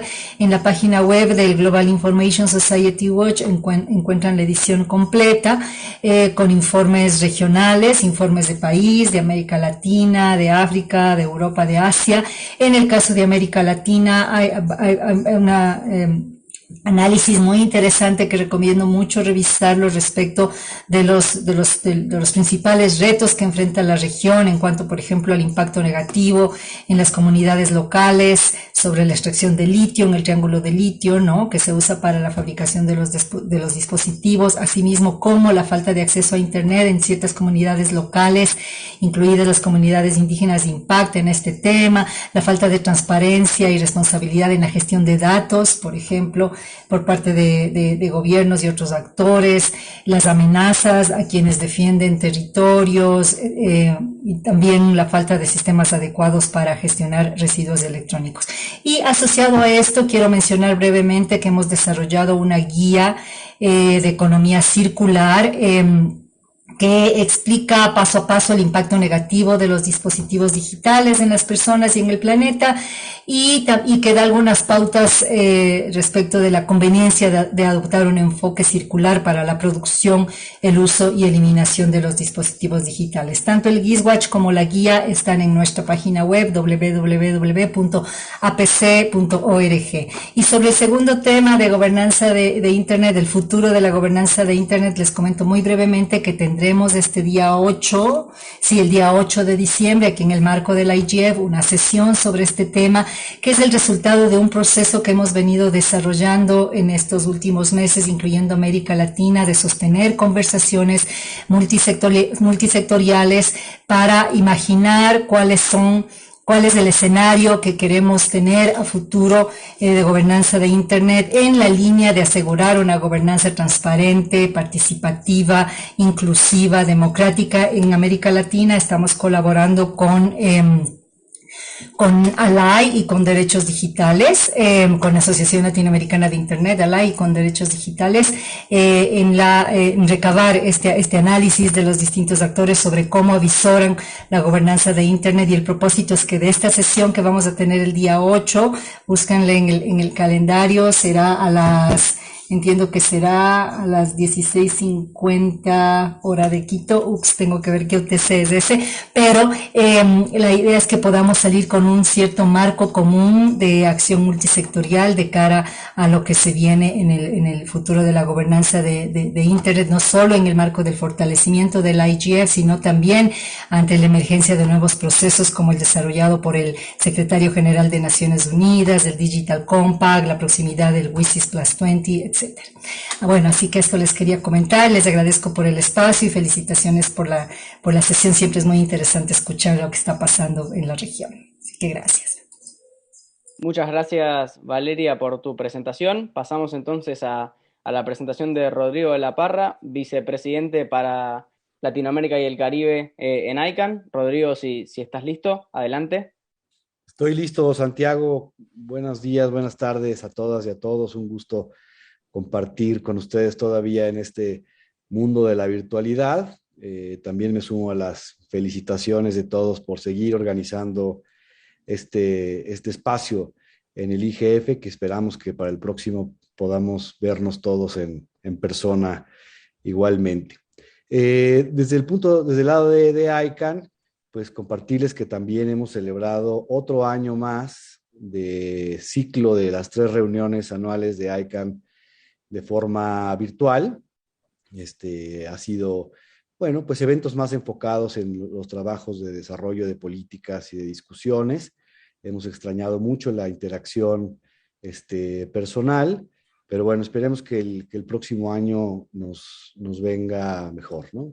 Desde el punto de vista de las actividades de la región, hemos seguido organizando en conjunto con nuestra comunidad regional el LAC Space de ICANN, el primo de este espacio, y hemos contado con la participación de muchos de ustedes platicando sobre temas importantes para la comunidad de ICANN, ¿no? Uno de ellos, como ustedes saben, la comunidad de ICANN está todavía en el proceso de definición de una nueva ronda de nuevos dominios genéricos de alto nivel.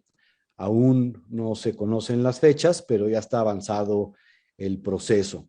Esperemos que el próximo año podamos tener más claridad en cuanto a fechas y las nuevas modalidades.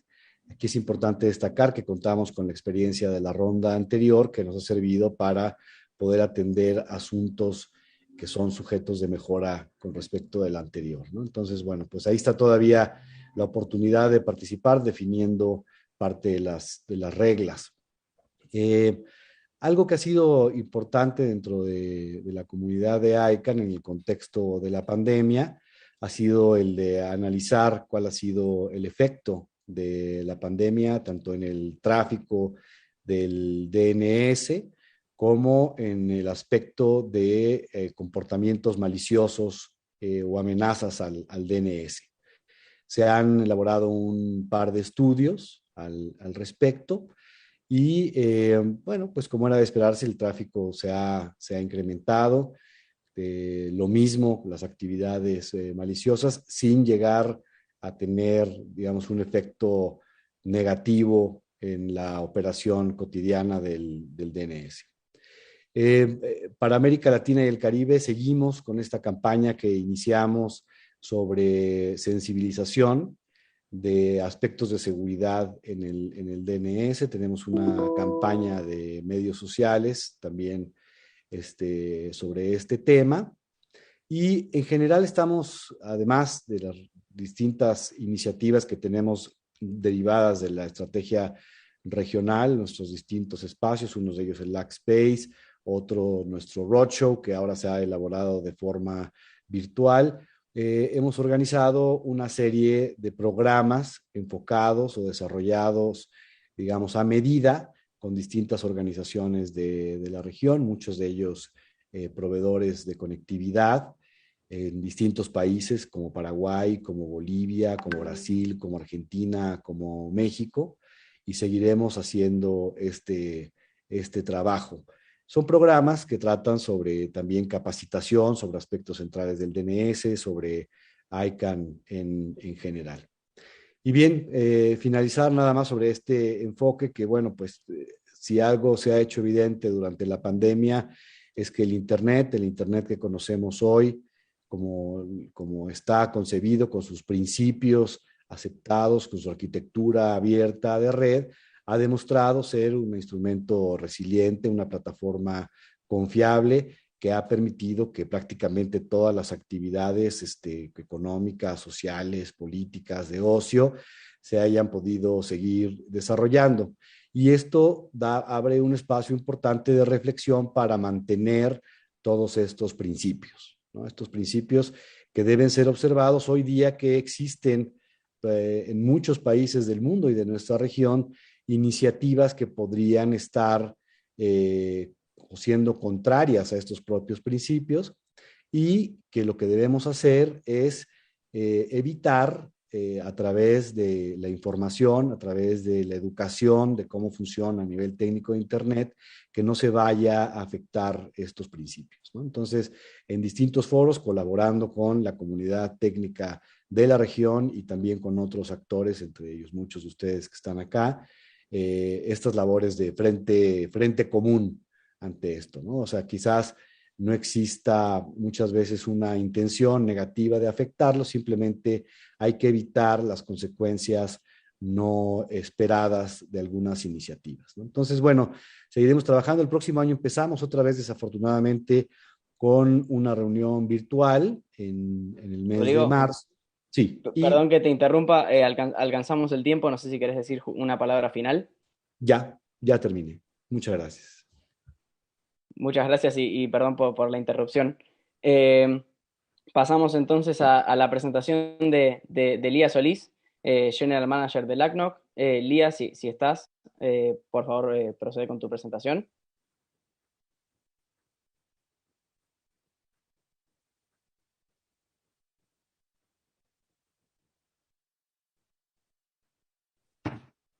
Lía me acaba de decir que tuvo un inconveniente y no se va a poder conectar, así que avanzamos con el siguiente, si les parece bien. Dale, podemos pasar entonces a Christian O'Flaherty, que es el vicepresidente regional para América Latina y el Caribe de Internet Society. Christian, si ya estás disponible, puedes avanzar con tu presentación. Hola, muchas gracias. Sí. Quería contarles algunas cosas sobre la organización, que ya existe desde hace más de 30 años, pero ha evolucionado bastante en los últimos años.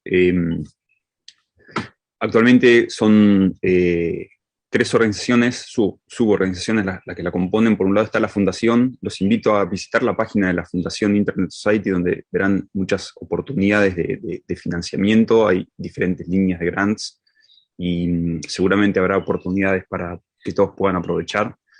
También, como siempre, al ser el hogar del Internet Engineering Task Force, estamos muy interesados en promoverlo y tratar de conseguir más participación de la región. Todos los que tengan algún perfil técnico o interés en colaborar con los estándares de Internet, por favor vayan al IETF, visiten los grupos de trabajo, vean cuáles son las áreas y los temas que están discutiendo. Son listas de correo, cualquiera puede participar, y si necesitan ayuda o quieren conseguir algún tutor o necesitan algún soporte para participar, acérquense al capítulo o a nosotros y los ayudamos. Y como siempre están los capítulos, que para nosotros son un pilar, es el contacto con la comunidad, es la comunidad de ISO la que nos ayuda y nos fortalece, y hay capítulos en todos los países de la región, así que quienes no pertenecen a un capítulo, vayan a la página de Internet Society, háganse miembros, que es gratuito, elijan el capítulo de su país, y ahí verán que tienen listas de correo y van a haber muchas oportunidades para colaborar. Entre otras cosas, los capítulos organizan en muchos casos los IGFs de sus países, así que todos los interesados en los procesos del IGF verán en su capítulo local oportunidades para colaborar. Además, también los capítulos colaboran con los proyectos de la organización. Hasta este año teníamos proyectos divididos en dos grandes áreas. Uno es la de crecimiento de Internet. Como dije, Internet Society fue creado hace casi 30 años por los pioneros de Internet justamente para promover el desarrollo de Internet. Y una de las cosas que tienen que ver con el desarrollo es tratar de llevar más y mejor acceso de Internet, y ahora con la pandemia se hizo muy evidente. Así que uno de los proyectos tiene que ver con redes comunitarias y es buscar modelos que sean diferentes a los modelos actuales para poder conectar a esa parte de la población que todavía no está online. Casi la mitad de la gente todavía no tiene servicio de Internet, y especialmente en nuestra región es necesario buscar otras formas porque a veces el mercado no llega a cubrir todas las necesidades. Así que quienes están interesados en temas de acceso, en conseguir especialmente acceso en zonas rurales, en comunidades que están alejadas o desconectadas, nuevamente pueden acercarse al capítulo o visitar la página de ISOC para ver las oportunidades que hay. Hacemos o ayudamos con pilotos en los países para mostrar que esa construcción de infraestructura en forma comunitaria es una manera sostenible de crear acceso a Internet. También hay proyectos para promover las comunidades técnicas locales, incluyendo puntos de intercambio de tráfico. Como contó Gabriela Donailo, colaboramos mucho con la Asociación de Puntos de Intercambio de Tráfico, y nos interesa que esas comunidades técnicas locales, como los grupos de operadores de red, que Lía lamentablemente no pudo contarles, pero LACNO es un grupo de voluntarios, de gente interesada en la operación de red, gente con experiencia en operación de red, que si bien sus empresas compiten entre sí, entre ellos hay colaboración. Internet depende de esa colaboración. Así que promovemos a estas comunidades técnicas locales, y nuevamente acérquense a LACNO o a la IX quienes estén interesados en esos temas. Y también tenemos proyectos que tienen que ver con el fortalecimiento de Internet. Queremos que Internet sea más confiable, más segura, y para eso uno de los proyectos tiene que ver con proteger esos pilares que consideramos características críticas que hay que preservar de Internet, y para eso hay un modelo que sirve para analizar el impacto que tienen medidas regulatorias sobre esas características críticas. Así que quienes están más cercanos a policy, a advocacy, a temas de políticas públicas y regulación, ese proyecto de análisis de impacto de las medidas les puede interesar. Así que bueno, los invito nuevamente a sumarse a la organización, a acercarse a los proyectos, a los capítulos, y colaborar en forma local con ISOC y con el desarrollo de Internet. Gracias. Muchas gracias, Cristian. Bueno, pasamos entonces a Kevin Swift, el líder de Relaciones Estratégicas e Integración del ACNIC. Kevin, si estás disponible, puedes avanzar. Thank you very much, Santiago. Good morning, good afternoon to all of you connected here. It's wonderful to see all of you. Of course, we are well accustomed at LACNIC with these virtual events of late.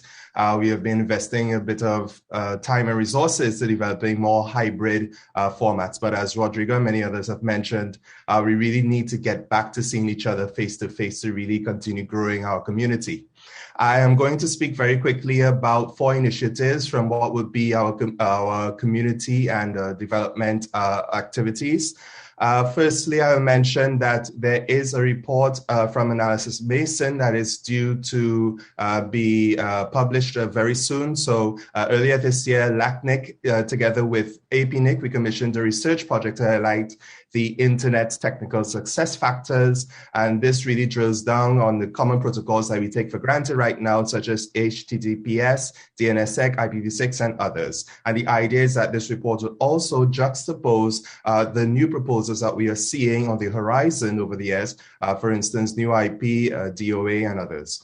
So there was an RFP that was launched in February and March of this year, and a consultancy group, Analysys Mason, was chosen. So I would like to invite you this Wednesday 8th December at the LAC IGF at 9:45 UTC to hear more about the findings of this report, and soon afterwards I'll put the links to that session. The next initiative I'd like to mention is the FRIDA program, which is our regional fund for innovation development in Latin America and the Caribbean. As many of you may know, FRIDA has two systems of support, one which deals with awards, which acknowledge ongoing or completed projects and offer up to US $10,000 plus participation in the ceremony. And we also have grants which seek to support new projects and offers between 10,000 and 40,000 US for new projects with an execution time of 12 months. So the thematic areas for FRIDA this year included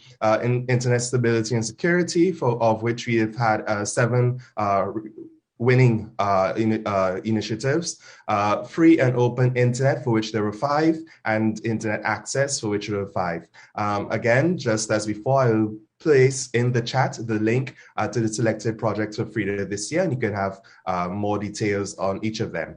I would also like to speak about our IT Women mentoring program. That is somewhat self-explanatory. The IT Women program offers the assignment of a leader from the technical community to 6 up-and-coming female internet professionals. The mentors of this program are going to help the mentees with the tutoring of a technical paper that they will need to present and disseminate.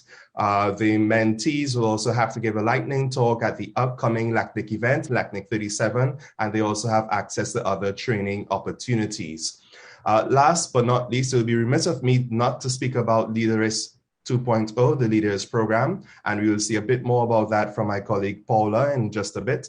We are winding up the second cycle of Leaders 2.0, which is our premier internet governance support program. Leaders 2.0 was really born out of the pandemic and the fact that there were less and less face-to-face internet governance initiatives, and also the need for there to be some sort of repository of information that people across the region can use intersessionally. So the idea is that we wanted to have more detailed research on 5 select internet governance themes from the perspective of communities. And these 5 themes for this year included internet and the pandemic impacts on human rights, digital inclusion, security and trust, internet and productivity, which is one of the new thematic areas compared to last year, and of course, expanding and strengthening NRIs. So our candidates have 3 months to undertake succinct research, and they can present this research in various outputs, including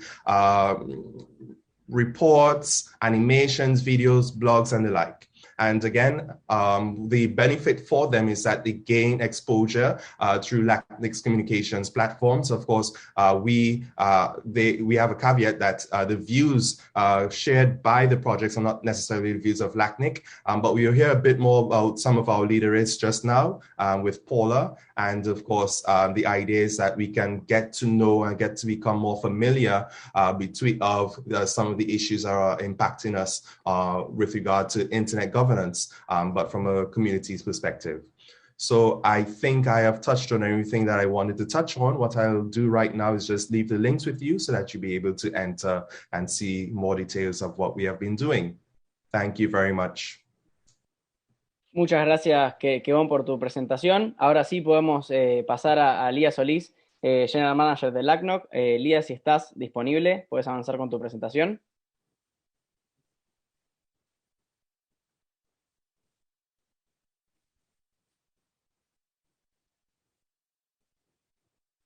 Lía, estás muteada, no sé si ya puedes avanzar.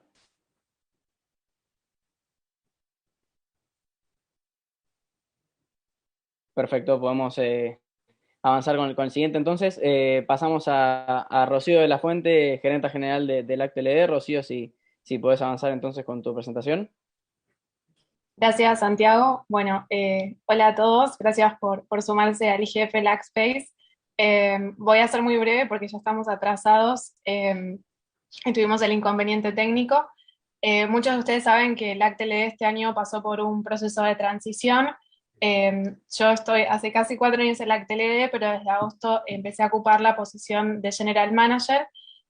Así que bueno, tuvimos muchos cambios internos y también pudimos desarrollar internamente en este segundo año de pandemia una agenda de trabajo virtual muy importante con la comunidad de los STLs de América Latina y el Caribe y reforzando el trabajo de los grupos de trabajo internos que tiene la asociación que articulan muchas de las actividades que llevamos a cabo dentro de la comunidad de los STLs.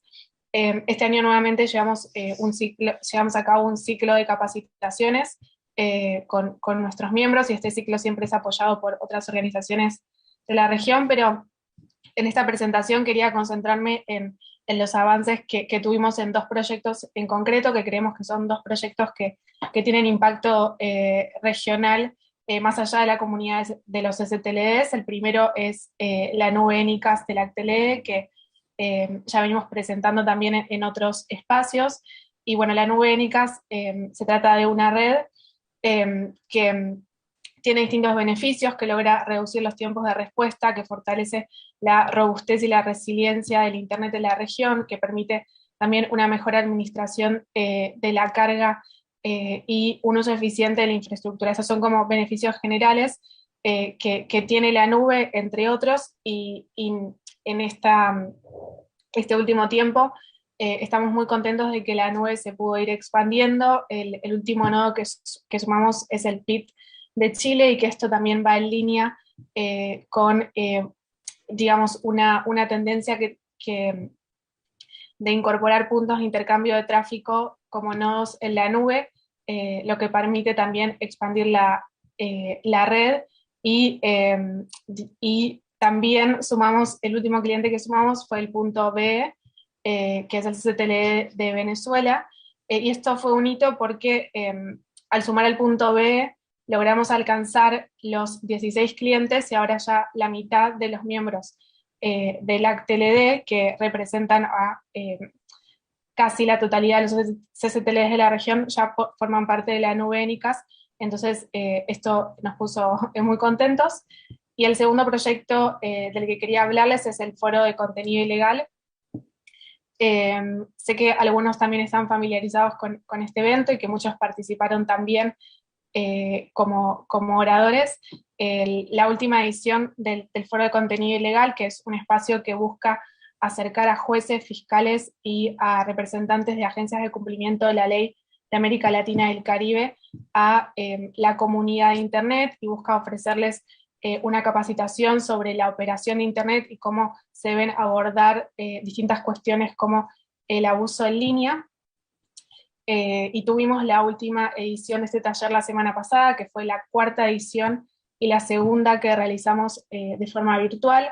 Consistió en un evento de 3 días en donde tuvimos 110 asistentes de 22 países diferentes y creemos que lo más valioso también fue que dentro de los expositores que tuvimos representantes de distintos sectores. Entonces de esta forma pudimos acercar digamos, estos conocimientos, la sensibilización acerca de la seguridad y de la estabilidad de la red a este público, y que si bien es un evento que busca ser regional, logra conectar a los actores locales, ¿no? A los STLDs locales con las autoridades de cada uno de sus países. Así que bueno, estuvimos muy contentos con los resultados de este foro y esos serían los dos proyectos regionales que les quería comentar. Así que muchas gracias a todos por participar y Santiago, te devuelvo la palabra. Muchas gracias, Rocío, por tu presentación. Pasamos entonces a las presentaciones casi finales. Pasamos a Jamila Venturini, la directora ejecutiva de Derechos Digitales. Si estás disponible, puedes avanzar con tu presentación. Sí, Santiago, buenos días a todas y todos. Es un gusto estar por acá, escucharlas y verlas también, a pesar de en este formato virtual. Ojalá pronto podamos encontrarnos en persona. Me gustaría compartir algunos desarrollos que tuvimos este año, que hicimos este año. Bueno, el primero mencionar antes de nada, quizás muchos de ustedes ya conocen, Derechos Digitales es una organización de derechos humanos basada en Chile que actúa regionalmente en América Latina desde hace 5 años. Hacemos incidencia en políticas públicas, investigación, entrenamientos, una serie de otras actividades. Este año pasamos por una transición interna, que es la que me trae a la dirección ejecutiva. Varios de ustedes habrán conocido a María Paz Canales, que era la directora ejecutiva previamente, y actualmente desde septiembre estamos Juan Carlos Lara, nuestro exdirector de políticas públicas, y yo, que era coordinadora regional en la organización, en la dirección ejecutiva, a disposición y muy felices también de seguir compartiendo y colaborando con ustedes en distintas iniciativas y espacios. En términos sustantivos, me gustaría comentar nuestros esfuerzos en traer más a la luz la discusión sobre el uso de inteligencia artificial en la región, especialmente por parte de gobiernos. Hemos desarrollado 6 estudios de caso sobre implementaciones de inteligencia artificial en América Latina. 4 están publicados, 2 están por finalizarse. Analizan implementaciones en distintas áreas, desde policiamiento predictivo, uno de los estudios recientes que tenemos, hasta implementaciones en el ámbito de la salud, de la justicia y en la entrega de beneficios sociales también. Son casos de 4 países distintos: Brasil, Chile, Colombia y Uruguay. Y a partir de esos casos desarrollamos un estudio comparado en el cual también analizamos las tendencias regionales en la materia. Actualmente estamos preparando recomendaciones sobre la temática que queremos llevar como aporte a discusiones regionales y globales, llevando un poco las perspectivas y las preocupaciones concretas que tenemos a partir de la experiencia latinoamericana. También estamos preparando en alianza con el CETIS un curso destinado a formuladoras de políticas públicas, funcionarias públicas. Entonces también queda la invitación, si alguien de ustedes tiene interés en saber más sobre este curso, si quieren hacer recomendaciones de personas a participar en sus países. Este es el momento en que estamos justamente haciendo una difusión muy enfocada entre personas de gobiernos de la región, así que pronto dejaré también mi contacto para que puedan comunicarse en el caso de que quieran involucrarse en eso. Y bueno, también hemos desarrollado, y ahí serían 2 estrategias adicionales que quisiera mencionar, estudios específicos sobre el uso de tecnologías durante la pandemia de COVID. Hemos publicado 2 estudios, uno en conjunto con el Consorcio al Sur, que es una red de 11 organizaciones que trabajan temáticas de derechos digitales en la región y que se ha unido para monitorear cómo ha sido la implementación de las llamadas COVID apps durante la pandemia de COVID-19 en la región, los riesgos asociados, y tuvimos indicaciones muy interesantes. Algunos casos se encuentran actualmente en cuestionamiento incluso judicial, y Derechos Digitales están aportando como amicus curiae en uno de ellos. Y también hemos hecho un estudio tratando de mapear el uso de reconocimiento facial y el avance del uso de reconocimiento facial en la región, también de manera a aportar a los debates sobre políticas públicas en la materia. También a partir de una alianza con las organizaciones de Al Sur, y ahí les voy a compartir más informaciones sobre este mapeo. Y finalmente, para no tomar mucho tiempo, quería aprovechar de comentar nuevamente, creo que lo hemos presentado en ediciones anteriores de este espacio, pero siempre relevante reforzarlo. Mantenemos todavía en Derechos Digitales el Fondo de Respuesta Rápida para la Protección de Derechos Digitales en América Latina. Y este es un fondo destinado a responder urgencias de distinto carácter que tengan que ver con la afectación a derechos digitales. Hemos ofrecido este fondo, son pequeños fondos, a más de 40 organizaciones de la región desde 2019, y el fondo sigue abierto de manera permanente, así que también compartiré detalles para que puedan compartir con sus comunidades por si alguien también se enfrenta con alguna dificultad, y esta pueda ser una referencia para ustedes. Un gusto nuevamente y gracias por el espacio. Muchas gracias por tu presentación. Podemos pasar entonces a María Fernanda Martínez, directora ejecutiva del CETIS. Si estás, puedes avanzar con tu presentación. Sí, Santiago, estoy. Bueno, muchas gracias. Muchas gracias a ustedes por organizar esta sesión. Bueno, tal como presentaste, mi nombre es Fernanda Martínez, soy la directora ejecutiva del Centro de Estudios de Tecnología y Sociedad de la Universidad de San Andrés, en Argentina. El CETIS es un centro interdisciplinario que tiene 3 componentes, y a nosotros siempre nos gusta destacar esto, digamos, formación, investigación y difusión. Respecto a la formación, bueno, seguimos con las ediciones de nuestros programas como más tradicionales. Tenemos un programa pionero desde hace ya 8 años de Derecho de Internet y Tecnología de las Comunicaciones, bueno, que tenía un formato presencial, obviamente mutó a la virtualidad, pero es un programa que siempre va innovando, incorporando nuevas materias, ciberseguridad, inteligencia artificial, filosofía y ética. Así que es un programa que cada año se renueva y se incrementa. También tenemos el programa de la DIGI, de Diplomatura en Gobernanza de Internet. Muchos de los ex alumnos y alumnas están por acá también en esta sesión. Es un programa que era híbrido antes de la existencia de este concepto tan fuerte. Este año también, esta edición se hizo toda virtual, pero bueno, incorporamos más carga horaria y pudimos abarcar a más de alumnos y alumnas de 8 países de la región. Y por último, hemos lanzado este año, y lo vamos a relanzar con más firmeza el año que viene, una diplomatura en regulación de infraestructura de Internet, que esta tiene todo un formato asincrónico, acorde con los tiempos que corren, en el sentido de que realmente está orientado a un público que quiere hacer y navegar y diseñar su programa en el momento en que lo desea. Así que tenemos esos 3 programas vigentes. Respecto a las investigaciones, bueno, la verdad con mucho gusto podemos decir que estamos ampliando y cada vez fortaleciendo más este aspecto de nuestro centro. Durante este año hemos publicado varias investigaciones, las voy a ir enumerando y algunas de ellas van a ser después presentadas en detalle. Por ejemplo, el CETIS a comienzo de año fue seleccionado por ALAI y el Banco y el BID para publicar un documento en el marco del Programa de Promoción del Comercio Digital para América del Sur, y es un trabajo que evalúa las semejanzas y diferencias en materia de disposiciones de Argentina, Chile y México sobre la responsabilidad de intermediarios. Después, tenemos un área que trabaja el tema de derecho de autor, un subárea dentro de la vertical de ecosistema de Internet, y junto a la maestría en propiedad intelectual de la Universidad de San Andrés, lanzamos también a principio de año un llamado a publicación específico sobre esta temática, y se presentaron autores de Alemania, Argentina, Brasil, Chile, Colombia, Perú, Reino Unido y Uruguay.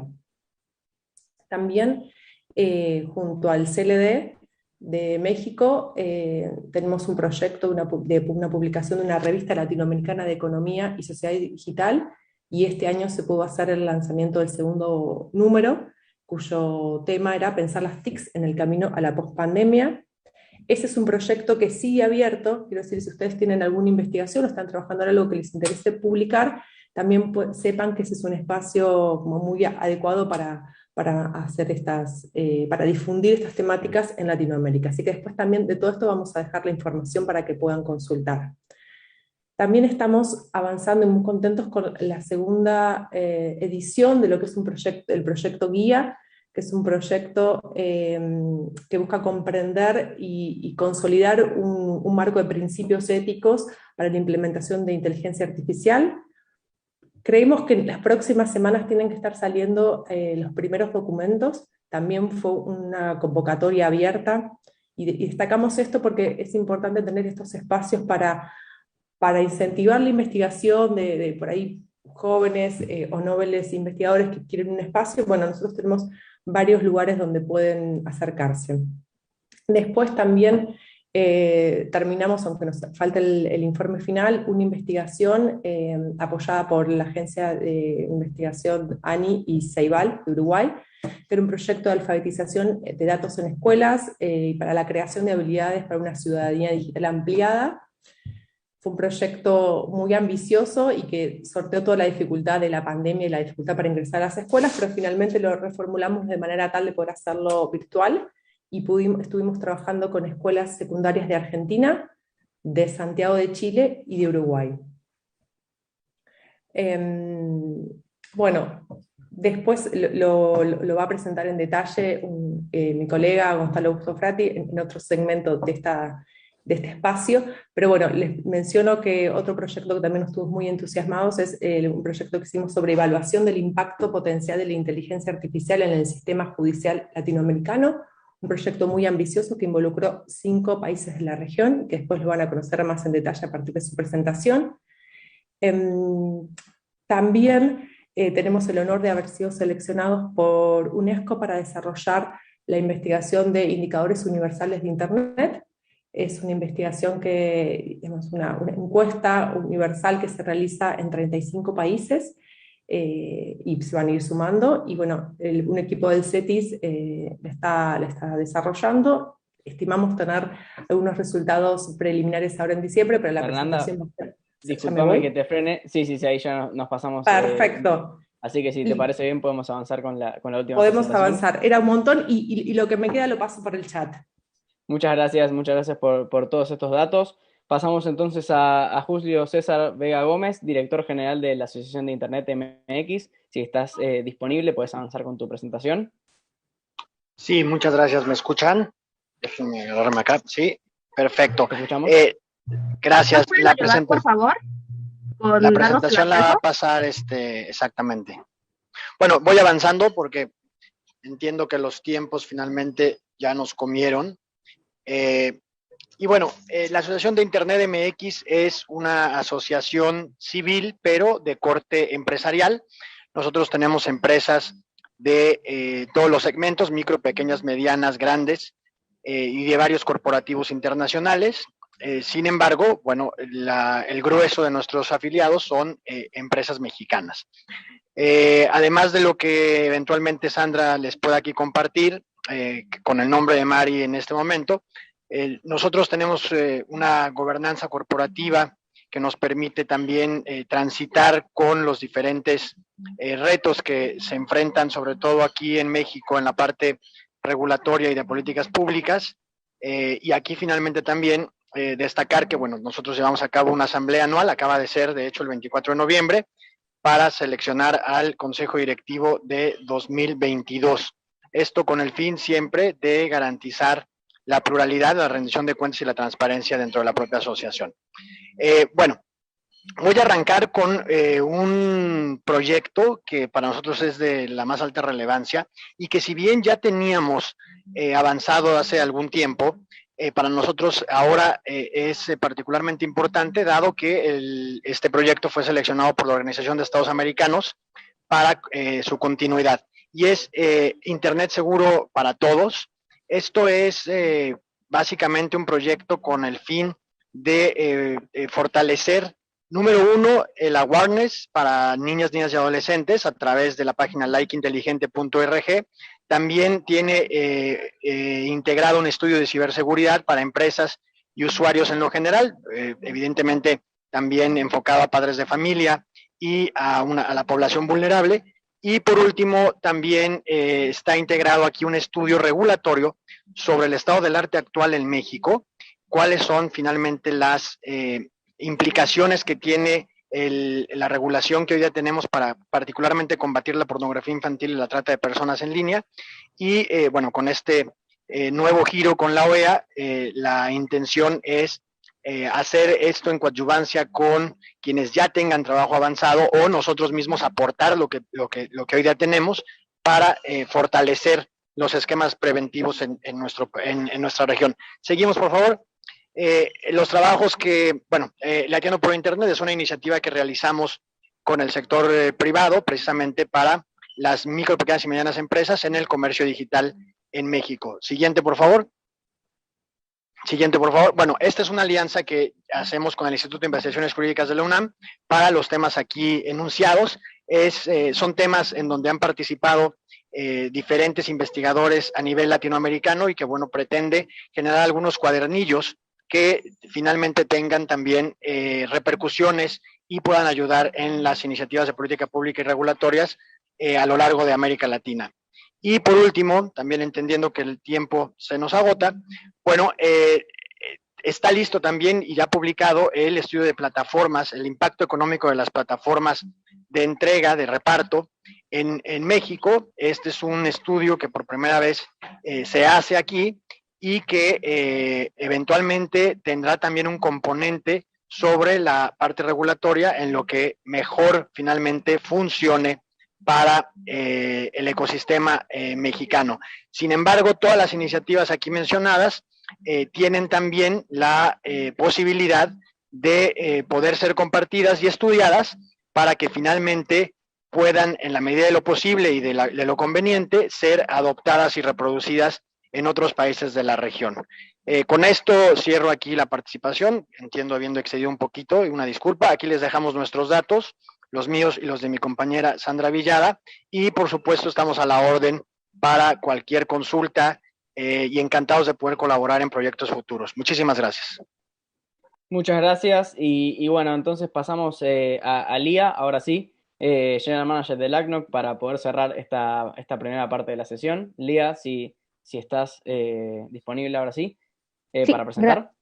Sí, estoy como, ¿puedo presentar? Creo que por lo pronto no te hicieron co-host todavía, así que No si importa. puedes, ahora sí. Avanza. ¿Sí? Ok, bueno, no importa. Vamos ahí. A ver. Ay. Bueno, voy a hacerlo súper rapidito, respecto a los tiempos. Bueno, LACNOC es una organización sin fines de lucro, es una sociedad civil sin fines de lucro que tiene su sede en Montevideo, Uruguay. Tiene un enfoque operativo. Nuestra misión es reunir a las personas que operan en las redes de Internet de la región para poder intercambiar experiencias, promover un espacio donde se puedan compartir estas experiencias, participar en eventos, en foros y además convertirnos en un referente en cuanto a la parte operativa de Internet, ¿no? En cuanto a nuestra visión es fortalecer los vínculos entre los operadores que tenemos, compartiendo conocimiento, fomentar la innovación a través de los grupos de trabajo que nosotros tenemos dentro de la organización, que son enfocados a diferentes especialidades de trabajo. Nuestros principales objetivos son fomentar la discusión, el intercambio de la información y aprender y colaborar, ¿no? Dependiendo de lo que son las necesidades de nuestra respectiva región. ¿Cómo trabajamos? Nosotros trabajamos de forma voluntaria, los miembros del staff del ACNOC, y también trabajamos para todos los miembros que son de la organización, son a través de una lista de membresías que se pueden suscribir a través de una lista de correo, donde intercambiamos mensajes y promovemos las diferentes temáticas de tendencia y también compartimos algunas soluciones de problemas que han sido recientes en la región, ¿no? Nuestra línea también es respetar y fomentar la diversidad cultural, comunicación efectiva y el comportamiento ético dentro del grupo. Tenemos un documento de ética de participación y nuestros compromisos son la excelencia, el servicio a la comunidad, la innovación, la honestidad y la responsabilidad a la hora de llevar nuestro trabajo, ¿no? A la fecha tenemos un número de más o menos 1.200 aproximadamente de miembros, y nuestra organización se compone de un comité de programa que son los encargados de hacer el llamado a presentación de trabajos en nuestro evento anual, y tenemos un directorio que son los que toman las decisiones, y los grupos de trabajo especializado, que más adelante los voy a mencionar, a los cual también presentan diferentes trabajos de acuerdo a lo que se van presentando, o la comunidad misma va presentando. Y el componente principal, que es la comunidad misma, que es todas las personas que interactúan dentro de lo que son nuestras listas. Bueno, yo ahora estoy fungiendo como General Manager y Carmen Denis asume la Secretaría de la organización. Nuestra cobertura y nuestro alcance es toda la región LAC de nuestra zona, ¿no? Como les decía, tenemos 1.205 participantes a la fecha aproximadamente, y en nuestro staff, en nuestro grupo, nuestro staff están trabajando aproximadamente más de 50 voluntarios. Tenemos 11 eventos realizados, con el de este año, que ha sido en formato híbrido, y 9 grupos de trabajo.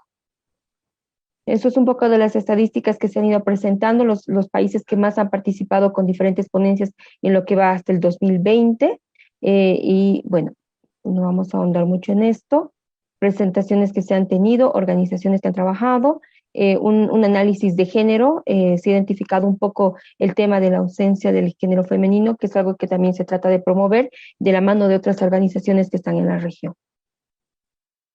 Y bueno, Brasil lleva las mujeres que han postulado para los trabajos, Brasil lleva la batuta, México, Estados Unidos, Venezuela. También tenemos presentaciones y trabajos de otras regiones, ¿no? Los temas más promovidos dentro de de nuestros eventos son lo que es Internet, el peering, redes, IPv6, DNS, SDN, seguridad, enrutamiento, gestión, LPKI y temas como manners puestos en la práctica. Y bueno, son los componentes de nuestro directorio, el comité de programa, que son diferentes representantes de diferentes países, y cómo aportamos valor a la comunidad. Estos son los grupos de trabajo anti-abuse, que son para el análisis y de lo que son temas de abuse en la red, de temas de DNS, BICOP, que son temas de buenas prácticas en la operación de redes, y tenemos grupos de trabajo del IETF con miras a la participación en IETF, y IoT, que son Internet de las Cosas, capacitaciones de diferente tipo a través de los NOCs de los diferentes países, el establecimiento de peering, y los NOCs, también la organización de NOCs, que son los grupos de operadores de países, de países específicos, y el tema de enruteamiento. Creo que eso es todo por la parte del ACNOC. Nosotros siempre como organización sin fines de lucro vamos buscando aliados para poder trabajar en estos temas operativos y que puedan servir en un escenario de compartir información entre personas que operan específicamente la red. Muchas gracias. Gracias, Santiago. Muchas gracias, Lía, por tu presentación. Bueno, les agradecemos entonces a todos los oradores de las distintas organizaciones. Podemos dar paso ahora sí, entonces a la segunda parte de esta sesión. Paula, te cedo la palabra para poder seguir avanzando con este panel. Perfecto, Santiago, muchísimas gracias. Hola a todos, es un gusto saludarlos y reencontrarnos, aunque sea de forma virtual. Bueno, estamos un poquito ajustados con los tiempos, pero vamos a llegar. Así que, bueno, como bien les explicó Santiago al inicio, vamos a comenzar el segundo bloque de la sesión con esta nueva propuesta para este año, enfocada en presentar trabajos de investigación en temas de relevancia para nuestra región, que aborden el uso, el desarrollo y la evolución de Internet en América Latina y el Caribe, llevado en el año 2020. Bueno, en este ratito que vamos a compartir vamos a poder conocer 6 investigaciones del programa Líderes 2.0 del ACNIC que Kevon mencionó anteriormente. Les cuento rapidísimo que es un programa que ofrece financiamiento y tutoría a los postulantes escogidos para que investiguen y presenten conocimiento detallado sobre temas seleccionados, de los ejes que presenta el programa sobre la gobernanza de Internet, percibidos directamente desde sus comunidades. Y es importante destacar que la selección de estos candidatos del programa Líderes fue llevado a cabo por parte de un panel de selección independiente y sus investigaciones son 100% de autoría por parte de cada uno de ellos. También en este segundo bloque vamos a poder conocer proyectos de investigación con el apoyo de CETIS, el Centro de Estudios de Tecnología y Sociedad de Argentina, que Fernanda mencionó hace unos minutitos. Y bueno, por último, y antes de darle paso a los ponentes, les contamos, les acercamos que con este espacio, con este nuevo espacio, lo que buscamos es dar a conocer los intereses de la comunidad y, por supuesto, luego de esto fomentar debates y nuevas oportunidades de colaboración en la región. Entonces, para no perder más tiempo, los voy a ir nombrando en orden alfabético y recuerden cada uno de ustedes que tienen 3 minutos para presentar sus principales hallazgos. Y voy a comenzar dándole la palabra a Angie Contreras. Ella participó del programa Líderes 2.0 del ACNIC y su investigación se denomina Retos y estrategias de acceso a la tecnología de la información y comunicación, plataformas a Internet por mujeres mayores de 40 años en Aguascalientes durante la pandemia para la realización del trabajo a distancia. Angie, bienvenida, te escuchamos y te recuerdo que tenés 3 minutos y cualquier cosa te interrumpo. Gracias. Muchas gracias a todas, a todos y a todas. Voy a poner mi cronómetro porque si no yo jamás voy a terminar de hablar. Prácticamente el título elegante es ese, pero en un tweet o de manera más mercadotécnicamente hablando, la investigación se llama Lo que callamos durante el home office, que de manera muy rápida les presento, que no les tengo que hablar de acceso porque aquí todas y todos y todos sabemos de qué hablamos cuando hablamos de acceso, pero fue replantearnos justamente que durante la pandemia vimos que tuvimos que llevar a los hogares el trabajo, justamente nuestros trabajos que ya realizábamos. Pero cuando le agregamos esta perspectiva de género, que es bien importante incluirla, nos dábamos cuenta que no solamente estábamos realizando trabajos, sino que además se realizaban los trabajos domésticos de crianza, de educación. Y entonces, ante esta idealización que tenemos y un poco romántica del uso de la tecnología, que no sé si ustedes lo recuerdan, pero siempre decían, es que entonces, gracias a que tenemos internet y vamos a poder seguir socializando, realizando nuestros trabajos, etcétera. Pero, ¿qué tan real era eso? ¿Qué tan real era el acceso que tenían específicamente las mujeres para realizar todos estos trabajos desde el confinamiento que teníamos durante la pandemia? Y esa fue justamente la gran pregunta. Yo recuerdo todavía cuando empecé a hacer esta investigación que me cuestionaba si en verdad podíamos encontrar una intersección entre la tecnología, internet, los trabajos domésticos y la perspectiva de género. Pero justamente la encontramos. ¿Qué encontrábamos? Bueno, hay un montón de estadísticas que nos hablan de cuál es el acceso, a qué utilizan las mujeres cuando se conectan, pero que nos hablan más allá de la cantidad de dispositivos que tienes y el trabajo que realizan. Específicamente hicimos entrevistas a profundidad, una consulta un poco pública, um, para poder saber qué era lo que pasaba. Y una de las cosas que nos encontrábamos es que había miedo. Había miedo en el uso de la tecnología porque se desconocían las herramientas para poder realizar ese trabajo. Y estoy hablando de mujeres mayores de 40 años. De hecho, en la práctica tuvimos que bajar la edad a 35 por el tema de la ocupación y de la empleabilidad en la estadística que teníamos acá en Aguascalientes. Se tuvo que reducir y nos encontramos porque había un tema de que había miedo en el acceso, del desconocimiento al respecto. Y también encontrábamos el tema de las actividades. Creo que todas y todos también vimos en redes sociales que la gente que hace cuando se conectaba ahora en pandemia y nos poníamos a decir de la cantidad de series que veíamos y hablábamos de todo esto.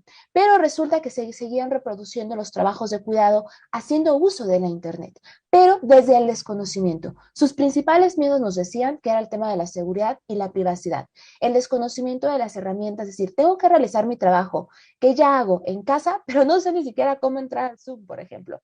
O, ¿qué pasa si estoy yo dando una conferencia o en una reunión con mi jefe y me desconecto? ¿Qué sucedía al respecto? Y bueno, entre todo esto se armó una propuesta, rumbo a una apropiación de una Internet desde los cuidados que aborda justamente los siguientes pilares. ¿Cómo podía? Y planteamos esta pregunta. ¿Hay una relación entonces entre el uso de la tecnología, Internet y los trabajos de cuidado? Mi respuesta es que sí. A partir de estos 5 pilares, priorizar la calidad del acceso antes que la cantidad de conexión, capacitación en herramientas para la empleabilidad digital, fortalecimiento de las redes de apoyo, el cuestionamiento holístico de la división sexual del trabajo, y todo esto nos va a llevar a una autonomía digital. Desde la perspectiva hablamos de la autonomía física, de la decisión, de la económica, pero también yo planteo que necesitamos hablar de una autonomía digital. Mi tiempo se acabó. Les invito a que escuchen los podcasts que están en Spotify que se llama Lo que callamos las mujeres en home office, que es además una serie de podcasts como una radionovela mexicana, entonces no se la pierdan, puede ser un excelente podcast para un intermedio por ahí. Muchas gracias.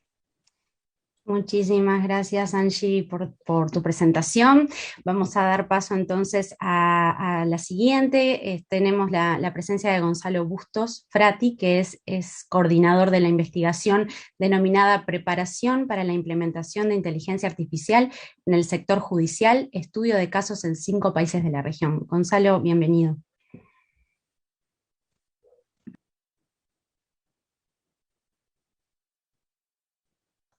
Ahora sí, muchísimas gracias, ¿me escuchan bien? Muchas gracias por la oportunidad, por la presentación, espectacular Angie, poniendo la vara bien alta. Gracias Fernanda por anticipar un poco de qué se trata el CETIS, desde donde investigo con mucho orgullo. Hay varios colegas de la DIGI que mencionaba como un curso emblemático del CETIS. La investigación fue uno de los hitos principales del CETIS, en virtud de la complejidad que conllevó y de la envergadura. Estamos hablando de la evaluación de la preparación del sector judicial de 5 países de América Latina: Argentina, Chile, Colombia, México y Uruguay, para incorporar inteligencia artificial. Piensen ya desde la perspectiva de la epistemología y de la metodología cómo se puede abordar un fenómeno tan emergente, tan incipiente como la inteligencia artificial, tan solapado, tan poco visibilizado como ocurre tal vez la incorporación en el ámbito gubernamental, ¿no? Este es el sector judicial, y por otro lado en 5 casos muy distintos en términos de regímenes institucionales, en términos de recursos económicos, en términos de trayectorias institucionales y procesos sociohistóricos, como son los países mencionados. Así que fue un proyecto muy largo, de un año más o menos. Contamos con el apoyo de la Fundación Tinker y todo el apoyo institucional del equipo directivo del CETIS, por supuesto. Fueron 13 investigadores de 5 países, como les digo, y tuvimos que crear desde cero el marco analítico. Y esto se transformó en una suerte de insight en sí mismo, ¿sí? Obviamente el objetivo era comprender y mapear las políticas públicas disponibles y existentes, pero también imaginadas, porque tal vez no hay tanto desarrollo, pero ya hay proyección de dónde hay áreas críticas que se podrían ver mejoradas a partir de la incorporación de inteligencia artificial. Algunos casos tienen cosas ya hechas, otros casos tenían cosas proyectadas. Entonces también había que hacer un marco analítico que permitiera avisorar lo prescriptivo, bajo qué parámetros habríamos de incorporar aquello que queremos sumar a inteligencia artificial para no impactar negativamente con la cosa pública como es el Poder Judicial, y por otro lado, cómo describimos aquello que efectivamente ha sido desarrollado. Ahora les muestro los hallazgos muy rápidamente, pero básicamente el desafío principal era cómo hacemos para elaborar un marco analítico exploratorio que nos permita lidiar con esto. El sector judicial no había sido estudiado para nada, y el ámbito gubernamental había sido estudiado, pero a través de herramientas, las típicas herramientas de comparar. Primero no es un estudio comparativo, es un análisis de caso en sí mismo, con un mismo framework, pero la idea era no rankear a los países en un orden teleológico de acuerdo a un 0 a 100, como vienen parados, de acuerdo a una visión en general casi siempre elaborada desde los centros de desarrollo, los países más desarrollados. No queríamos caer en eso, pero tampoco queríamos caer en una fotografía sin más, así que tratamos de hacer estudios lo más holísticos posibles y focalizar no solo en el análisis de las capacidades, sino también las preferencias, es decir, no solo qué pueden hacer los países, sino también qué quieren, porque a veces quieren cosas distintas y lo medimos todos en la misma vara. Entonces, estas son las dimensiones del marco analítico. Yo les voy a compartir el link del sitio web donde están todos. Mínimamente quiero ir a los hallazgos, algunos hallazgos más generales. Estrategias digitales nacionales encontramos en todos los países. De inteligencia artificial solo gubernamentales, pero en casi todos los países, solo gubernamentales, no el ámbito judicial. Para el ámbito de justicia solamente en Colombia. Normativa específica sobre inteligencia artificial en ningún país, solo Chile a partir del DEPA, el Digital Enterprise Partnership Agreement, el acuerdo comercial centrado en economía digital, tiene algo, pero más testimonial. Iniciativas efectivas incorporadas para incorporar inteligencia artificial solamente en Argentina y en Colombia. Es decir, casos más bien excepcionales. Y si vamos a los casos, no voy a llegar a ese tiempo, encontramos que sobre todo tiene que ver con los organismos más jerárquicos de Colombia, o con organismos de la ciudad de Buenos Aires en Argentina, que probablemente tendrán que ver con el nivel de recursos socioeconómicos con el que cuenta el distrito más rico del país. Uso de sistemas expertos ha habido un poco más, está más difundido, también lo encontramos en México. Y después encontramos dinámicas de cambios institucional ascendente, donde un organismo, tal vez un fuero, investiga algo de inteligencia artificial para anonimización de documentos, tal vez, y va subiendo, o en general lo más normal es encontrar políticas que van descendiendo desde la máxima jerarquía. Esto sobre todo en Colombia. En Argentina solo en el Ministerio Público Fiscal hubo un apoyo de este tipo, nada más. Alianzas estratégicas en todos lados. Nada se avanza, nada se hace sin alianzas estratégicas multisectoriales, sea con universidades, sea con otros fueros, sea con otros ámbitos judiciales, de otros sectores judiciales de otros países, como el caso Argentina-Colombia, o Colombia, mejor dicho, la Corte Suprema Colombiana con universidades argentinas. Nadie avanza solo. Y por otro lado, por supuesto, la pandemia ha generado un sentido de urgencia renovado en las dirigencias judiciales, que aparecen un poco más resistentes al cambio que en el sector gubernamental. Esto como principales hallazgos, bueno, además todos ven que dedicar energía y recursos de la inteligencia artificial a cuestiones más protocolares, más burocráticas, más rutinarias y de menor complejidad y con menor necesidad de comprender contextos sociohistóricos complejos, podría permitir derivar los recursos escasos del sistema judicial a donde de verdad hacen falta. Es decir, los recursos escasos son el factor humano, ¿no? Esto también sirvió para valorizar la importancia del factor humano. Y el sitio web, ahora se los voy a compartir, ya cierro. El sitio web está acá, pueden encontrar los informes nacionales, el compilado con todos los informes, el prólogo donde hacemos una introducción general, Y el equipo, con todos los integrantes, quiero señalar que el equipo fue dirigido por Carolina Guerre, directora del CETIS. Yo fui simplemente el codirector. Muchísimas gracias. Muchísimas gracias, Gonzalo. Les cuento que, bueno, el orden que teníamos, 3 investigadores aún no están en la sala, estamos contactándonos con ellos, así que voy a seguir el orden que teníamos y le voy a dar paso a Mark Dattinsgel, que él también investigó en el programa Líderes 2.0 y su investigación se tituló Digital Health Policies in LAC, Where do we stand and what can governments do? Entonces, Mark, bienvenido. Hola, ¿me escuchan? Sí, perfecto. Muchísimas gracias. Hola a todos y todas. Es un gran placer estar aquí hoy.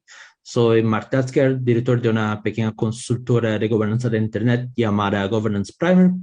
Y durante el programa Líderes pudimos realizar un programa piloto que estudia la salud en línea en América Latina, que es un tema que he estado investigando durante los últimos años.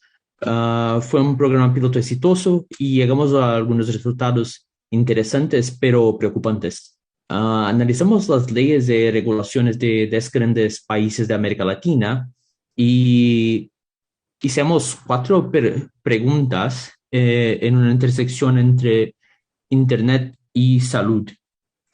Entonces,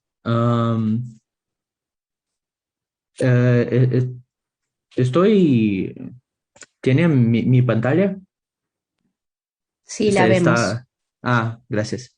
Entonces, puede ver aquí que en los datos que, por ejemplo, la compra de medicamentos a través de Internet solo es completamente legal en 4 de los 10 países estudiados. Mira, no son necesariamente legales, pero están en una zona gris que deja a la gente expuesta al daño, ¿sí? También podemos ver un patrón preocupante en la legalidad de la telemedicina. En 5 de los 10 países su legalidad está asegurada por ley, pero en la otra mitad está atrapada en lagunas. Entonces, esos resultados demostraron que existe la necesidad de trazar mejor estas cuestiones para que podamos discutirlas de manera efectiva y proponer políticas regionales. Presentamos una versión extendida del proyecto al Fondo Frida y me complace anunciar que nuestro proyecto fue seleccionado. Ahora tendremos la oportunidad durante el 2022 de estudiar todos los países de la región LAC. Estoy muy feliz con esto, como es tiempo y la posibilidad de buscar más variables gracias a LACNIC. Esta es una gran oportunidad y ya que es algo que he querido hacer desde hace muchos años. Nuestro objetivo es tener los resultados para el IGF del próximo año y espero poder mostrar los resultados aquí. Entonces, presentaré breve son los Health Online Indicators LAC. La publicación será en 3 lenguas, en portugués, español e inglés. Mucho gusto de estar con ustedes hoy. Gracias. Muchísimas gracias, Mark. Perfecto con el tiempo, 3 minutos. Vamos a dar paso entonces a la siguiente investigación. Marion Briancesco, la investigación denominada Violencia de Género en línea durante el COVID, una mirada desde Centroamérica. Adelante. Muchas gracias, Paula, y muy buenas tardes a todos. Un cordial saludo desde Costa Rica. Efectivamente, mi nombre es Marion Briancesco, yo soy asistente de investigación en IPANDETEC Centroamérica, que es una organización basada en Panamá, pero donde promovemos la defensa de los derechos digitales en todo Centroamérica. Algo que todos y todas sabemos, ¿verdad?, es que el avance de la pandemia pues implicó un traslado de las actividades presenciales a la virtualidad. Y en estas interacciones en el espacio digital se profundizó en el ciclo de violencia que históricamente afectaba a las mujeres, a las minorías sexuales y de género. Es por eso que en este escenario de violencia, que por supuesto deriva en una vulneración de los derechos fundamentales, la autocensura y una reducción de la participación en el espacio digital y también en el debate público, pues nos motivó a realizar un estudio exploratorio sobre violencia de género en línea durante la pandemia. Pero hay un detalle adicional, y es que hasta ahora en Centroamérica y República Dominicana no habían datos sobre este fenómeno. Por esta y otras razones que sacamos el estudio titulado Violencia de género en línea durante la COVID-19, una mirada a Centroamérica. Y este es un primer paso hacia discutir, proponer y diseñar políticas públicas integrales, inclusivas y multisectoriales para enfrentar la violencia digital en la región. Esta investigación partió de un monitoreo a través de una encuesta abierta y anónima para recabar datos del fenómeno y testimonios de víctimas, así como la revisión del marco normativo de 7 países: Costa Rica, Honduras, Guatemala, El Salvador, Nicaragua, Panamá y República Dominicana. Esta encuesta la diseñamos y la divulgamos con apoyo de organizaciones de derechos de la mujer y población LGTBIQ+, y con el Centro Latam Digital. Algo que cabe rescatar es que en el estudio acogimos una visión amplia de violencia de género, que incluye la violencia ejercida contra hombres, mujeres, personas de la comunidad LGTBIQ y personas no binarias que no se adhieren pues, a los mandatos sociales y modelos de masculinidad y feminidad definidos socialmente. ¿Qué encontramos a grandes rasgos? Bueno, es que entre tanto que la violencia en género en línea es un fenómeno muy poco atendido en la política pública y la legislación en Centroamérica y República Dominicana, algunos de los resultados de la encuesta mostraron que en los 7 países las principales víctimas de agresión fueron las mujeres y el tipo de violencia que predominó fue el acoso en línea, mientras que el acoso sexual en línea fue el tipo de agresión más usual entre los 14 y 18 años. Muchas de esas personas eran menores de edad. Por otro lado, que en todos los países la acción más recurrente ante la agresión fue no hacer nada o denunciar únicamente ante la red social. Por tanto, esto nos revela que las personas no están recurriendo a las entidades judiciales para formar las denuncias por muchísimas razones. Puede ser, ya sea por desconfianza en los sistemas de justicia, porque desconocen los mecanismos para denunciar, por temor a revictimizadas y entre otros motivos en los cuales definitivamente hay que profundizar. En el reporte, que ahorita les paso el link en el chat, podrán encontrar muchísimos más hallazgos y también las recomendaciones que como equipo de investigación hicimos para enfrentar la violencia digital en Centroamérica y el resto de la región. Al menos en IPANDETEC seguimos muy comprometidas con este tema y tuvimos de hecho la dicha de haber sido seleccionadas por el programa FRIA del ACNIC para desarrollar en 2022 el proyecto Seguras en Línea, así que seguiremos trabajando en la investigación y el desarrollo de esta campaña de participación ciudadana activa e informada sobre el tema de violencia de género en línea. Así que muchísimas gracias. Muchísimas gracias. Bueno, vamos a seguir, nos quedan 2 investigaciones, a ver si llegamos a que no nos cierren la sesión, por favor. Le doy la palabra a Raiza Urribarri. Su estudio se denominó ¿Cómo se informó sobre la brecha digital en Panamá durante la pandemia?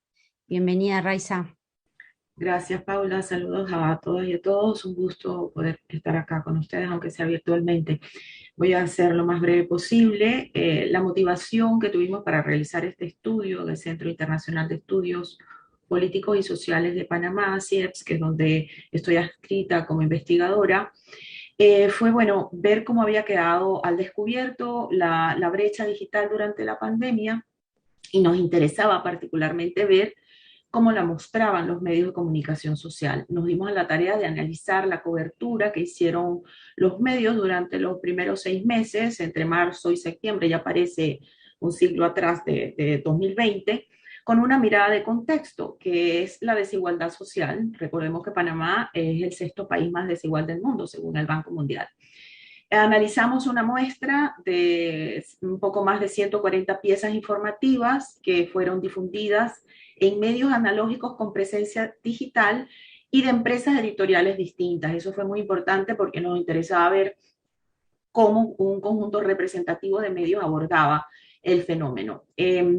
Aplicando los criterios que rigen la teoría y la práctica periodística, como son la noticiabilidad y la selección de las fuentes noticiosas, fuimos analizando los temas que iban emergiendo. No fue una sorpresa para nosotros, pero sí resulta quizás sorprendente para quienes la brecha digital es algo todavía poco percibido, que el tópico que convirtió la brecha digital en noticia en Panamá fue la educación. El 84% de las piezas que recolectamos en este periodo estaba relacionado con protestas y dificultades que presentaban los padres y madres de familia, así como los maestros, para ir a hacer hacer educación en línea. El mes donde el pico fue mayor, que fue el mes de agosto, fue muy curioso porque se recolectaron 44 piezas y de ellas el 30% se refería a un hecho de protesta que tenía una consigna realmente insólita y era liberen la banda ancha. Eran incluso pancartas con esta consigna que llevaron a los maestros y a las maestras a marchar en Panamá. Ese obviamente fue un hecho absolutamente inusual, digamos, los criterios de noticiabilidad sí lo certifican, es inusual, un considerable número de personas fueron afectadas, potencialmente podía generar conflicto, pero a pesar, y esto fue algo que digamos que nos decepcionó de la cobertura, es que a pesar de que esto auguraba algo que podía instalarse en el tiempo, porque resolver los temas de brecha digital no sabemos todos acá que no es sencillo, el mes siguiente la cobertura de este tema bajó sensiblemente con apenas 12 notas, ¿no? Además vimos que la cobertura se hizo a partir de una fuente única, prácticamente la fuente oficial, proveniente de gacetillas de prensa. Básicamente el 40% de las notas trabajadas incluían la fuente oficial como fuente única. Y bueno, un abordaje muy episódico, poco profundo, de un tema muy complejo que, como dije al principio, nosotros miramos dentro de un contexto de desigualdad social de fondo que hubiera requerido una consulta y una inclusión de fuentes diversas, un tratamiento más exhaustivo. Lo interesante es que gracias a la pandemia, la brecha digital como fenómeno se convirtió en un tema de investigación importante, es un tema que se está viendo, digamos, como más relevante y además como tema de comunicación científica ha cobrado una nueva relevancia y en ese sentido nosotros en el CIEPS estamos sometiendo a consideración de los organismos de financiación del área científico-tecnológica del país, un proyecto para seguir mirando esto, además en un contexto regional de Panamá. Raiza. Bueno, muchas gracias y con esto termino. Seguimos investigando, gracias a los compañeros y a las compañeras. Dejo un link en el chat. Perfecto, muchísimas gracias, Raiza. Bueno, nos quedamos sin tiempo, me dicen que tenemos que cerrar la sesión, nos da mucha pena, teníamos a Soledad Magnone, quien iba a presentar su investigación, nos está dejando la info de su proyecto y su correo para que por favor puedan conocer su trabajo y seguir en contacto. Desde el ACNIC también, CETIS y la TLD que organizamos la sesión, facilitamos el contacto por cualquier otra información que quieran. Así que muchísimas gracias a todos y entiendo que tenemos que cerrar la sesión. Que pasen muy bien. Chao, chao.